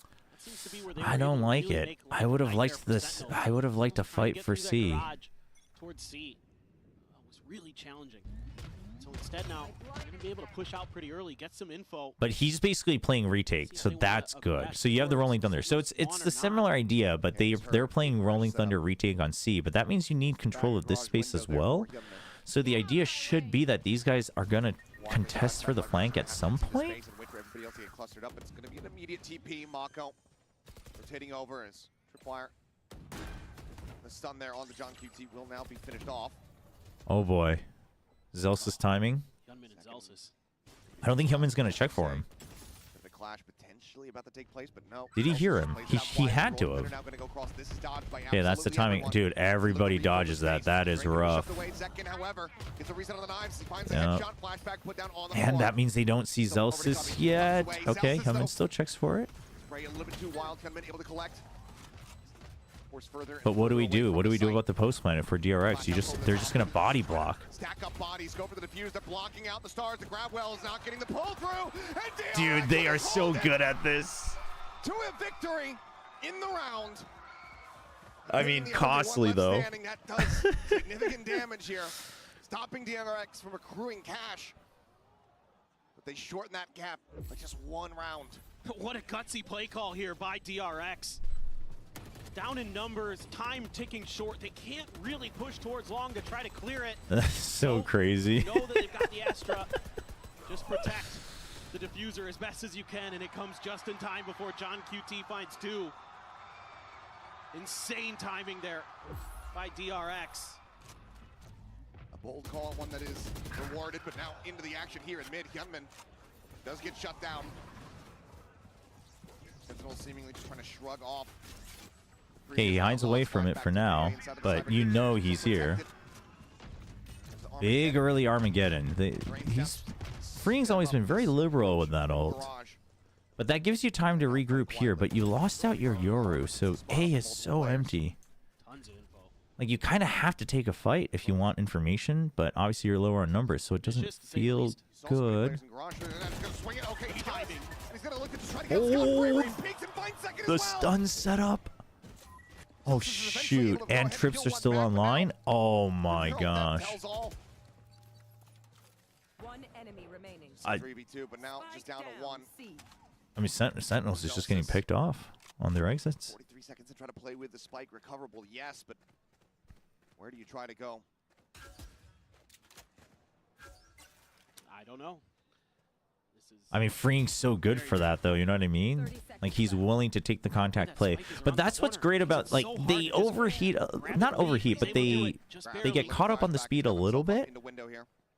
Flashback hears him. Really? You're not going to take the fight? Play for time? I guess not. The crowd. Yeah, Zelsis knows. And a couple shots into the shoulder. Doesn't get the kill. Zelsis. Paranoia? Opportunity. The fault line does not connect, but here comes the swoop in. Okay. Thank you. Jeez. Before the spike can get planted. 5-5. We are tied up once more. This is just 5-5, not bad. really uncomfortable for Sentinels. They use the Armageddon to try to find a way through. Dude, and then the stun to push him out. That window like a hawk. DRX was just staring at it for the longest time. And right as they're starting to try to creep their way forward towards the C site is when Freeing strikes. Then he doubles down on it. Absolutely incredible what Freeing is able to do. The Flashback is having a whale of a time over on C. 11-7-2. Jeez. About his ability to anchor, he has answered the call. Absolutely. Just full on util dump from both sides. So Yoru has to leave, but Mako. Oh, suppression. Do we just fight this? Yes, we do. What a good trade from Bane. Huge. And I love that instead of waiting for them to peek Mako, he just peeks with him immediately. So they can't react for the double swing. Look at Young Man. He's got his little ball ready. He's got his little yo-yo. Flash at the ready to send it loose. Pop up over. That was so well done too. Ooh, it's Zekin. Give him respect. Give him respect, team. He can 1v2 this. Flashback just going to be hanging around that B side, but You have the salvos, but that's about it. But you can't go C if you're Zekin. It doesn't feel great. But Freeing hasn't moved. I mean, if we're going to do this Freeing, I would love for Freeing to sit here and watch A, you know? Yeah, there you go. So you can always just 2v1. Strike second if he tries to stick the plan. He might think that he has this for free. Salvos. Taking his time with it. Does he use the salvos for the plant? 20 seconds remaining. Salvo sent, as you say, it forces him back. Okay, 15 he seconds does. now remaining in the round. Second will get another opportunity to go for it. But this way, Freeing will see where he leaves to on the site. Oh, ooh. Dude, how does he win that? Win the Bulldog at that range? And then he almost fell to his death? DRX will find themselves in the lead. Many Americans said on VLR. No, there was this whole narrative that Pacific stinks because DRX and T1 were playing muddy Valorant, you know, several of the rounds. But I mean, I don't know. It seemed weird to me because a lot of the grand finals had a lot of muddy rounds. And to me, you have to look at why it was getting muddy, right? Because it might have just been that they're challenging each other so much that it starts to devolve into aim battles. I don't think DRX was a favorite to win. I think G2 and Vitality are still a cut above in terms of predictions. Like that much is fair, but you know. He's been pretty solid. Off the rip, it's looking like here from Bang. No, but I think even Sliggy was kind of into that too. And you know, I mean, I'm willing to bet that. Oh my gosh. Oh, the timing. Oh, the timing. Mako wanted that timing so bad. In front of B, keeps himself alive. Steel Guard now comes through. Taking the weapons away, the shorty drawn out. Oh my.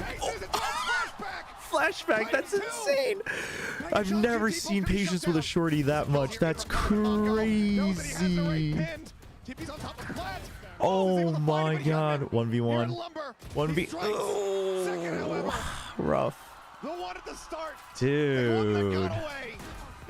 I can't believe DRX lost that. That double kill was so crazy from Flashback. Oh man. Really nice stuff from Sentinels to close out the half.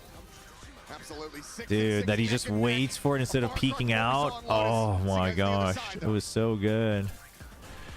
It was so good. I mean, 6 is still good, for sure. For sure. But given how Sentinels is playing, like, you never know. Red Bull gives you wings. Oof. This is a good game, though. This is a good game. The first game was not great. Sentinels got caught off guard. Freeing with absolute cinema. That's so funny. Yeah, I mean, I guess maybe a VOD channel for watch party VODs is, I don't know, chat. I need a new stream PC or a new PC to do everything on one. Co-streaming doesn't make one an analyst. That is some crazy sliggy slander. No, like the thing is I get what people were saying. It's just that I would argue that the other regions showed similar things, like in the final weekends. You know what I mean?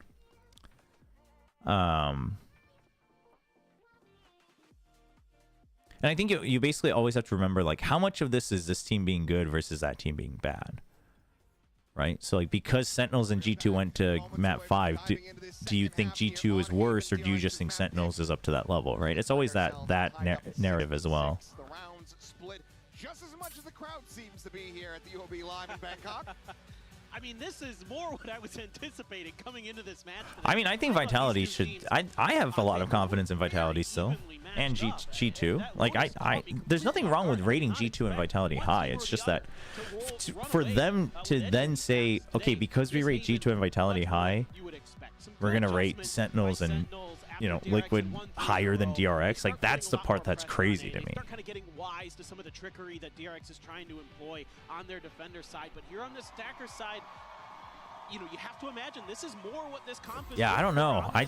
We saw it on Lotus. We saw the execute, the combos. Like, I like what Liquid was showing, but I don't know. I mean, maybe there's just some bias regionally as well, right? I guess people probably thought I was crazy for putting DRX higher and putting Team Liquid low, I guess. I don't know. But I also don't just blindly put both Pacific teams to go through. Sorry, T1, but don't quite have the faith yet. All right, let's see. Deep drone, no A main control, so it's safe to go through, but they're going to cut noise. Make it look like it was just a little scouting mission. Yeah, the wall is a big deal. They haven't spotted it. Look at that, and then the steel garden right behind it, or excuse me, the razor vines right behind it. Yeah. Okay, but Hyunmin can get through first. Where's the backup's not here? He still gets one? Oh, but the smoke is up. Huge kill from Flashback. Yeah. Dude, this guy, man.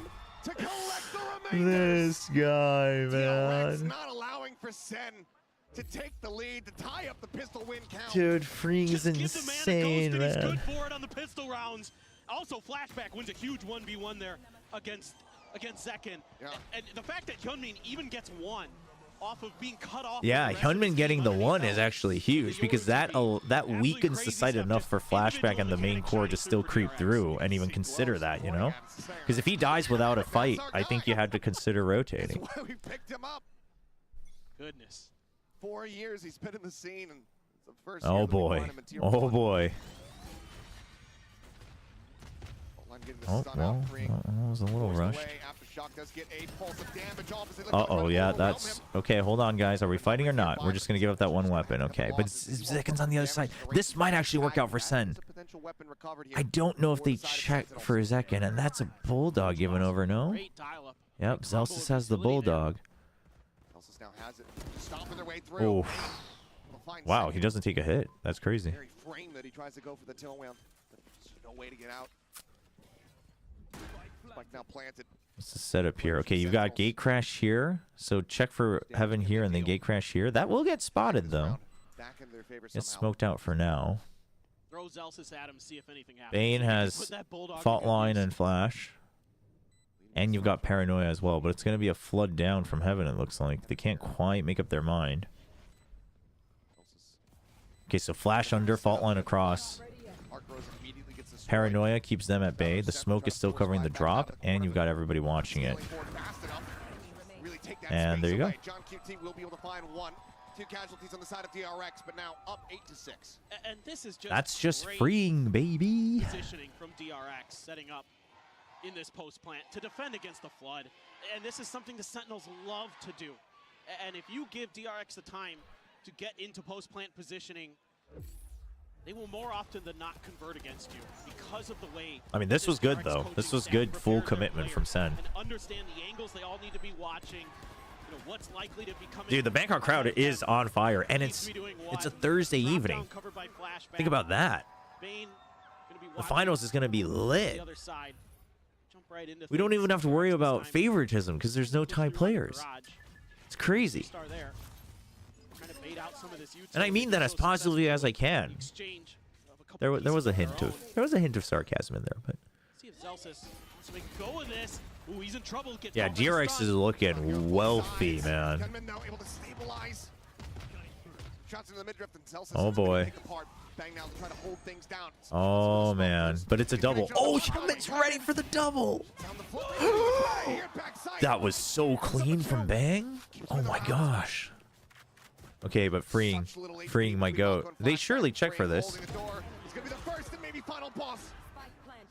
But it's Zekin and they're so low. This is super doable. Did he hear the TP? He did. But flashbacks wrapping around to garage, you do not expect that. Yeah, that's crazy heads up play from flashback. As soon as they see the double, that's a big wraparound. The second bonus conversion of the match for DRX. And this is just a crazy battle there. 2 stunned up players dueling. Foxy 9 would have died on the side. Whoa, why is Foxy 9 catching strays, man? For Sentinels. He's vested. And then The flashback woke up though. He had a rough time. Honestly, he was a little shaky on map 1, but he woke up here for map 2. A little bit different. They don't just post up into post plants this time. The thing is, chat, the moment you should really get worried is when DRX is like in a lower bracket. That's when you should be worried. Can this new squad like shake off the pressure is the real test, or like in an elimination game. No, nothing official for Gen G yet. Rumors milling about. We got some people in our Discord that apparently know their rumors. Dude, this venue is kind of big. This assault that's frankly coming at them from DRX. They're just having a really hard time adjusting properly to Lakia back to Gen G to play Sentinel. And in this case, you know, you see the drone, you see the fake out come through. I mean, they keep saying Chungkongma, but the Valorant team was never very good at Chungkongma for DRX. For those who don't know, Chungkongma is an abbreviation for what's important is a mine that doesn't crumble. Instead, it's actually baiting the player to come back and re-clear so they can catch him. Or, you know, a mine that doesn't get toppled. And then they're using these TPs like crazy. They're all over the place. And that's kind of like DRX has kind of made that part of their slogan. They're not the ones who came up with it, but Dimensional drift faces forward. Some pressure now getting ready to come out in towards mid as well as the note on to one. well, Lakia's contract was not But oh, there's salvos there. Freeing is able to find the elimination. Dude, that's a dream scenario. This salvo first would blocks it off, and then he's stuck here, and then he just gets slammed anyway. Oh, freeing. Keeping his distance. You love to see it. Ooh, good track. Nice bait there from SEN, though, for the double team. Still rough, but he has a Vandal now. Dude, how is Zelsa so good? He might just look to tuck away and hold on to this weapon. Yeah, he's just going to go for the save and exit frags. Not that close to his ult though, so that's unfortunate. And Flashback will just get it anyway. Gets his ult. Not that it's a big deal. Okay, so it's 10-6. Next round is a bye. I imagine we go for an Armageddon play here if you're DRX. Well, 4 in a row now. Yeah. For DRX coming into this second half attacker's side, and you can see that the way that they're staggering utility again, it's something different every yeah, time. no, It's the the abbreviation, yeah. into the Yeah. I salvos. think it was the football team. I can't remember. It might have been the Off Olympics. guard. They have so much ability to take space, to get some free info, and then use that utility to punish. You know, whether it be the stealth drone, whether it be the Yoru, who can just TP in and look around. 28 and 2. Holy. All right, ops out. This is a big one. Potentially, as we saw in Lotus. Okay, they just all walked past it. It's going to be a fast hit. You have Armageddon as well. Huge ping. Oh, that's big, man. Yep, there's the Armageddon. Clears out the close corners, so you don't even have to worry about it. Oh. Uh-oh. A little late on that. What? A little disjointed on this one. That was... I mean, I saw the Razor Vines, but did they all just get full flash? Is that what it was? Smoke will dissipate. It's going to be Narrate finding it. Flawless round here in reply when SEN needed it the most. Oh. Yeah, it does seem this ult. I don't know if I really like it per se. A little late there on the flash too. Like they weren't entirely in sync. The 2 players behind the box. I get why Mako's TPing up there because you've got potentially 2 free kills. But you didn't have smokes on Link. Sneak a player in time. That A hit was telegraphed pretty quickly off the back of some of that util. The stealth drone, I immediately saw Narrate rotating over there pretty quickly. It's a really nice job there by Sentinels reacting to what DRX. And they haven't seen the op yet, but you gotta imagine if the Jet's not here that they have the op on C. DRX has been leaning into. Laid out a little bit of the Vice utility. That You've seen the Econ as well. It's a 4-man stack for DRX. Pinging out the back. Yeah, I mean, the only thing is if it's horizontal, you had to be set up for someone to peek out into this cubby. So I get it. Huge entry. Hyunmin's so good for DRX. He really is the type of entry they need. I mean, Buzz always filled the role fairly well too, but I hate to say it, but I think Hyunmin fills it just a bit better. Like his style, it just flows a lot better. Bangs able to collect one, finds a second and Thring also falls. The low HP player is now going to be taking down the paranoia, goes across. Hear the drop, second hear the drop. Tries to draw the shorty. It's him falling down.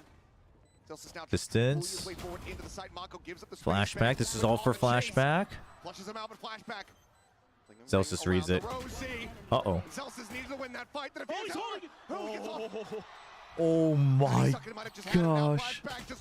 I mean, Flash, he overthought that. Not a full reaction from Bang. Dude. Like, why the The thing is, you know what the worst part is like, I get it because I do that all the time. Like, you overthink it. 2 early kills from both sides to kind of open this up. Hyunmin trying to get through. Yeah, he had the wrong timer because if he had stuck it, it would have been done anyway, you know? Able to be there, just a little bit of a faster pace. Yeah, it's rough. Retake attempt from Sentinels. Still some frustration zone and now some excitement. Flip it right side up. QB's feeling a little better now. Yeah, I mean, definitely pressure got to him, but it happens a lot. It's not just him. It happens a lot. It's always so unfortunate to watch because, like, you think you can wrap around, and then you're like, wait, what if they stuck it? Like, you never quite thought it through, and then you kind of panic, which is rough. What the hell? I was so confident he was dead. What in the world? Dude, what is that? Hyunmin's so good. Okay, but they gotta be patient for these. Flashback has the op. It's not bad. Right towards the Link. Uh-oh, that's a good Armageddon. Getting ahead of it, though. That's good. Oh, very good selection here from Mako. Very good target selection. Oof. Holding the same angle with it recovered up the entire time. Oof. They slam the door in SEN's faces. DRX now up to 11. The pure blood Valorant player. It's just crazy how much faith that Yeah, DRX can yeah, put no, in that's true. to just TP into hell. Dude, what is that shot, man? Dude, Hyunmin plays so confidently. You know what it is, and maybe this is just mechanical difference, but like, he makes it look easy. Buzz made it look hard, but he succeeded, and there's a charm in that. Like, I like that about Buzz, that he's always stretching his limits to win. But Hyunmin kind of makes it look easy. DRX has done a great job using these to either combo or just take space. Find that open player. I mean, the util was really good. Find the open site. This time around. Yeah, Chicho and Kong Kong had some nasty ones too. That kill on Kiko when he was flying up was pretty crazy. Okay, good check on the Cubby. Okay, drone gets broken. But you know it was from backside. Okay, now you check. Dude, fault line. Can we stop fault lining ourselves? Uh-oh. Uh-oh, John QT's low, but he gets one kill. Flashback gets one as well. Reload. Yeah, that was risky. A little messy on this one.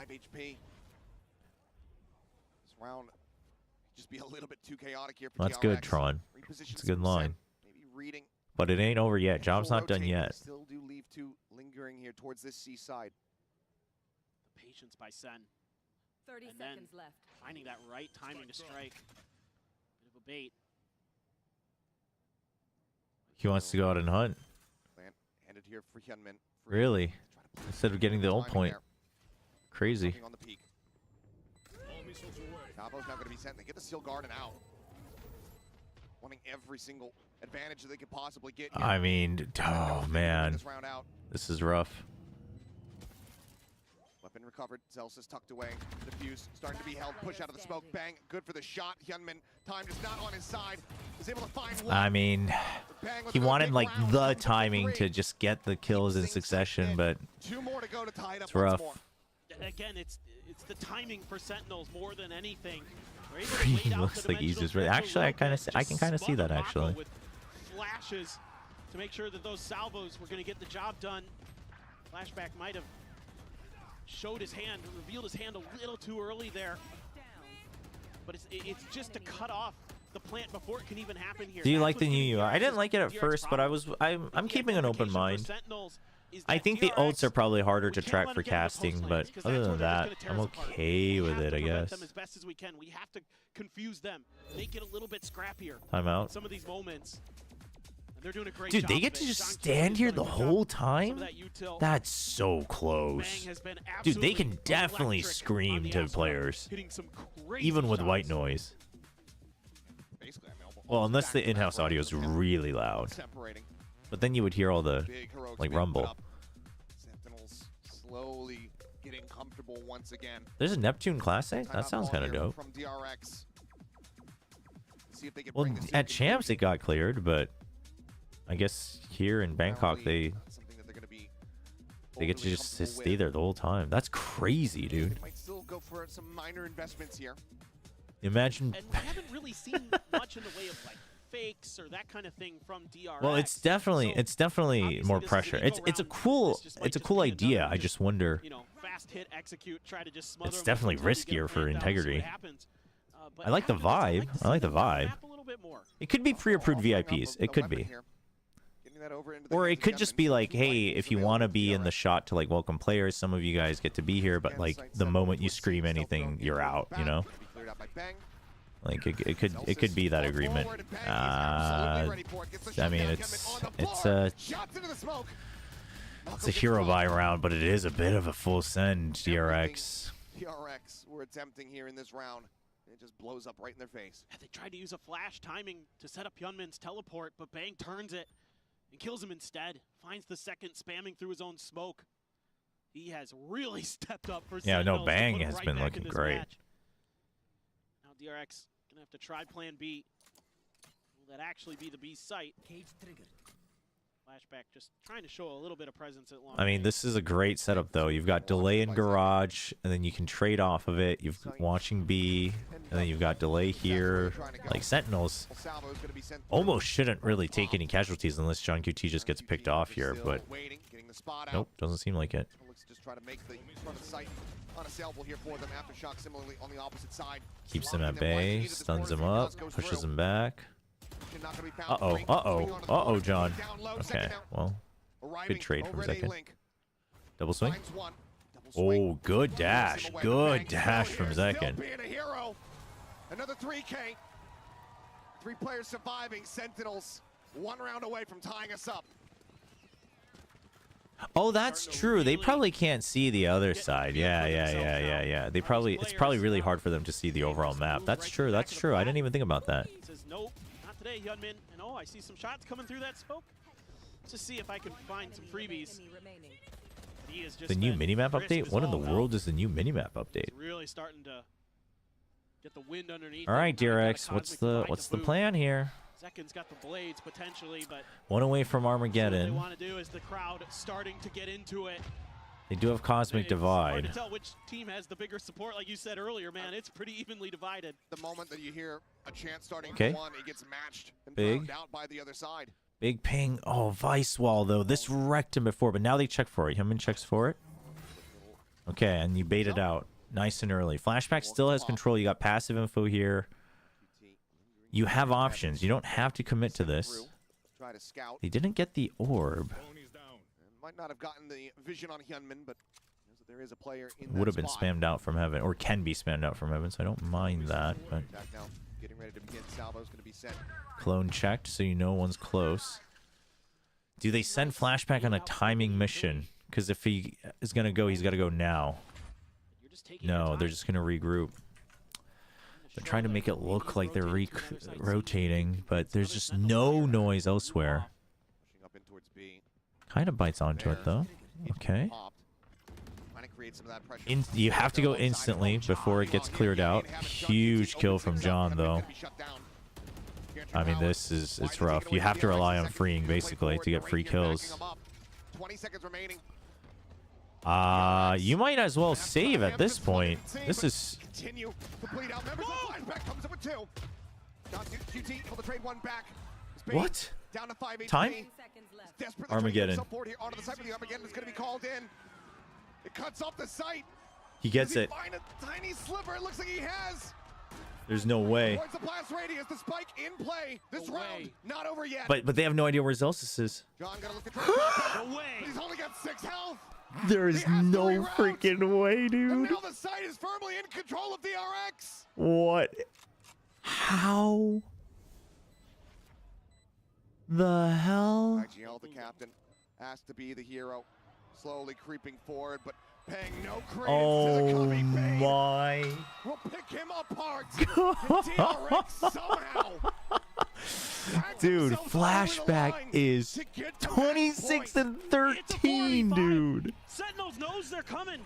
26 and 13. Flashback just ripped open the site and said, "We're winning." That that's a crazy double. Holy. Oh my god. Been super impactful in the kill department on this map, but that one right dude there certainly had some and friggin' he gets up and friggin' Bane finding the right plant spot right before the 4-second mark. Dude, what a round. That's insane. And now they have Armageddon. You're 1 away from Dimensional Drift, 2 away from Rolling Thunder. Okay, this time they just go for the easy route, but what do they do about Garage? They're gonna push it. Double push. I mean, that's huge from Zelsis, but they do break it open. 3v2. The last one's remaining in a 2v3. Try to stop it from ending right here. Oh, I mean, Zekin had to go for the hero play. 13 to 10, DRX. Rock up the Bangkok. They close out their opening series. All right. Where are all the doubters? Where are all the doubters? Come on. Line up. Where's your apology form? Where are they? looking team in a lot of different ways than old DRX. Dude, DRX looking good, man. Told you, chat. I kept telling you. What a roaring start. I think for a lot of people. Oh, man. Then we could have anticipated that Lotus in particular, but even here. No, wait, Sen's not out, chat. This is just first round. Nobody's out yet. Oh, man. Yeah, if Sen lose one more, they're out. Yes.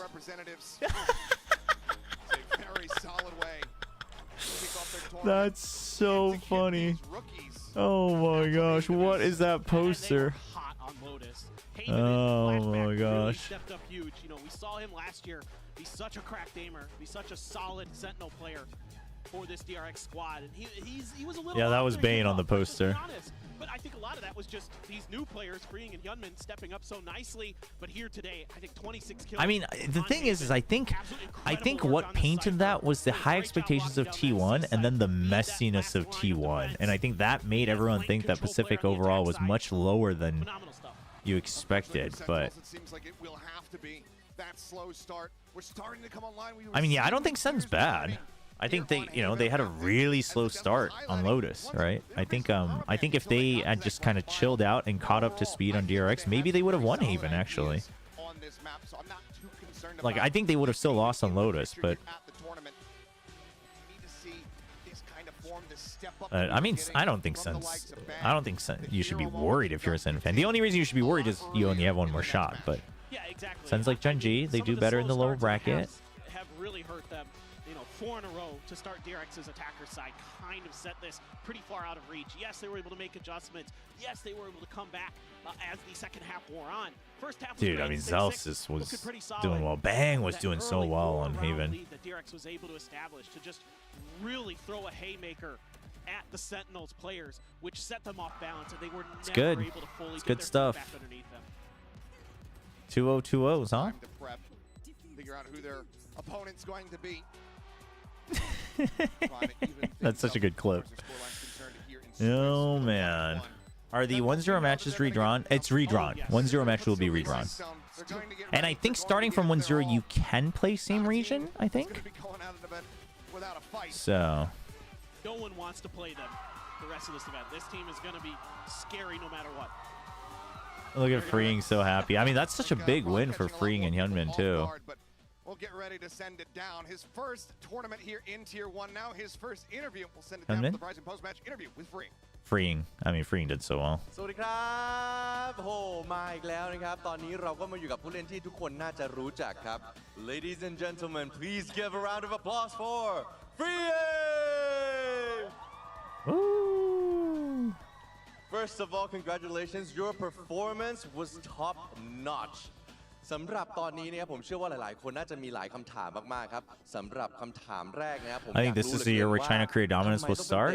I mean, it's a decent trajectory. I don't know if we'll see same dominance as League though. I think it's so tough to do that in a game like Valorant. So first question, I really want to ask, why Teho? Because I mean, in Pacifics, you were considered one of the best in the world at the agent. One of my favorite things is people in Reddit losing it, not being able to use Salt of the Earth Valorant. Really want to know, like, what's your thought and why is this agent so special to you? 먼저 오늘 굉장히 좋은 활약을 보여주셨고 승리 축하드립니다. 먼저 태호에 대해서 여쭤보고 싶은데 워낙 킥오프 때부터 세계 최고의 태호다라는 말이 나오기도 했었잖아요. 왜 태호일까요? 왜 이렇게 태호를 잘할까요? 라고 물어봅니다. 왜냐면 where's my Nongshim, man? I mean, nothing against Neeson, but where's my Nongshim? Why is Nongshim not at the Masters? 태호가 약간 프링 선수한테 그런 존재 같아요. 네, 일단은 태호라는 캐릭터 자체가 너무 좋기 때문에 10 international events, 10 opening match wins. That's actually quite the stat. 태호가 너무 좋으니까 뭔가 자신감이 생기고 그래서 잘하는 것 같습니다. Have the alt countdown flash. As an agent is so broken right now, so OP. So when I pilot him, it just makes me feel so confident because I like him so much, and it just boosts my performance. AKA, I know this agent can't lose because he's OP. Have the ult countdown flash every 20 seconds, every kill or collected? No, that would be too messy. I think that would be too messy. I think I understand it correctly, but เมื่อกี้เนี่ยเขาเจอกับทีมตัวเต็งเนาะอย่าง Sentinels นะครับผมอยากรู้ว่าการชนะ Sentinels แบบเขาเรียกว่าถล่มเลยก็ได้นะเมื่อกี้นี้รู้สึกยังไง I gotta try the energy drink ramen that Neeson has. That sounds crazy. Sentinel has been considered by many fans as one of the favorites of the tournament, and my God, your performance was amazing. Like, what's going through your mind, and how does it feel to be able to dominate this matchup? 오늘 센티넬을 상대로 승리를 거뒀는데 사실 센티넬이 많은 사람들에게 우승 후보로도 점쳐지고 있었거든요. 근데 너무 잘했어요. 거의 압살을 했는데 만나보니까 어땠고 오늘 경기 전반적으로 어떻게 평가하시는지 궁금합니다. Yeah, the gamer ramen. 일단은 너무 강팀이기 때문에 사실상 쫄면 안 된다는 마인드로 일단 했던 것 같고 그래도 플레이를 하면서 와 확실히 진짜 너무 강하다 이 팀. 너무 세다라고 느낌 받았고 뭐 오늘 운 좋게 좀 잘했던 것 같습니다. Well, yeah, they are a super strong team, and I felt like I told myself, hey, they're really strong, but don't get scared, don't get intimidated. And yeah, as I was playing against them, I felt like, wow, they're really strong. But I think we got a little bit lucky, and I'm really happy with how today turned out. Yeah. Wow, great answer. And they are strong, but today you came out as the victors. Congratulations.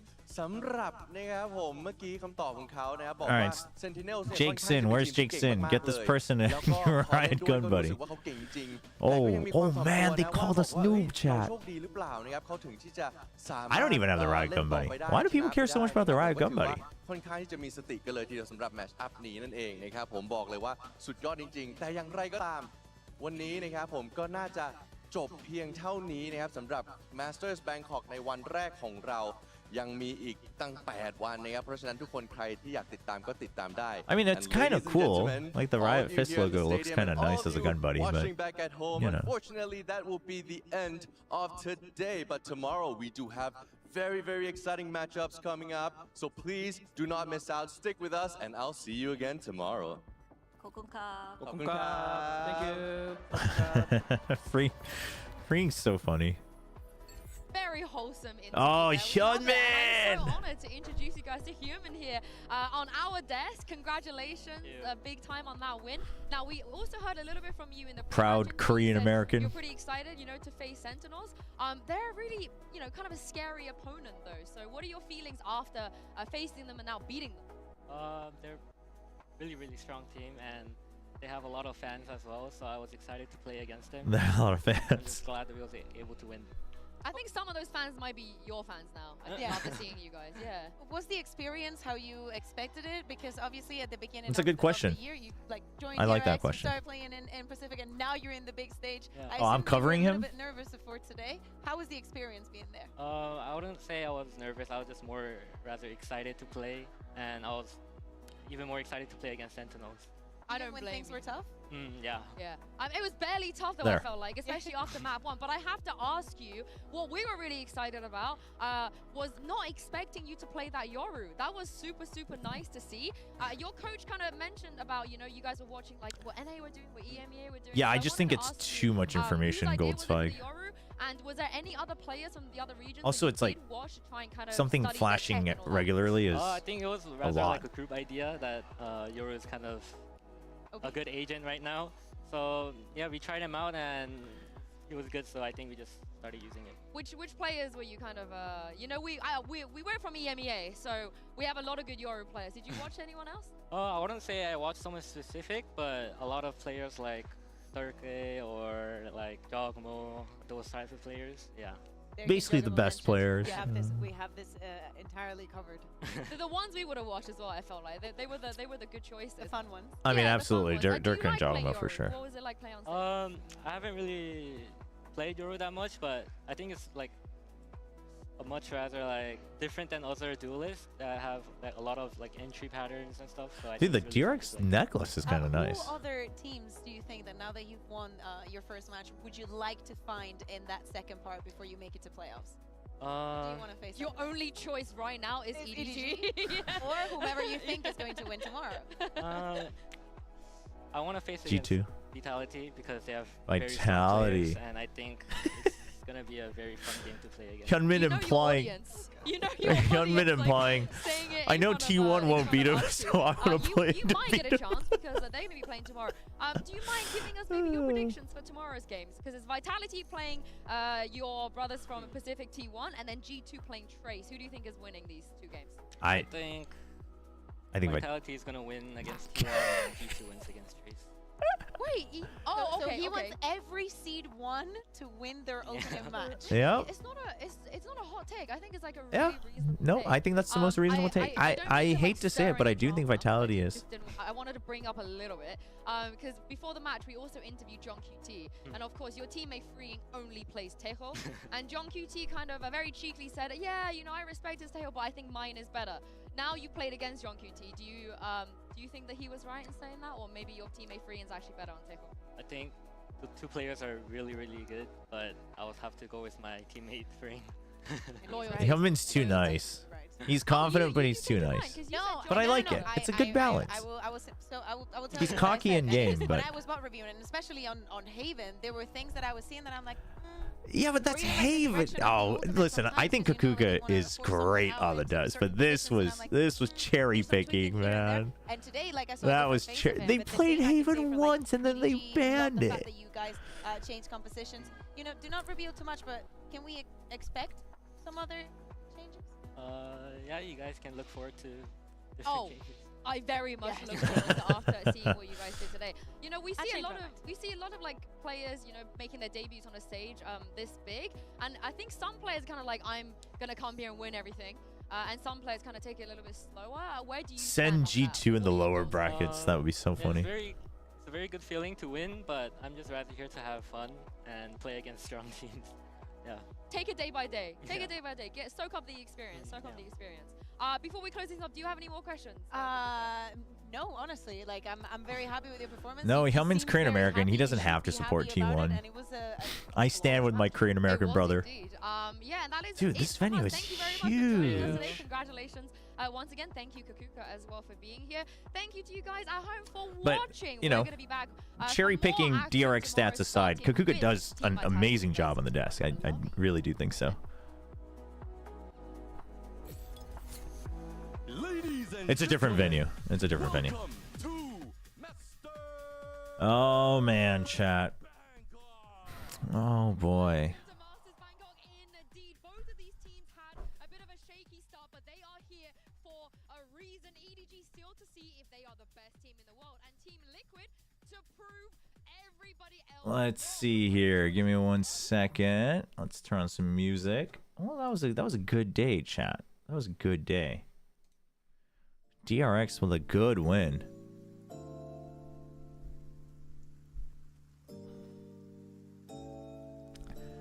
Chat, I'm gonna be honest. I don't think T1's winning tomorrow. I almost get this feeling that T1 doesn't think they're gonna win tomorrow. You know? If that makes sense.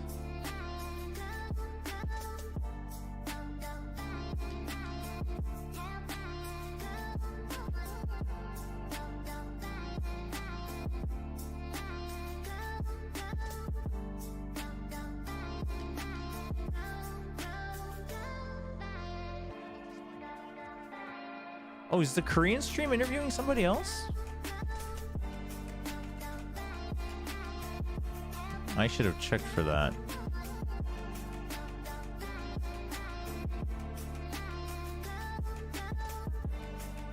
Oh, they stopped. They probably did, though. No? Maybe not.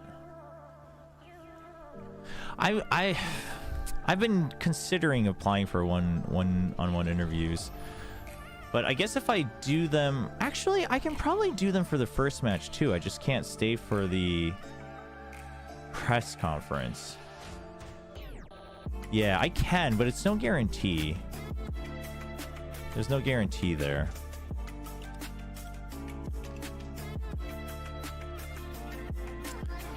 Yeah, kind of similar to it. Yeah, basically, I mean, it's just like any journalist can apply for it.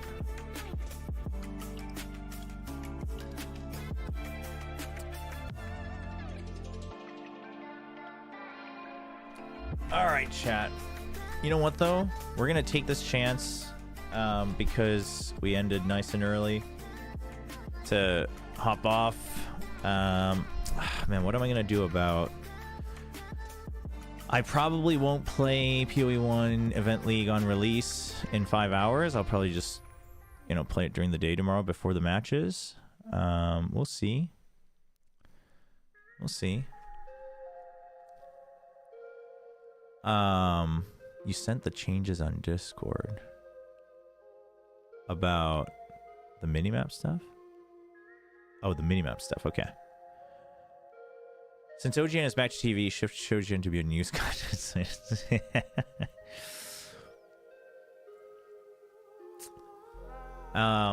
Yeah, tomorrow we'll be back tomorrow. I will be watch partying tomorrow. I mean, tomorrow it's you gotta predict Vitality G2. I think Trace has a decent shot, to be honest. I think Trace has a decent shot.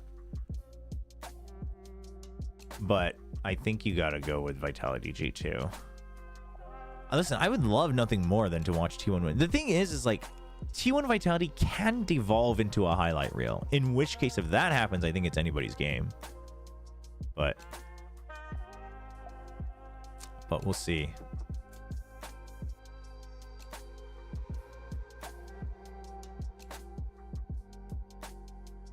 I predicted Team Liquid in my round 1? What the hell? On my pick'ems? What did you say to me to convince me to click this, chat? What the hell? I didn't even predict them to get out. That's crazy.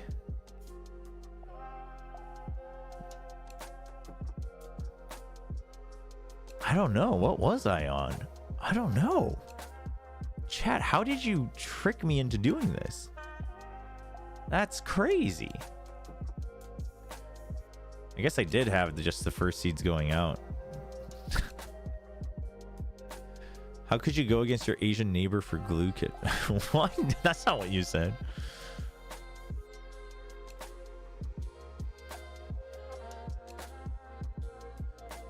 There was no post-match interview. Looks like they're not even in Bangkok. The Korean desk is never in Bangkok. Never local. We always do it remote. Which is why I'll be on the remote broadcast on Saturday. But yeah, I mean, it's chat. It's gonna be Vitality G2. I'm sorry, T1 fans. I would love for T1 to prove me wrong, though. I mean, T1 has some of my favorite players: Buzz, Meteor, Stax, Izu. Like, I love all these guys. So we'll see. Hopefully they do well.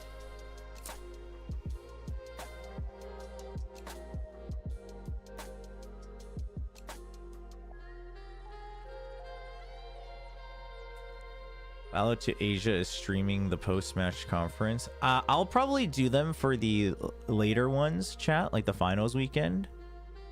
But for these, I wanna get turnaround on my videos. They're not streaming on Twitch, I don't think, right? So if it's just on YouTube, you guys should go check that out if you're interested.